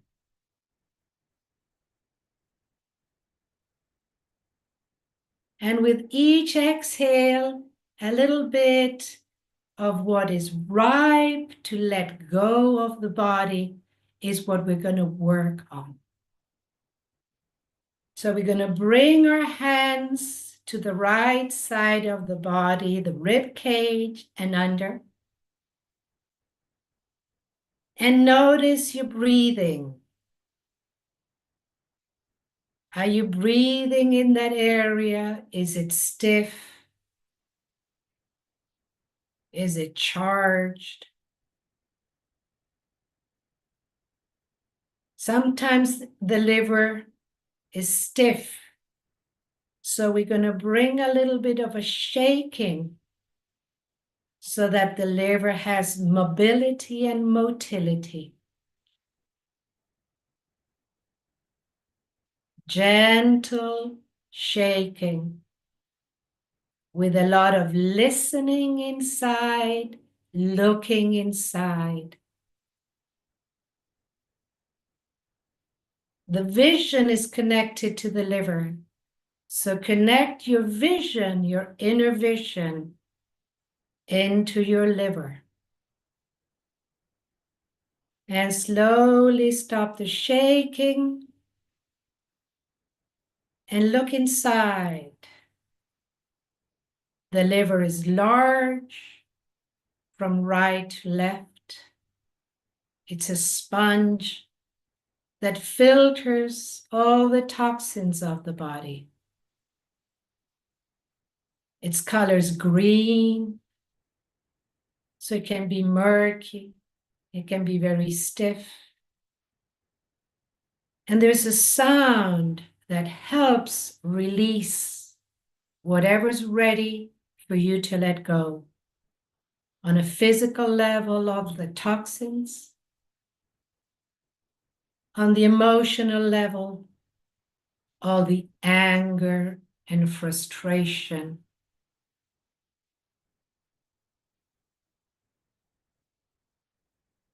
So we look inside, and the sound is shh, but it's not from the throat. As we shake the organ, let the organ bring out the sound.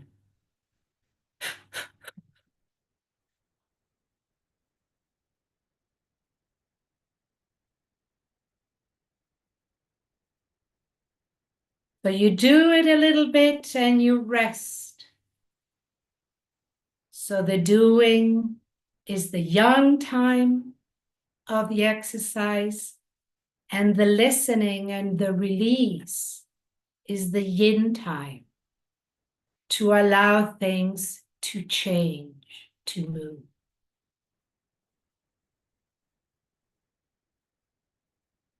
So anytime, anywhere, you can always grab it if you're really about to punch somebody. Just transform it.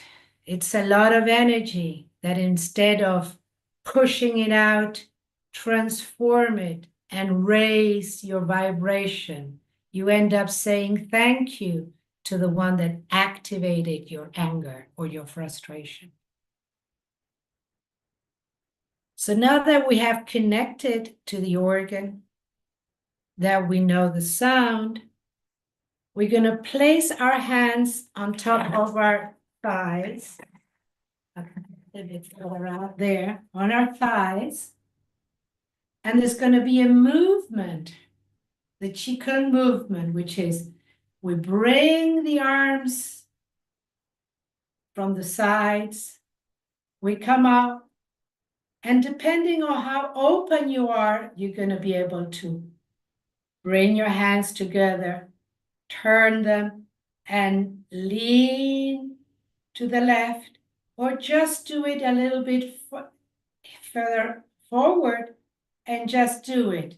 What you don't want is to close the picture frame. You want your shoulders down and you don't want them to be tight. So I'll show it to you again. We inhale, we come up. We turn and look up and we go to the side. And when we are at the side, we push everything that's from the liver out the arms, out the fingers. And with our vision, we keep guiding that murkiness out to be recycled by Mother Earth. And then we come back to center and we bring our arms down to the side to have a yin moment of just being connected with your organ. So let's start. Now that I've explained it, feet connected to the earth, energy rising up to your perineum, up the spine, up to the crown.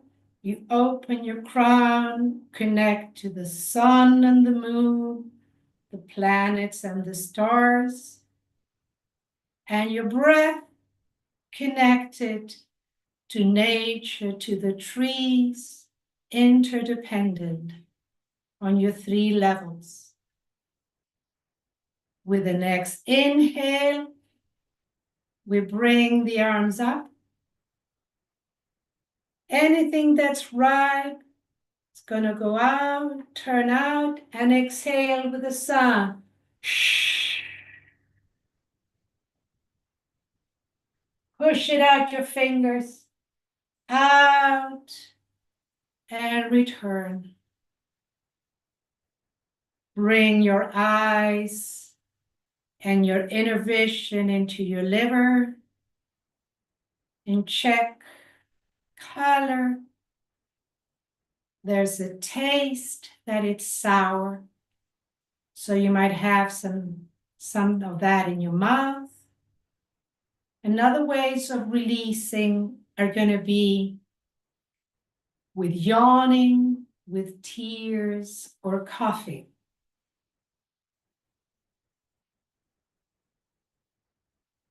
And you bring clear green light into your liver, smiling to your liver.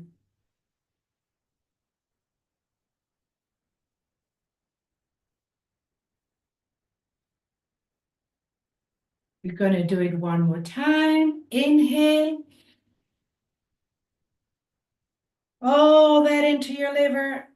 And whatever's ready to go, we push it out. Shh.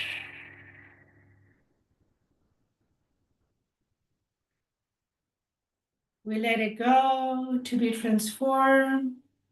And bring your hands now to your liver with kindness and green light to its higher vibration of kindness. Feeling the space that the liver can breathe and move and expand. and be a sponge again, to be able to continue its work. We acknowledge its function. We honor the liver.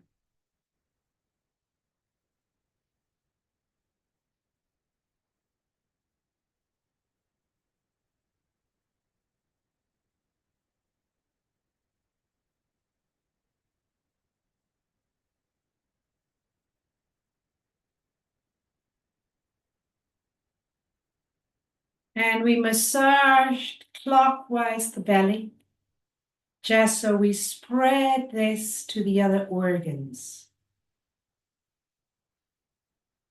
to connect the family, liver and heart, and stomach and spleen, and lungs and kidneys, of the family, the 5 elements. And we bring it back all the way the spiral into our belly, to our belly button, to our center, lower center, to ground it so we can embody what we have just done. So that this process from darkness to light remains within ourselves and doesn't scatter, but continues to go on. Since we've activated, we triggered a movement that's going to ripple and continue. As long as we stay in this frequency of being connected, of breathing back to the Tao, back to the source.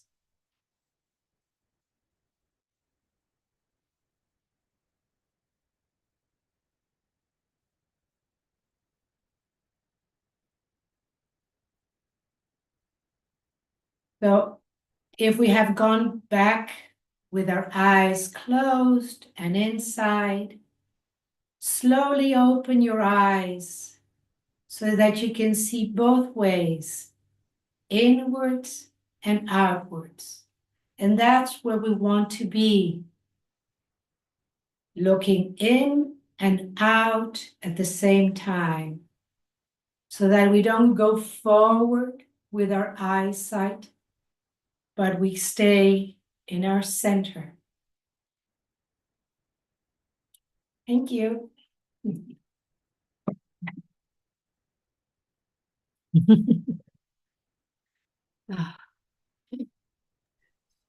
That was, I love this practice. And the way you teach it is just beautiful, beautiful. I'm like, okay, now my other organs are like, oh. Yes, I felt the same way. That's why I rub the belly, just at least get a connection. Because when one works, okay, now we know what you have to do. We know. We go all the way around it. I'm so happy to see you. Global Namaste, Lakshmi ji. How was your experience of doing this exercise? Totally different experience. I've never done anything like this before. So, I've only done Iyengar yoga. So this was something very, very new to me. And I could follow every instruction of yours very clearly. So I enjoyed the whole time thoroughly. Thank you. I appreciate you for your patience. My pleasure. I love Karen. Her joy and radiance is so, we can just see it. We can feel it. It's transformative. She transmits in a just lovely, lovely, enlivening way. Namaste, Lataji. Namaste. After such a long time, I'm seeing all of you. So wonderful to see you. Hello, Not in- namaste, global namaste to you, Sharon and Lakshmi Sharon. dear, Thank you. Thank you. and everyone else. Shivani, you've made it. Well done. Thank you So for joining. what was your experience like of this practice? Ah, yeah. Yeah, it was very, very cleansing. And I think I think it's very important to cleanse the liver because it's so full and congested of toxins living in the town. Not like you, where you live in the open fields, the air, where it's cleaner and the water's cleaner. So we need it all the more, don't we, living in Yes, definitely. Yeah. Yes. That's why it's so important to have something that is very tangible and do it at any time of the day. Because a lot of times what happens is, oh, I don't have the time. I'm going to do it later in the day. And this is just take a minute whenever it grabs you, whenever you feel that you're fully congested, and take care of it. Then we can do a daily practice, an evening practice of whatever is from the day. But sometimes it just grabs you in the middle, almost hit by a car, and your body is in a state of anger and reaction at that moment. So at that moment, just hold it. And even you can do it so vocally, but acknowledge it so that it's, it is there and present, that I'll take care of it a little bit later.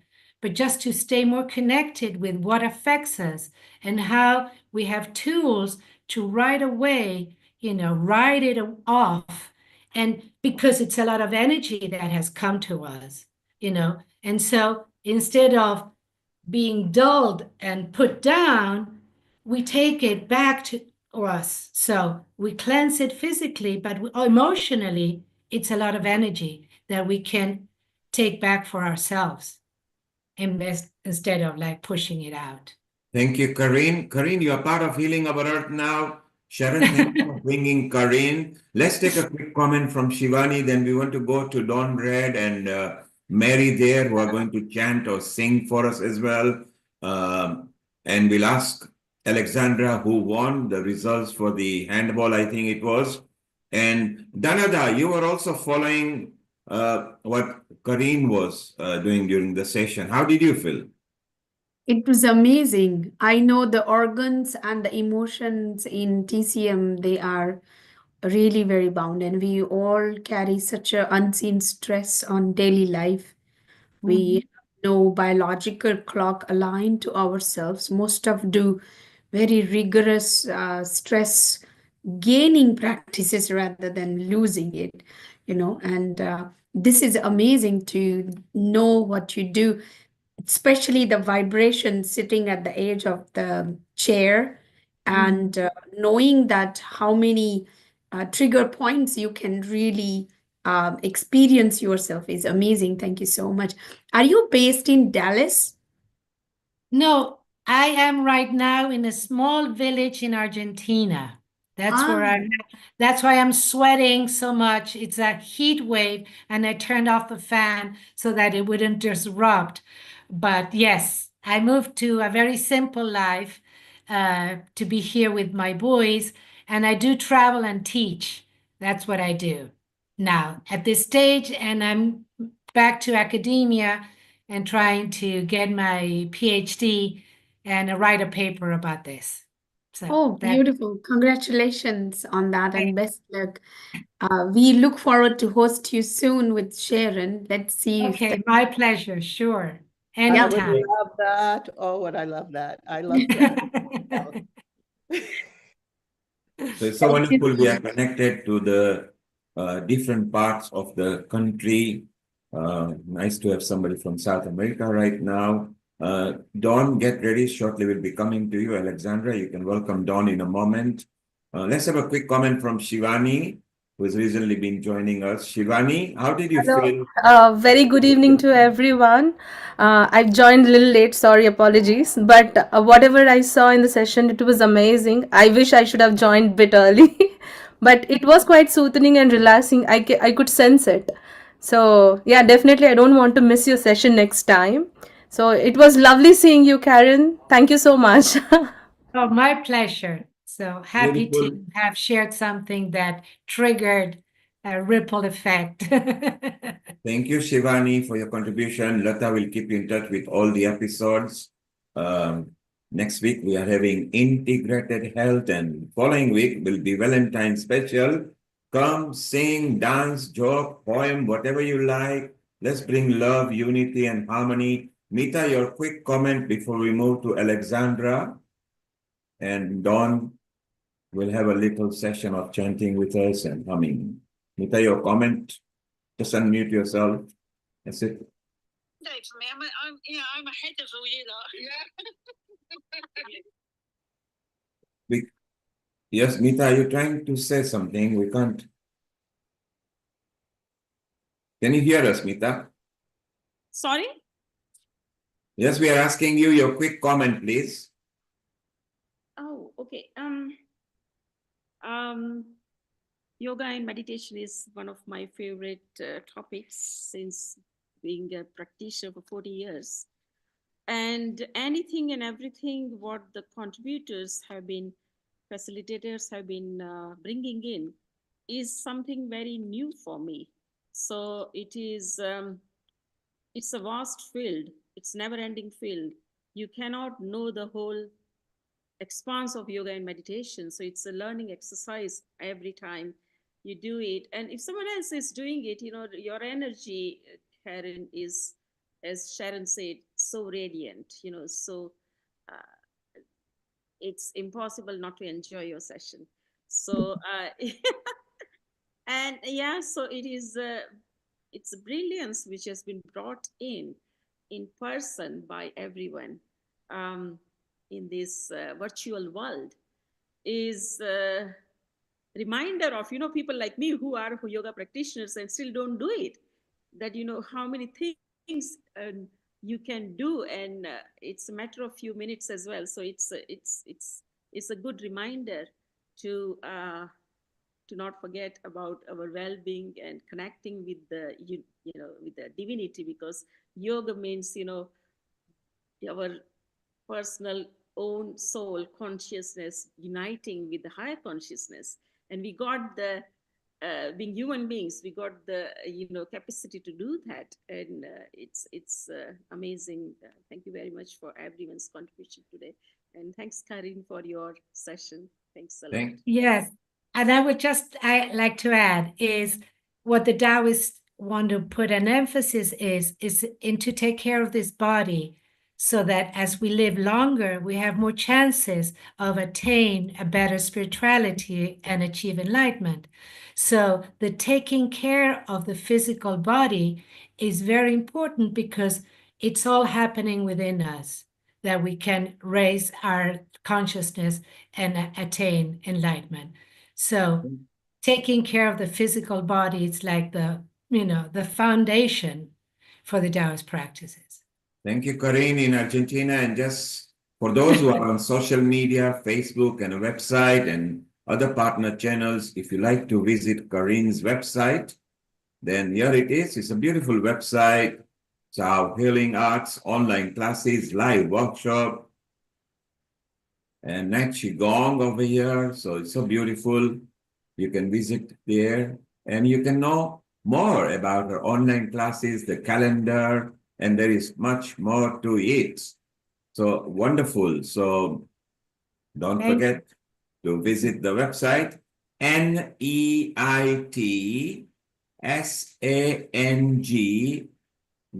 Qigong. So we can't go wrong, is it right? .com. Yes. Nate Sang Qigong. So internal energy movement. there you are. Shift your frequency, get your movement going on in your energy, and it'll be beautiful. So, Karin, wait round, see what we have got lined up for you next, and then you can make a comment, and we'll be back with you. Sharon, let's welcome Alexandra, your co-host from Croatia, who is going to welcome Dawn and Mary, who both have been on Healing Our Earth. Alexandra, please welcome them. Global namaste to everyone. I'm coming back from the handball game, and Dawn and Mary have been waiting here and I think listening and observing and learning. And so, yeah, welcome and thanks for staying with us. And what have you prepared today for us? And before Dawn speaks, who won? Oh, don't say we lost. We lost. I don't know if Karin, do you have anything? Are you Danish? Yes, she's in Argentina. But otherwise, are you? My ancestry is from Sweden and from Holland. From So Holland. Servik is South Bay, Swedish dad, Sweden. and Okay. mom is Dutch. Oh, wonderful. No, Denmark won against Croatia, but we are second in the world, 3.5 million people, but we still are second in the world in handball. So I had to watch. Congratulations, well done. Still the runner-up, and hey, next time maybe the winner. Exactly. So I'm really looking forward to our next guest next guests, Dawn, Redsan, and Mary. So thank you and welcome. Willkommen. Danke. Thank you for having us. It was like a very, just very deep experience today, and just very grateful for all the wisdom that was shared. Like so inspiring, and I definitely will go back and take some notes again. Yes, the same YouTube link becomes the recording link. So Dawn, over the next 10 minutes, it's yours between you and Mary. Just keep on humming and bring some peace, love, and liberty and harmony on the earth. Over to you. Thank you. So we're going to sing a song that is dedicated to Mother Oshun. And Mom's going to say a little bit more. So Oshun is the queen and the goddess of waters, the rivers, the lakes, and the waterfalls. And she's associated with femininity, with our sexuality, with love, with our emotions, and the purification through our emotions, and just our wealth and our prosperity. So we're going to sing about Oshun. And Dawn wrote this song, and we recorded it in Hamburg this summer. We recorded it, but it's not yet released. It's still being refined. So go ahead. But yeah, you get to hear the first live, the live version, the first time we're actually saying it live. So yeah. Thank you. Please go ahead. And there's no copyright music in this, is there? It's all yours. It's all mine. It's all hit the button. Let's listen to you. Go live. You can start.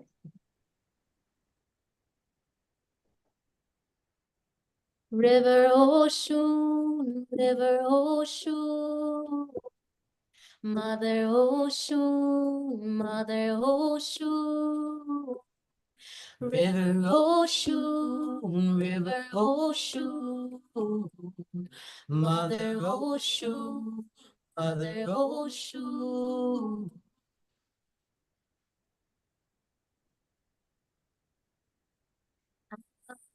I offer you all of my peace. I offer you honey so sweet. I offer you all of my gifts. I offer you all that resists. Mother Oshun, Mother Oshun, River Oshun, River Oshun, Mother Oshun, Mother Oshun, River Oshun, River Oshun.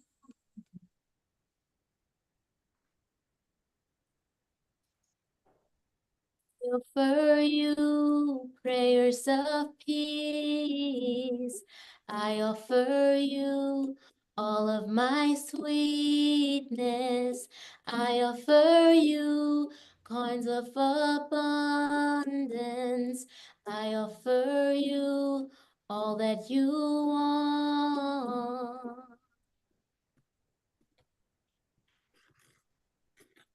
River Ocean, River Ocean, River Ocean, Mother Ocean,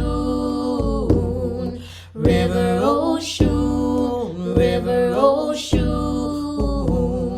Mother Ocean, Mother Ocean.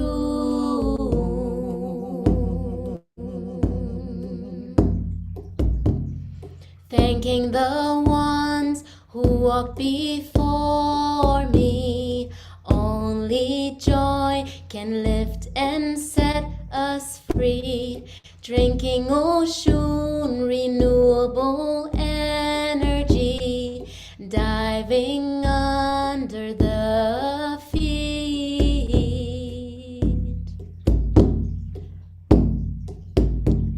River Ocean, River Ocean, Mother Ocean, Mother Ocean, River Ocean, River Ocean, Mother Ocean, Mother Ocean, River Ocean, River Ocean, Mother Ocean, Mother Ocean, River Ocean, River Ocean, Mother Ocean, Mother Ocean.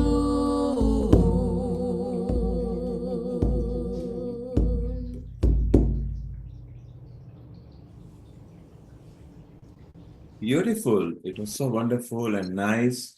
And you know what? Our Sharon has got experience with Osho as well. So Sharon, what was your experience with Osho? This is about 1995, and I was making a video about different deities around the world. And so I had a partner, Patrick, he's been on the show, Patrick Lacroix, who danced many of the different orishas. I was studying all about them. And so I wanted to dance Oshun. And so using all my knowledge that I gained in India, living with Sitara, I was doing my best to embody Oshun, and for getting deeply into it, I was wearing gold. Gold is her color. So I was dressed for like a week in gold so I could feel that vibration. And I was in New York City walking in Central Park. And this man, he was sitting on a bench and I'm walking by, and he just looked up and he went, Oshun. Wow. So that was an amazing experience. Yeah. That was a beautiful song, by the way. And the two of you are just lovely together. The harmonies, the frequencies that you carry are very beautiful. And it was soothing as well. Dawn and Mary. Dawn, thank you for putting the effects on halfway down. We didn't want to disturb you. Always remember to put that on so that Zoom can recognize that. So don't stay around. Shivani was to reply you with another godly, it will be just a couple of minutes number. Shivani, you prepared something? Go ahead and sing if you are ready right now. And Alexandra, thank you, wonderful for bringing back Dawn again. She brings Shivani. You prepared a couple of antras for a song or a bhajan, have you? Yeah, I've prepared a song, but it's from the movie. Yes, but you are not playing any backing tracks or movie song, are you? I am. No, you can't play copyright on Oh, international platforms. Sing okay. without any music. Go ahead. Okay. Even one antra will be fine. Can I take 2 minutes? Yeah, go ahead. We'll come back to you in 2 minutes. Yeah. Okay? Superb. So, Sharon, I love that experience that you faced that somebody actually recognized. It was amazing experience, really. It's so nice that when you're in a public or impromptu doing, and then people recognize, and if it's not globally known, but suddenly few sector knows it, and suddenly somebody recognizes it, it feels so beautiful. And I love the comment straight away as Dawn opened her mouth, and straight away you come in and say, I want to discuss about my experience. So it's so wonderful that live on here, Dawn, Sharon knows what you feel like and actually have the experience with ocean. Alexandra, you always love and you always talk about Mary and her outreach and women empowerment and involvement. Did you feel the peace and harmony once again with Dawn and Mary? Yes, they always bring me that special state of mind, and I just feel how connected we all are. Like, it's really amazing for that inner space where the creativity flourishes, where it just like spreads all over the world, and it connects us on so many levels. I mean, there is like subconscious, conscious, like above consciousness level. It's amazing, just like water. And also the thread of the bond between the mom and daughter. That, the mom allowed the daughter to come in and then she synced with it. Mary, you obviously feel proud of Dawn, don't you, Mary? Yes, oh, what am I? We're Yeah, unmuted. Okay. Yes, I love her very much. She's a very good friend. She's my best friend, and I respect and love her very much. Yes, when I was pregnant with her, I asked my mother, how should I raise her, and she said, raise her exactly the way that I raised you. So I was very close with my mother also. We had a very almost telepathic relationship together. So I raised Dawn in the respect that she was my best friend, would be my best friend. And how well you have raised Mary. The energy that you are rubbing onto her, the bondship of a friendship. When you are a friend within your offsprings or siblings or your relatives or your partners or your friends, then the harmony starts because the stress starts from home. But if home is a peaceful environment, the home can spread outside. So stay around. Shivani, I think, is ready. She has got an alternative because she loved you bringing that. So Shivani, go ahead. Yeah. I'm singing Ganesha's bhajan. So here it goes.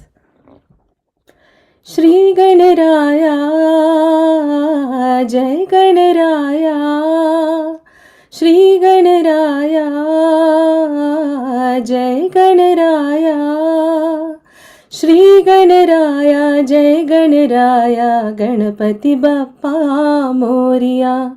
Shri Ganaraya, Jai Ganaraya, Ganapati Bappa Moria. Shri Ganaraya, Jai Ganaraya, Shri Ganaraya, Jai Ganaraya, Ganapati Bappa Moria. Shri Ganaraya, Jai Ganaraya, Ganapati Bappa Moria.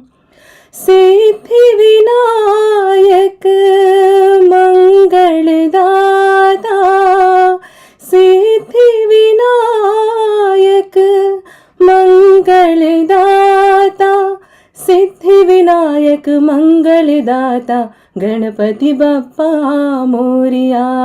Siddhi Vinayak मंगलदायक Ganpati Bappa Moriya. Shri गणराजा जय गणराजा गणपति बप्पा मोरिया. श्री गणराया जय गणराया, श्री गणराया जय Ganaraya, Ganpati Bappa Moriya. Wow, Shivani.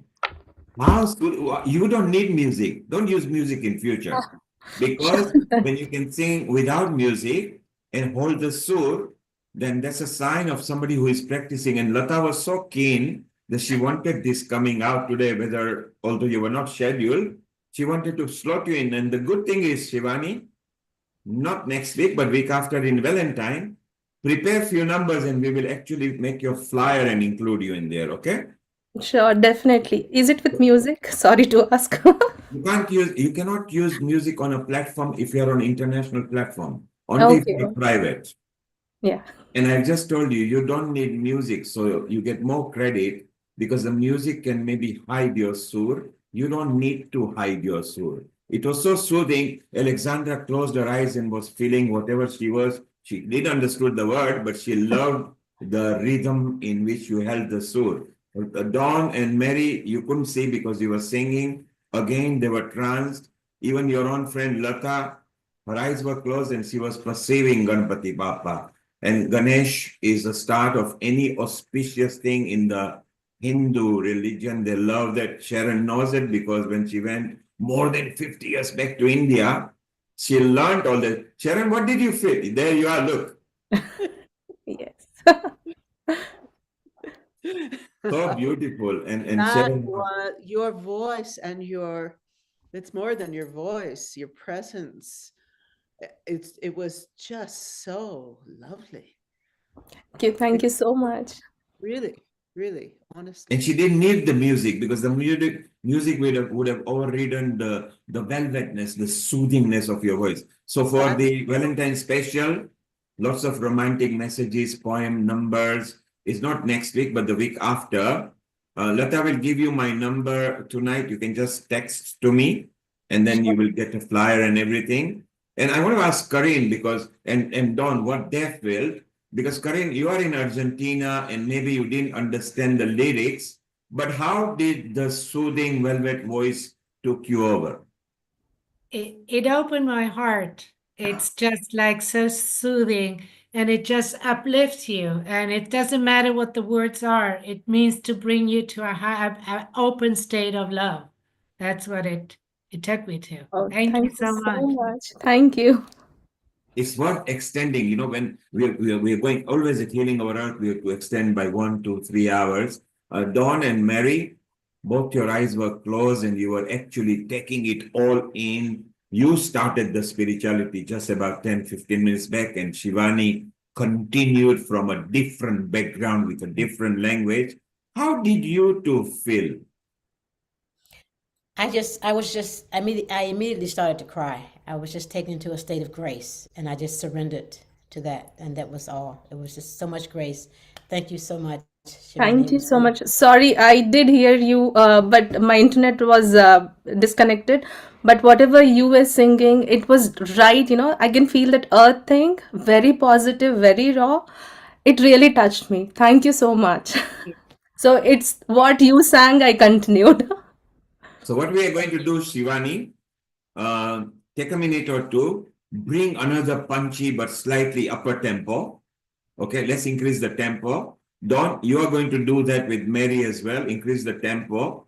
Okay, our Lakshmi there sing that. So Lata, good that you brought Shivani and just prompted me that look, she needs to be there. And Karin, do you sing or poem or hum at all? Yes, I do.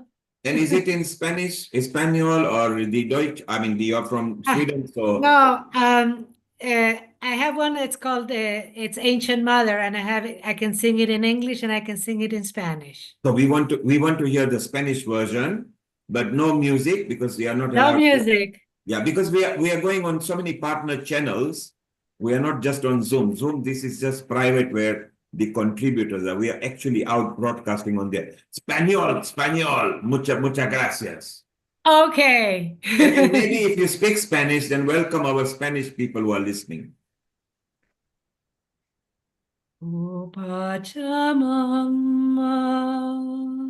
tu voz me llama. Oh, Pachamama, escucho el son. Oh, Pachamama, escúchate reír. Oh, Pachamama, bebo el dolor. Oh, Pachamama, tu voz me llama. Oh, Pachamama, escucho el son. Oh, Pachamama,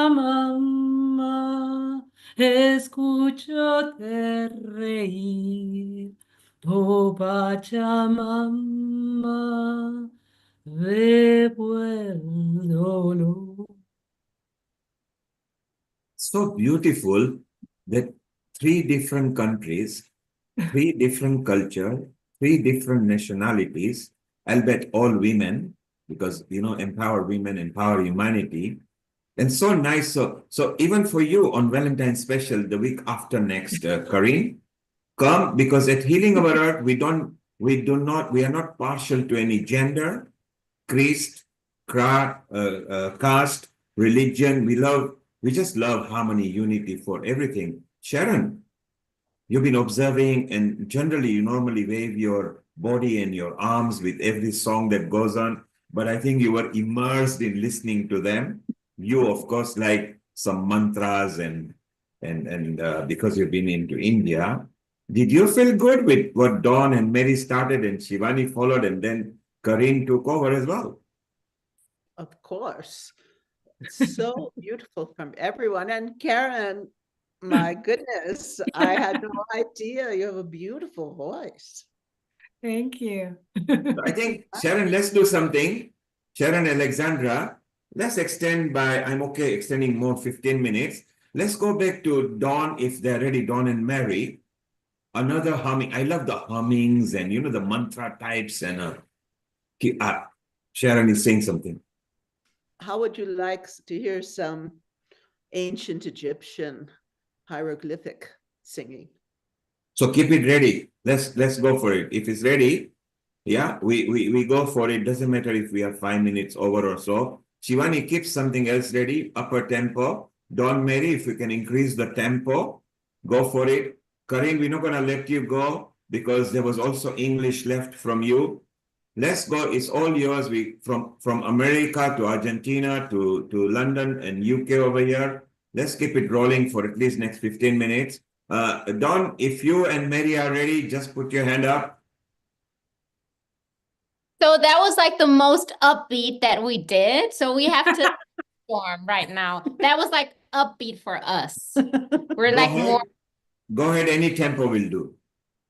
Wait, we're going now? I thought Sharon is going. Sharon is getting it ready. Sharon, are you ready? Yeah, Give she's me a getting moment. it ready. You carry on. Get it ready too. Okay, fine. So Shivani, you are ready, Shivani? Go ahead, Shivani, you are ready. Go ahead. Unmute yourself. Thank you. Now I'll come to Shiva. Yeah. So first Ganesha, then Shiva. We have Parvati. So I have plenty if you want to go for. And Shiva is favorite for Judith in USA, New Jersey there. She just loves Shiva. So maybe we'll ask her to just put the sound on. She's outside, so she can put the video on. So Shivani, you hit the Shiva, and then Judith will even maybe hit the Shiva to us. Go ahead, Shivani.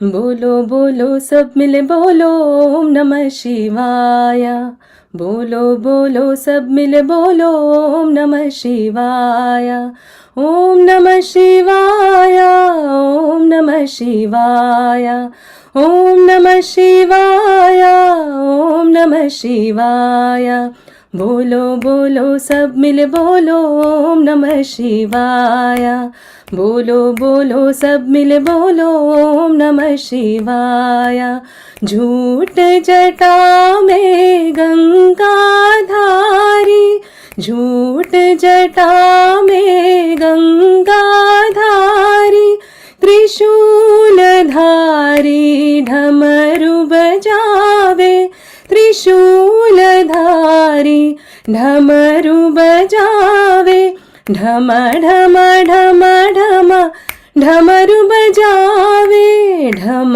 ढम ढम ढम ढमरू बजावे गूंज उठा ओम नमः शिवाय गूंज उठा ओम नमः शिवाय बोलो बोलो सब मिले बोलो ओम नमः शिवाय बोलो बोलो सब मिले बोलो ओम नमः शिवाय ओम नमः शिवाय ओम नमः शिवाय ओम नमः शिवाय ओम नमः शिवाय झूठ जटा में गंगा धारी त्रिशूल धारी डमरू बजावे त्रिशूल धारी ढमरू बजावे ढम ढम ढम ढम ढमरू बजावे ढम ढम ढम ढम ढमरू बजावे गूंज उठा ओम नमः शिवाय गूंज उठा ओम नमः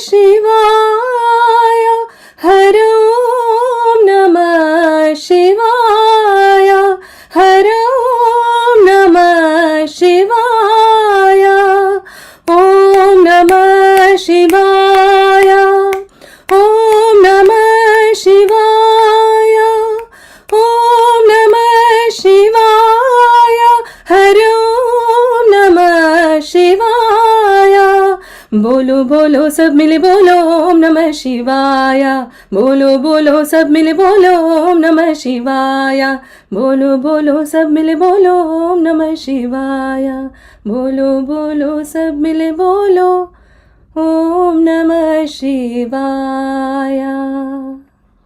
Beautiful, Shivani. You invoke Shiva in everybody over there.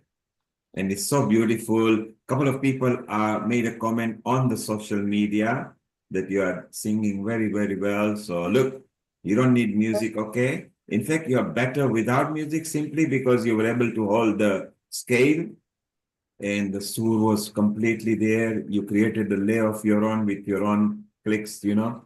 Very well done. It was beautiful. And stay around and let's listen because Dawn will be ready. Kareen has got an English. Sharon, are you ready with your music?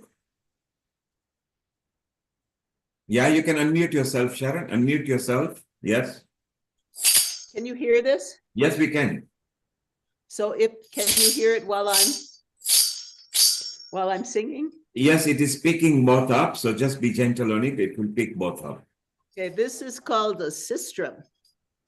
This is an ancient Egyptian magical instrument device. It was originally, it had 4 bars. In my research, what I found out, it had 4 bars, and each was tuned to a different element. They actually knew the sounds of the elements.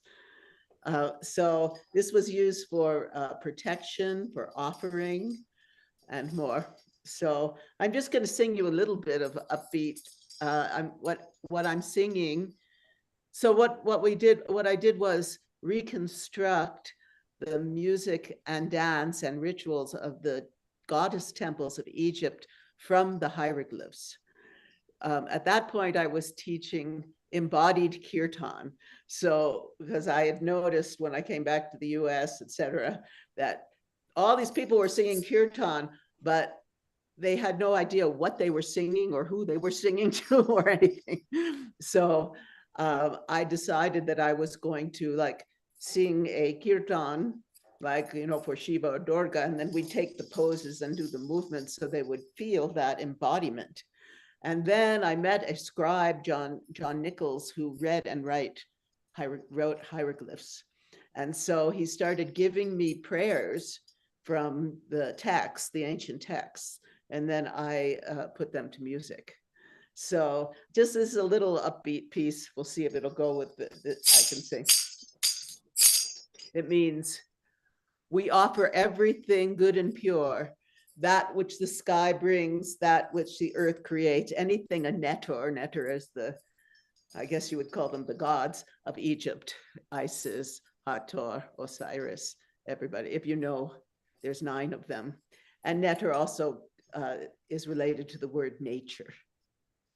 So,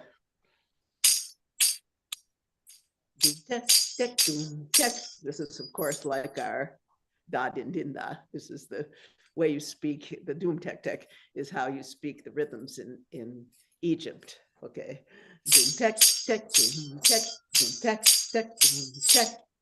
Unek ek abu nebu neferu ab jedek pek kemaeta angeta pa anget netur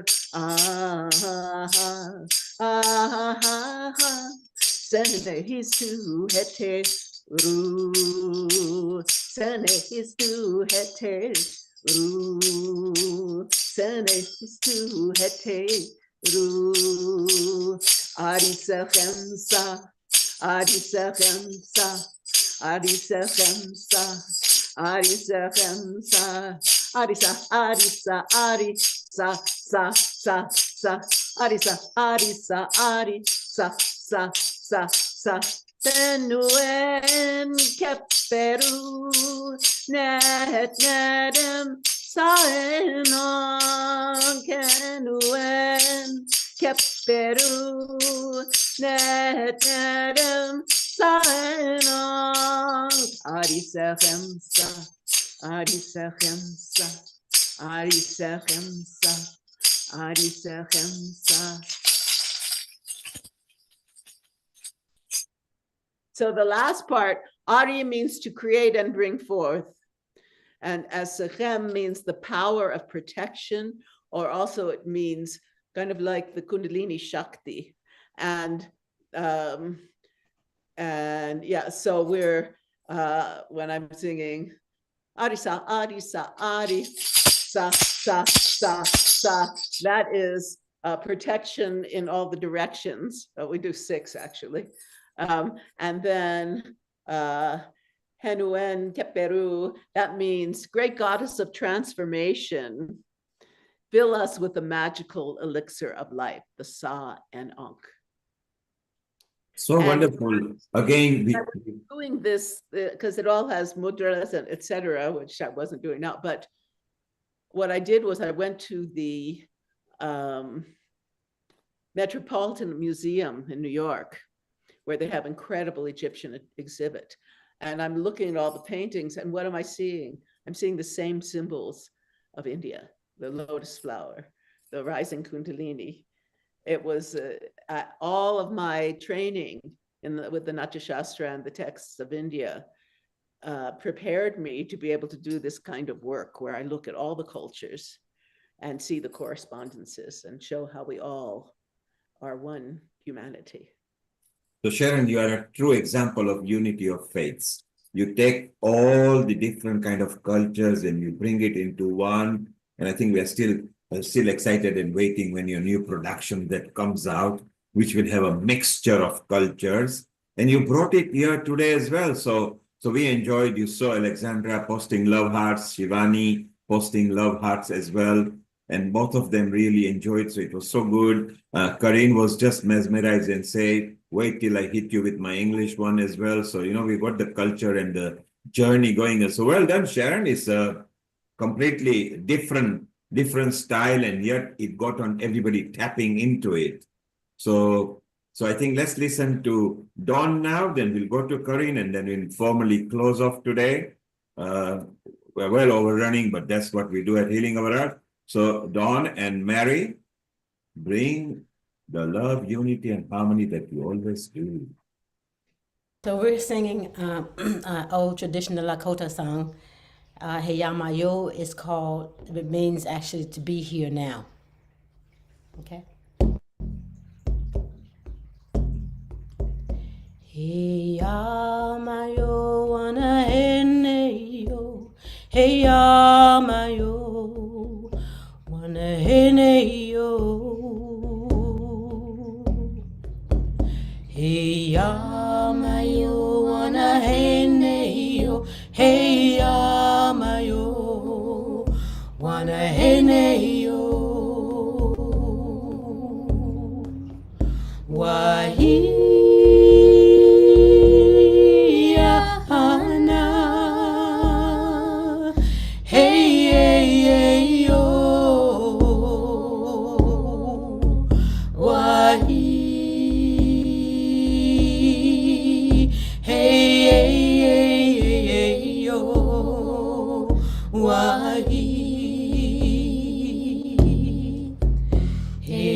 Heyamayo wana hene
wahi. Hey amayo wana hey neyo, hey amayo wana hey neyo. Hey amayo wana hey neyo, hey amayo wana hey neyo. Wahiyana,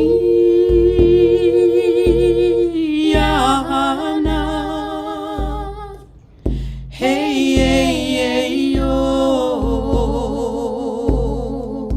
Wahi, hey, hey, hey, hey, hey, yo.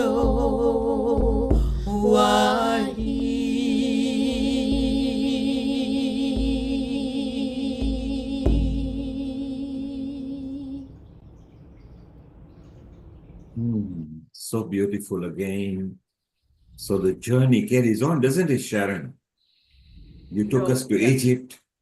We Here have we are, different, again, different style, different culture. It's so beautiful.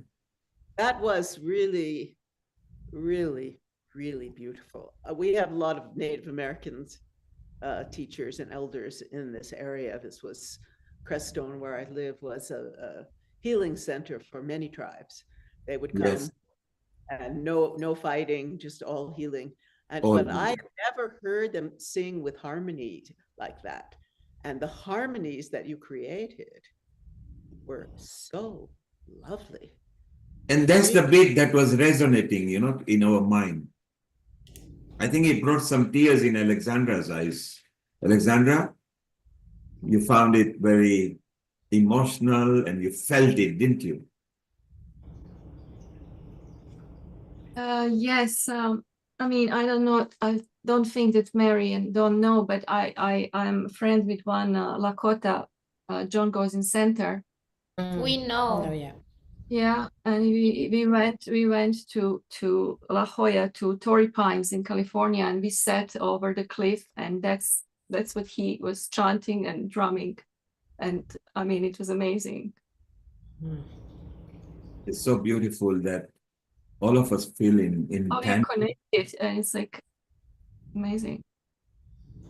And it's so nice that, look, there is no boundaries. Sometimes you don't have to understand the lyrics. It's the fact that when you listen to the people who are singing and the energy that they emit in this personification, because we are attributing life to inanimate object. A Zoom is actually an inanimate object. And yet we are able to transmit our energy to each other and we can actually feel what's going on. So, Karim, you've got some English lined up as well. So hit us. Okay, I'll do the English version of the same one. So now you'll get the translation. And it's one that maybe all of you have heard before, and you're welcome to join because it's a loop that keeps coming back on and on. So whenever you feel confident and you want to join, please do. Beautiful. Carry on. Ancient Mother, I hear you calling. Ancient Mother, I hear your voice. Ancient Mother, I hear you laughing. Ancient Mother, I taste your tears. Ancient Mother, I hear you calling. Ancient Mother, I hear your voice. Ancient Mother, I hear you laughing. Ancient Mother, I taste your tears. Ancient Mother, I hear you calling. Ancient Mother, I hear your voice. Ancient Mother, I hear everything. Ancient mother, I taste your tears. How beautiful. How wonderful, as you say that, look, we can now even understand in the English version as well. And it's so beautiful. You know, all of you, we want all of you in the Valentine episode as well, because in different parts, in different culture, in a different way, people celebrate. It's not just for lovers between opposite sex. It's a love of the family, sibling, offsprings, everything. We celebrate that. So it'll be very nice. And Karin, I think in Argentina, you are 3 hours behind United Kingdom time. So you're about 4:40 down there at the moment. Yes, exactly. Yes. And Don, which country are you? Which state or country are you in? We're in Mississippi, Jackson. Okay, so you are in America. So I believe you are about 6 hours behind us. Are you? Yes. 6 Yes. hours. So maybe, Karin, you don't have to wait to the last USA hour. You can come a bit earlier. Shivani, you will have actual official slots, so there will be a flyer for you. Then you can stay around and keep on coming and going in there. Dawn, again, you guys can come in. You can come just before Sharon. Sharon, you stay on. Less on Valentine, bring multicultural. Normally, we get a lot of Indian Bollywood music and everything because it's so popular that people love it. But we will love every different kind of culture and a song. I think it will be so nice to have that. I have a really cool idea if Karen can come. She could teach us the healing sound for the heart. Yeah, it will form part of the things. At Valentine, we allow Valentine cooking, poem, story, proposal, love, harmony, singing, basically to spread love, and love has got different connotation, meaning, and a perception from different nationalities. So let's go and share that. And I will just quickly share and tell you what's happening the next few episodes, so you can start preparing accordingly. So next week is integrated health, where we discuss about transforming healthcare. We allow different kind of healthcare which may not be part of the mainstream, and how we can integrate things and matters and all the knowledge so that we bring a better, healthy world. This is the one we're talking about just now, Valentine special, 16th, because it's a Sunday on a 16th. Of course, Valentine is on a 14th, but this is the nearest Sunday. Dedicate a song, poem, message to your loved ones. If you are even dancing to your loved ones, if you're cooking something for your loved one, Karin, as Sharon said, bring nice healing matter to the heart, because Valentine is to do with the heart as well. And it could be you dedicating to your sister, brother, lover, husband, wife, whoever it is, for even if it's your pet animal, they need love as well. So let's bring that special. This is what Keith Sharp said, and Sharon, he will be in touch with you for your section. It's filling, nearly 4 hours are already filled up with different people in a different country. Taishi and Qigong, where they bring harmony of Asian health cultures. So that will be beautiful. And a week after that, again, will be yoga and meditation. So a month from now, for body, mind, and soul. And then we go to International Women's Day Special, which is where Sharon first joined several years back, and then became a host, then became a coordinator, and became an anchor. Empowering women is empowering humanity. So that's on 9th of March. And there are various episodes. Whatever you want to know, you can go on Healing Our Earth, and you can know what's going on in the future. Well, we are very much overrun. We all need to shoot off now. So Sharon, if you could thank everybody officially and Gayatri Mantra, you and Shivani can both do something with Gayatri Mantra, and we can just close off. Over to you, Sharon. You need to unmute, Sharon. You're muted. Unmute, please. Yeah. You're unmuted I now. was going to close, but Shivani is here with that exquisite voice, so I'll let her do that. But I want to tell you all that it's been such a joy to be with you today on and learning about yoga, meditation, qigong, and so much more, and the beauty of all your voices. So I look forward to more, and I turned it over to Shivani for the Gayatri mantra. Well, Shivani, hit us with a nice, your style of Gayatri mantra, and then we are closed. You can unmute yourself, and off you go, Shivani.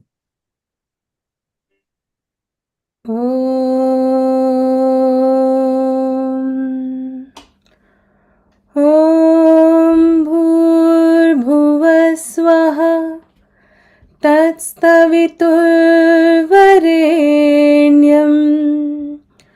भर्गो देवस्य धीमहि धियो यो नः प्रचोदयात् ॐ शान्ति शान्ति शान्ति